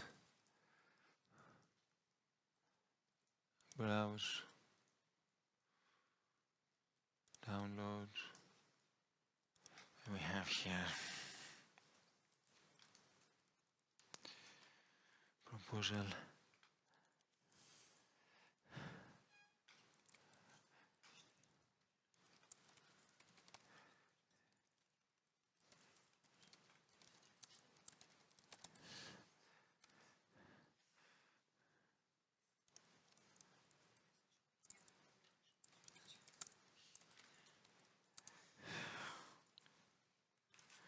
Okay. Let's go back. So next one. Okay, this is not applicable for this specific call. Does not apply because it mentions that in the call topic description. Not applicable. But we can add something, very limited. It's always nice, even if it's not applicable, to add something. So I'm not going to use the canvas for that because I don't want that to change. It's very straightforward. So I will go back. So I will continue.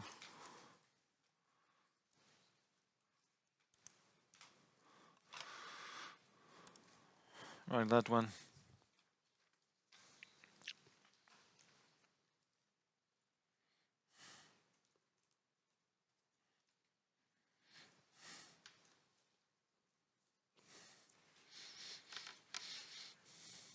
Okay.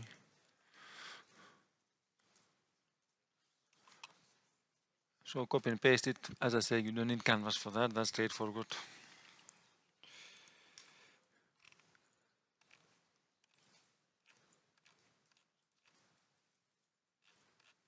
So that's the one. Okay.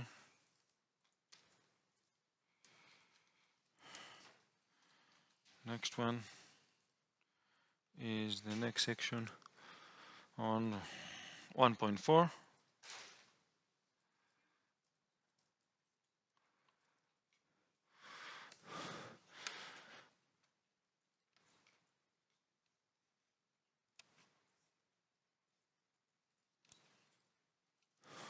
We don't need many details on 1.4 either. Yeah, we add it straightforward. Let me gain some space here.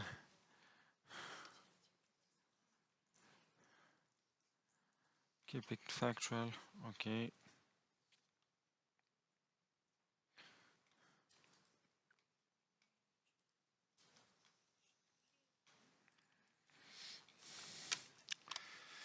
So that's straightforward. And I can copy and paste it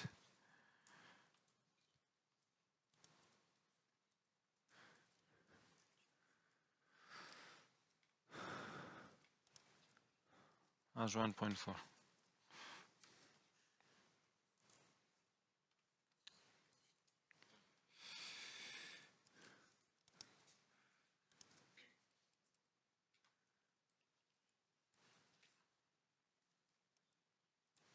Okay. And now the next one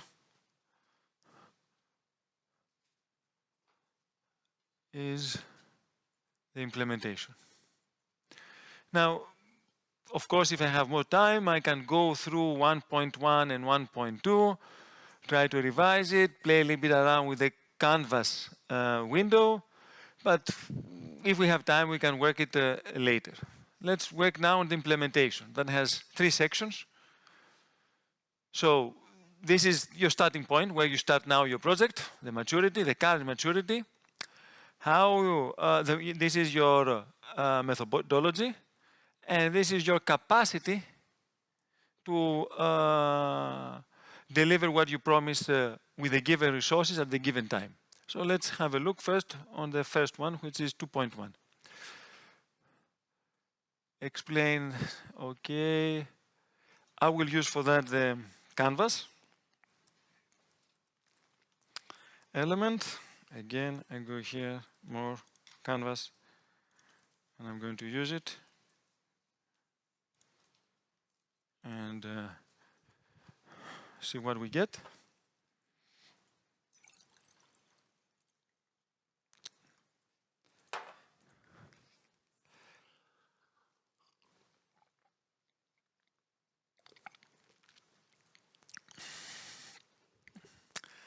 Okay. By reading at it, I mean, definitely something that I don't like that much. As with ongoing involvement, you find actions there such as semiconductor, which demonstrate readiness to the go.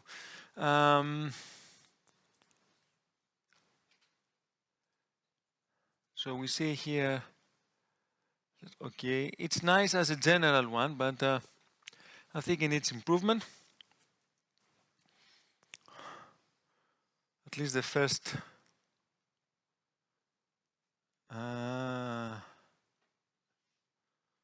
here, the first paragraph at least.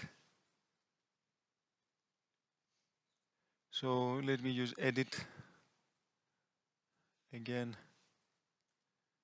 Here, ask GPT what we need here. Please assume that the project has access to the related previously funded projects and elaborate on that here on the upload, the provided in the folder.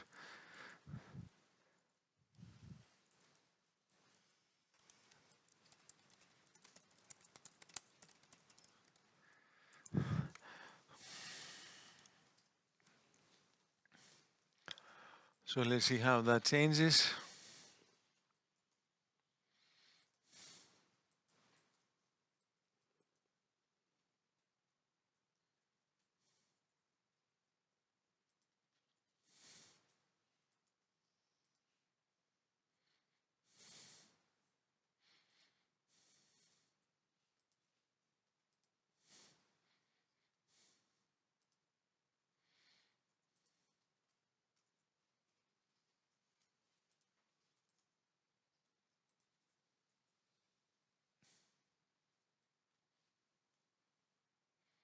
Again, I might not be satisfied with that. Maybe I need something more here. So I would like specific names.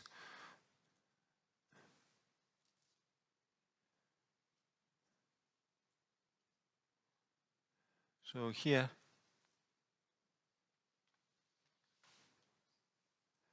again, give names of projects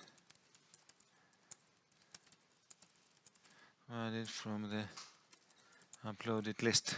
Let's see if it's going to work. If not, then I might have to repeat that prompt outside the canvas by adding the previously funded projects as a list. Now it did it. Okay. Because these are you remember, these were the ones that we have identified projects, and we uploaded their description in the folder. So we have them here. Okay, now that's getting better. So maybe this is something that I can live with. Of course, I can spend a little bit more time, but for the time being, that's okay. And that.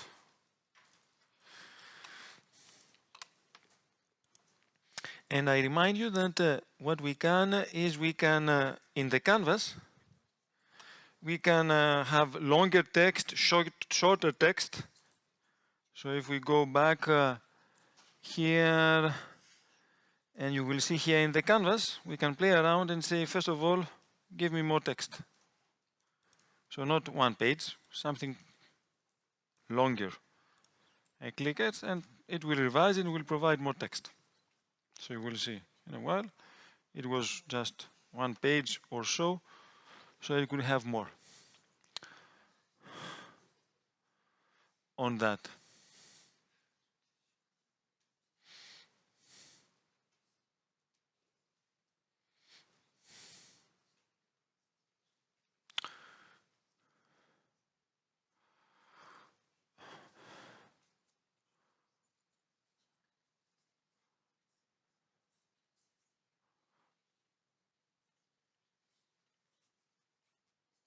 So you see far more details here. So more 70%, as it says here, they added 70% richer details. So than the previous one. We like it, we don't like it, we copy it, but we can play around with the text. Okay, I don't think it's that important, that one, so I will go back and I will go on with the next sections. I'm not going to spend that much time on Canvas anymore. I will be using the normal prompts to see how they behave. So this is the 2.2. We separate the implementation with the project management. It's always a good practice to do it like that. So we go to our project here. We add it, no more to add it the canvas because I need to proceed. Then I would like to show you how you can build the full proposal by those prompts and then have any individual discussions that you might wish to have according to your needs, something that you don't understand. So we have that here.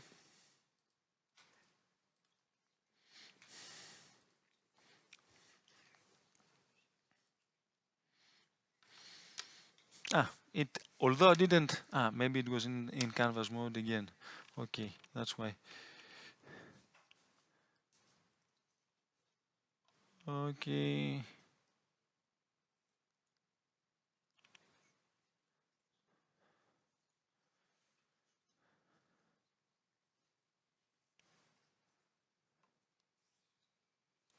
Copy it. Digital skills. 2.2. Okay. It hasn't finished. I was in a hurry. It still writes.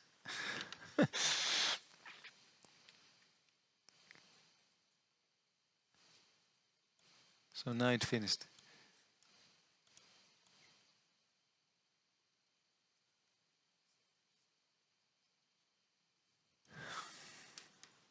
Control it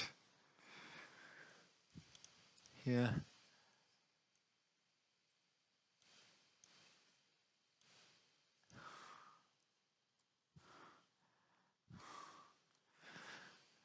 And we need that one not as bold.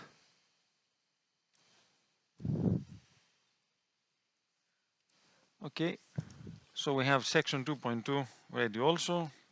Maybe we can do some fine tuning not any more on that.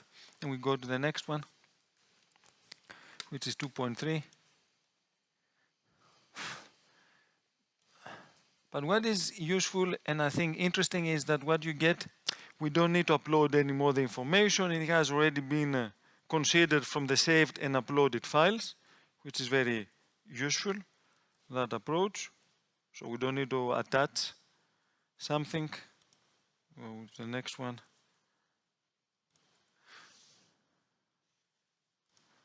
And we see what we're going to get.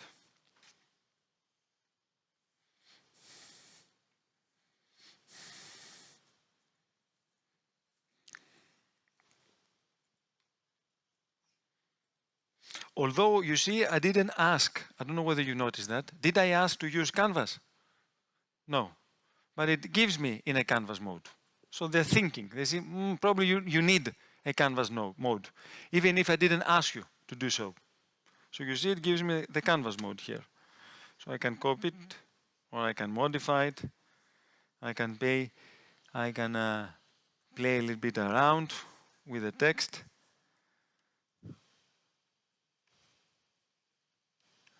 Okay, so that's fine.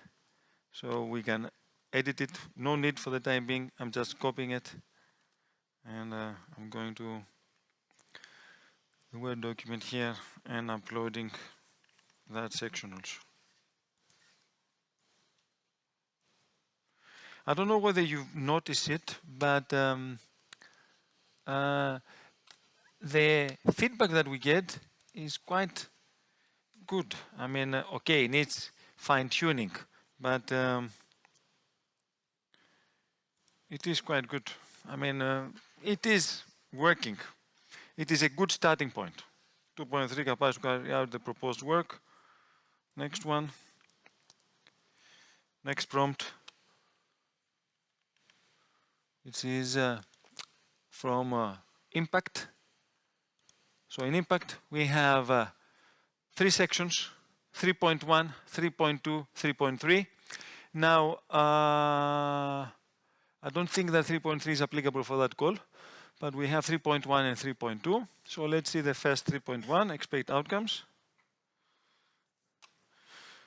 With 2 clear paths, expect outcomes and deliverables, dissemination communication. So in your case, when you're writing a proposal, you take those prompts and you modify them accordingly to the call.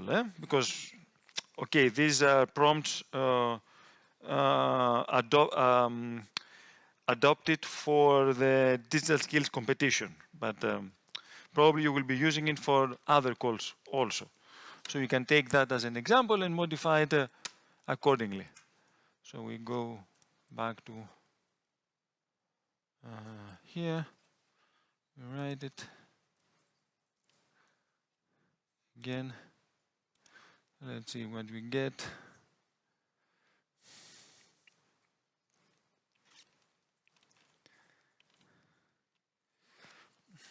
And then the good thing is, as soon as I finish all this dialogue, I will share the link, so you will see all the discussion that we had on that folder, because it's possible to do it. Okay.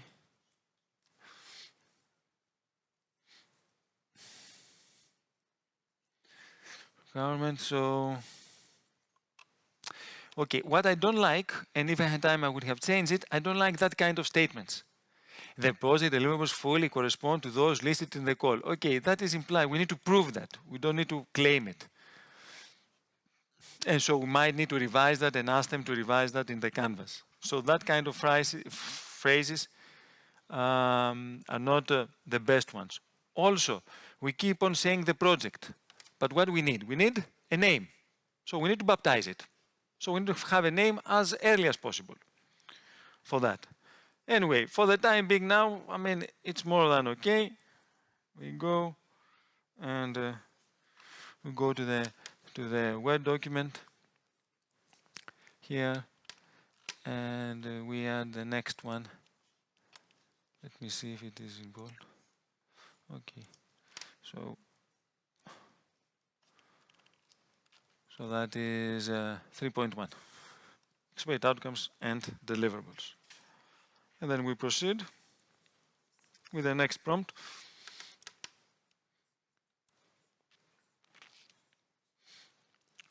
On competitiveness and benefits for society. We make sure that what we give is fully clear with call topic description and what we have uploaded so far. We paste it. We go to that one. We ask, we see what we get. Also, we say here, if do not provide numbers, do not invent them, refer instead to targets defined in section X if needed. So don't let them guess or don't let them put something that you don't like. Again, it keeps on working on the canvas, although I haven't asked for it.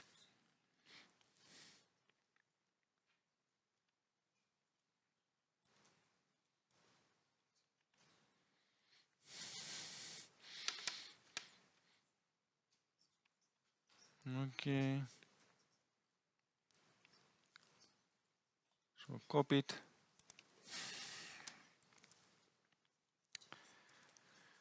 And we have the next section here on 3.2. Okay, if we believe that this is short, again, we can ask them to provide more information, be more verbose, and etc. by the Canva window. And then we have the next one. Again, this is not marked, this is not applicable for that section. And then keep it in 2 short paragraphs and tell them that this is not applicable because that section is not applicable, 3.3. Go here, we write it.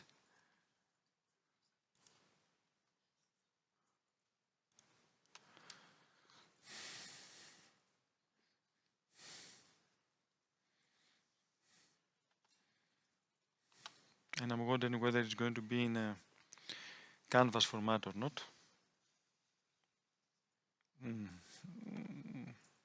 So that's it, because I wasn't thinking it will be in a canvas format, because you don't need to have it in a canvas format. It is straightforward.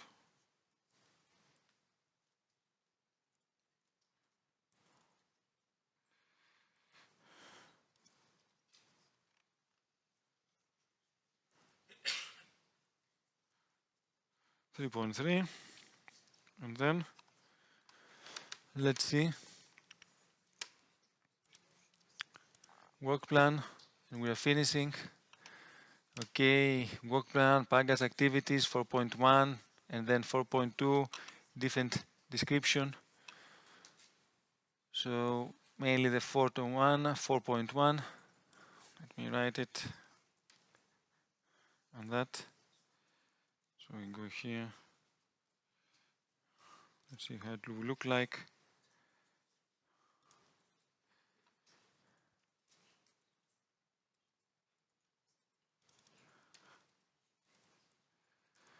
Information so far.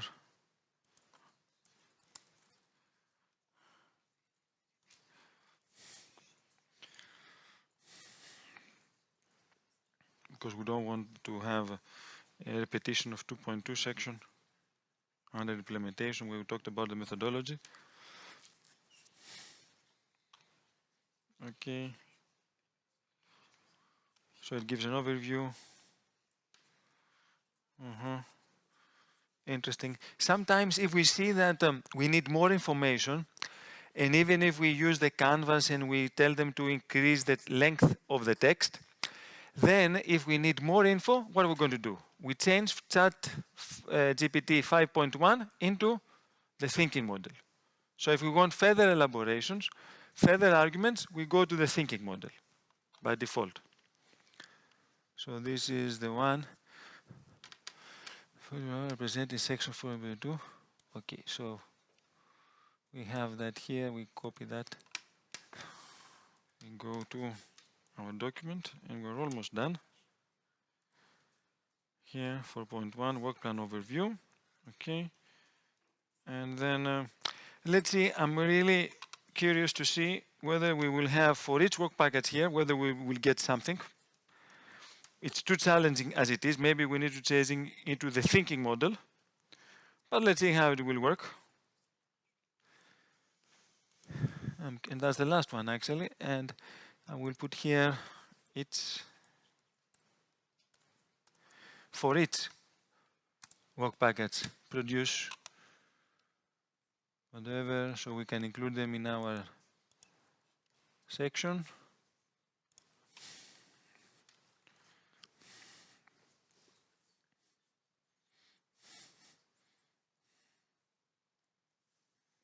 Also to tell them that do not alter what we have already, deliverables, core results from the proposal concept.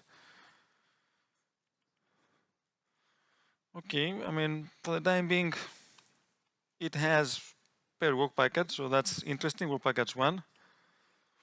Interesting description of objectives, interesting activities and division of work and roles and milestones. Maybe what I could have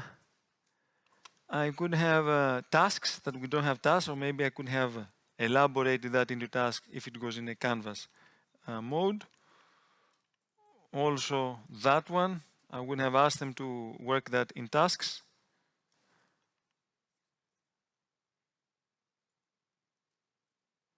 Once applied.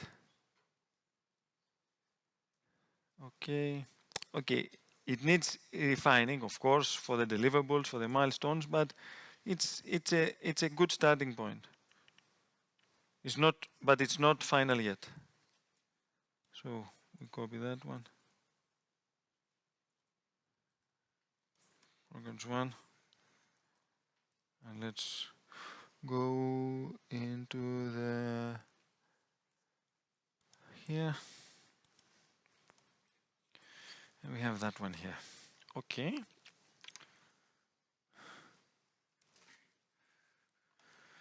And let's see what we got so far.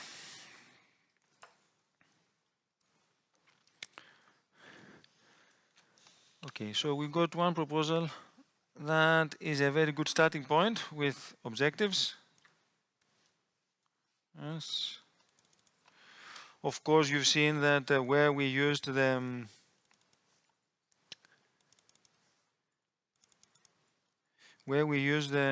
canvas mode, we got more details and etc. We add KPIs, but we have objectives 1.1 with KPIs, measurable ones, then quite lengthy. Then 1.2. If we insist further on 1.2, we can have in canvas by far more responses. Then we have 1.3 and 1.4 that are not applicable. Then we go to the implementation, the methodology. Here you remember that we insisted to mention some projects that we're going to use. Of course, we can insist further what we can get from those projects. Here, you can add also what you can add here in 2.2, in 2.1. Remind me what you can add here that we talk about those projects. Do you remember what we can have? Here we can add it. Of course, it was in here. We can have here previously funded projects. You remember that I said here in 2.2 you can have this paragraph here. Yes, you remember about the different projects. So we can add those sections. Yes? AI didn't do it. You have to think about how to do it. This is your creativity thing. All right. You need that. So that's important. Yeah, you need to add those sentences because that's important. Or we can upload that document again and say, look, revise 2.2 based on how our digital proposal can go beyond it. But we need to do it. Because as I said, the key elements for success in any proposal beyond artificial intelligence is the consortium and the state-of-the-art analysis. The state-of-the-art analysis is that document here. This is actually what other projects have done and how we're going to go beyond by using the current results. So this time that you need to add in 2.2. And then we have in 2.1. So we have then the implementation here, plan with the different structures, then 2.2 the capacity to carry out the project. Here we need to make sure that our consortium is well linked with those projects, the ones that we discussed. Otherwise, our proposal will not be very strong. And then we go with the impact, which is part 3, with the dissemination, communication, and how we're going to achieve the expected outcomes and deliverables. Expect outcomes and deliverables, just for your information, when we talked the last training, they need to be achieved when? Do you remember? When do we need to have the expected outcomes and deliverables ready? By the end of the project. Because some applicants, they believe that we need to have it sometime after the end of the project. No. In Digital Europe, and in Horizon Europe also, of course, we are allowed to have them after the end of the project, shortly after, but it's much better to have it by the end of the project. Why? Because these are competitive calls. So if one project achieves the expected outcomes and deliverables, as it is in the call, by the end of the project, and another one shortly after the end of the project, then the one that is by the end of the project will rank higher. And we need that. And then we continue with the rest of the section, which is the work package, the overview work plan, and then the work package description. Now, what you need to do separately is, of course, to elaborate more on the milestones and deliverables. Okay, this is something that you need to do separately. We have already deliverables from the call topic and from the proposal concept, so you need to match them, and then you need to probably add some further milestones here. Other than that, this draft section that we spent 1 hour and a half, more or less, it's an excellent starting point. Do you agree on that? I mean, can you imagine starting from scratch?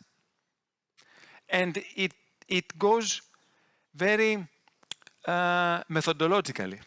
There is a method behind it. So what you need actually to do is now what I'm going to do is I'm going to share that also with you. Let me see how I can. So I go to.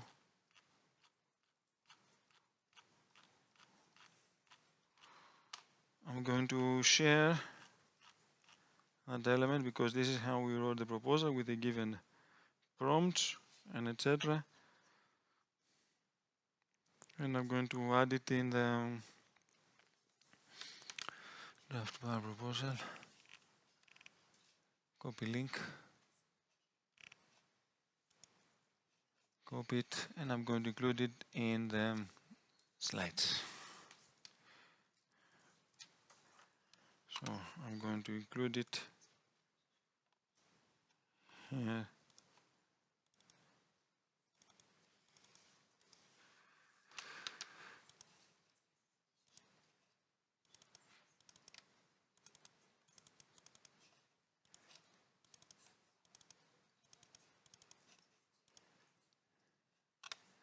I'm going to add a new one.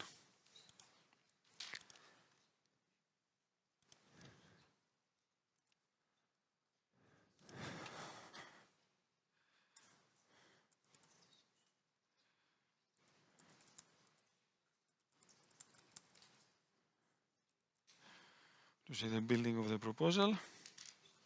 And we had one more here. I'm going to share that also, which is the first step. And that is that one here, so it's the other one. So we go here. You go to the project profile analysis. I'm sharing that also. Because it was a long process, specifically that one. And I'm going to share it in the other slides here.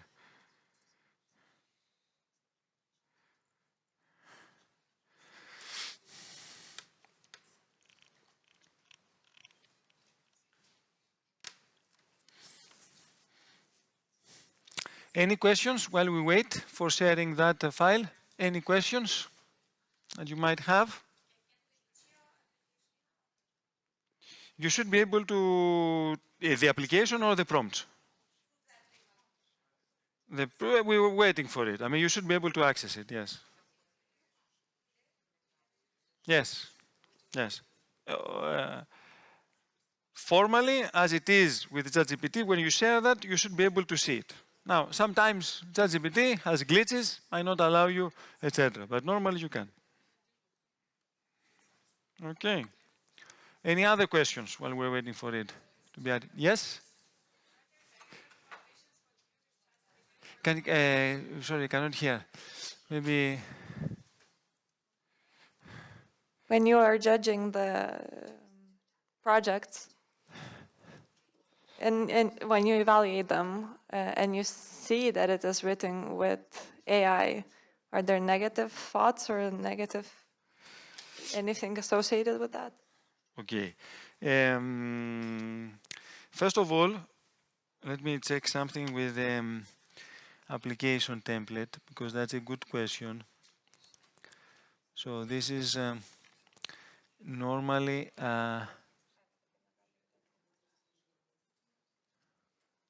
so here, okay, Digital Europe doesn't have that, but there are some other European funding programs, Creative Europe, Horizon Europe, that in the application form, you need at the beginning to state whether you have used AI, and if you have used it, where you have used it, how you have used it, and to ensure that the findings that it gave you are accurate. My advice is, and then I will answer your question. My advice is, when you have that kind of requirement in Horizon Europe or in other European funding programs, and very soon in Digital Europe we will have that for sure, you need to mention that you use AI, but not for writing the grant application. You need to mention that you have used AI for identifying and analyzing the following documents. And the ones that we see, the policies, the projects. So do it for that, not for writing. First of all, I know that many applicants are writing 0. They're leaving it blank. I don't advise you to do so. Why? Because we know that you have used AI. If you tell me that you use that way, which is a very sustainable and a very healthy way, we will be positively biased. If you say that you haven't done anything, we will not believe you, we will be negatively biased.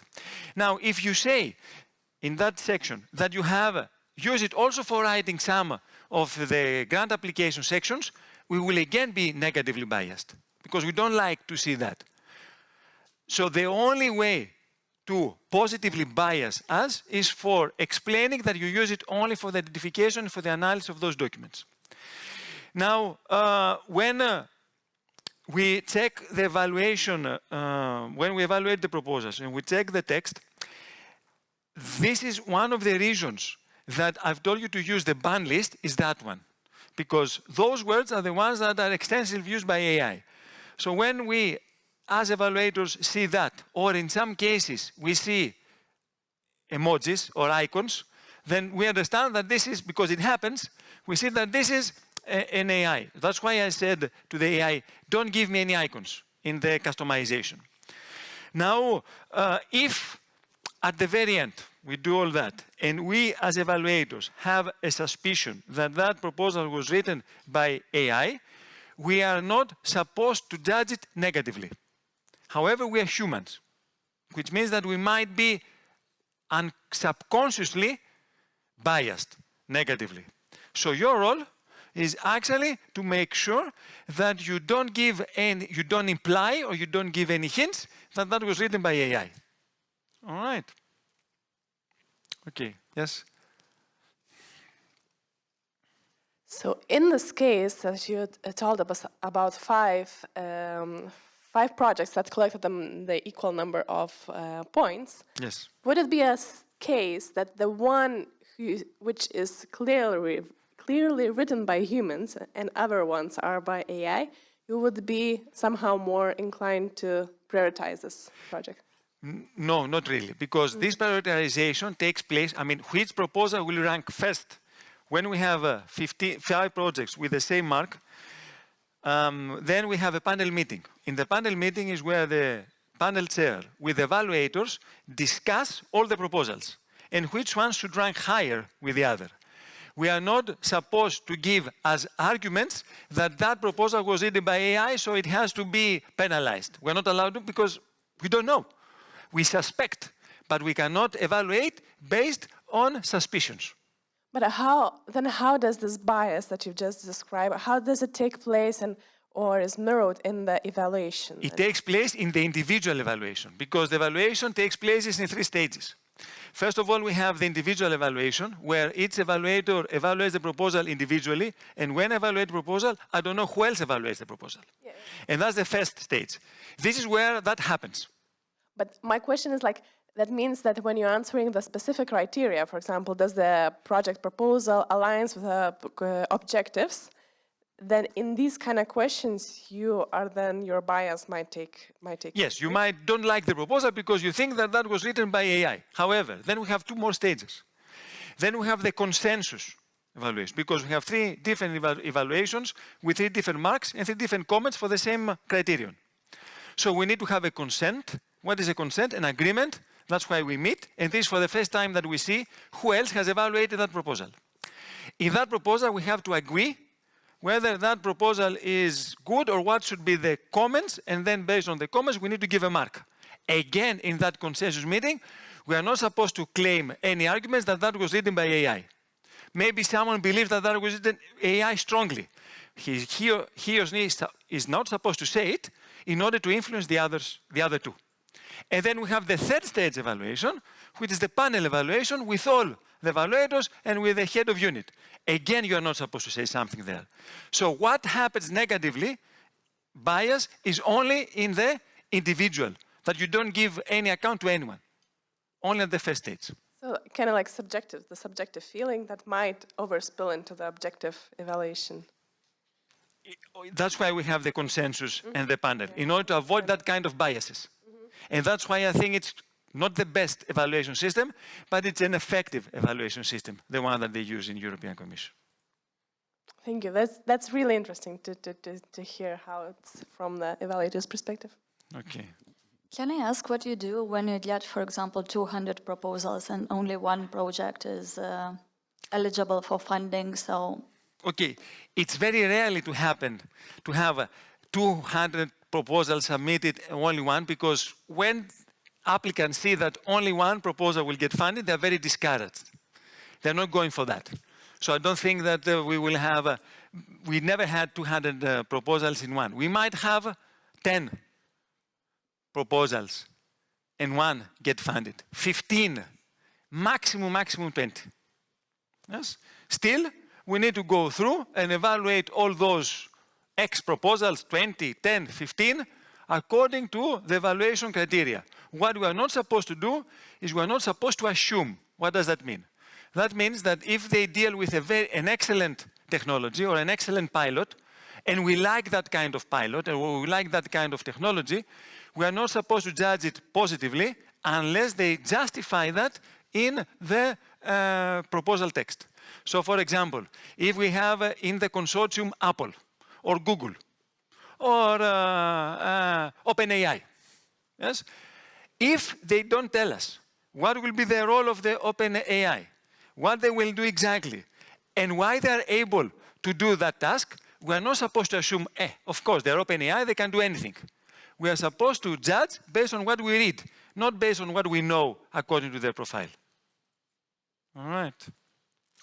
So that's also something interesting. It's a difficult task. It is. It is. You cannot imagine. Sometimes it was one consensus meeting last week. It took 5 hours. We're supposed to finish in 1 hour and a half, the consensus meeting. It took 5 hours because we couldn't have an agreement. Of course, it was also the problem of the chair of the European Commission. She shouldn't have stopped the discussion after 2 hours, not letting it going on. That's why we have 3 evaluators. Why? Because in threes, because it's an odd number, we have also a minority view in some cases. What is a minority view? Either I like it very much and you two don't like it, or I don't like it very much and you two like it. Or the third scenario is that we all like it or we all don't like it. Correct? In the last two, we don't have a minority view. In the first two, we have a minority. Correct? If there is a minority, normally, and we cannot have an agreement, it's a very good or a very bad proposal, then we stop there, and that proposal has to be discussed in the panel meeting, the last stage, the third stage. Also, this is very interesting. And I like that kind of view, because otherwise we can spend hours of discussing, as it was in the past, evaluations. 20 years ago, it was a completely different evaluation system. Now, it is by far more effective. Why? Because we receive a lot of proposals. Suppose that we spend in a consensus meeting 3 and 4 hours for one proposal. If there are so many proposals, what are we going to do? That's why we're limited to 1 hour and a half in the consensus meeting. Otherwise, it will be impossible to manage it.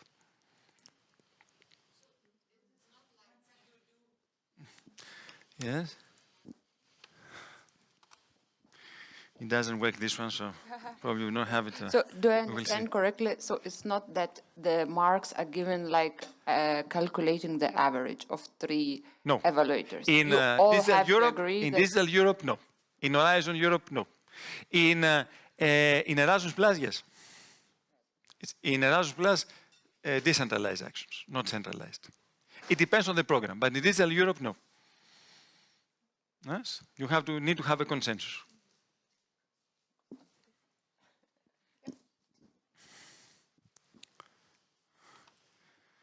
Let me see if I get this one now. Any other questions on that?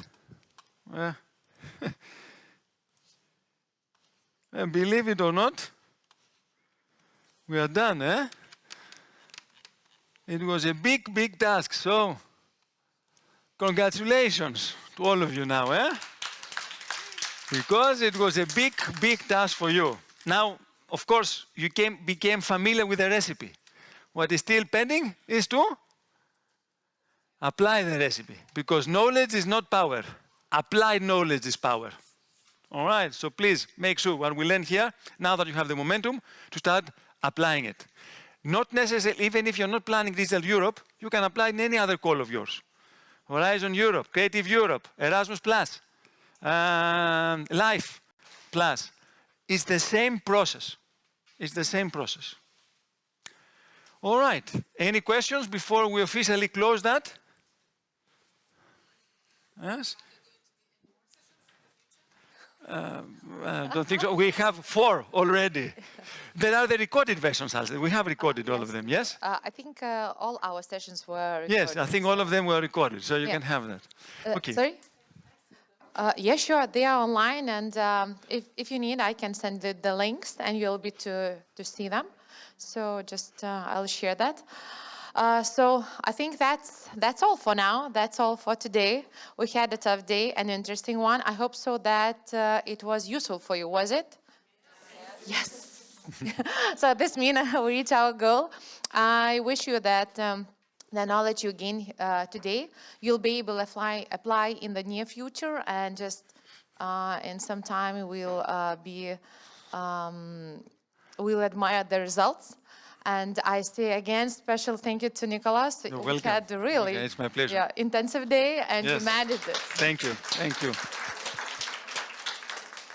Okay, so that's all. Thank you. Just if you want some coffee, if you are not full of coffee of today, we can still have one, and just can just talk and network a bit. So thank you so much for coming.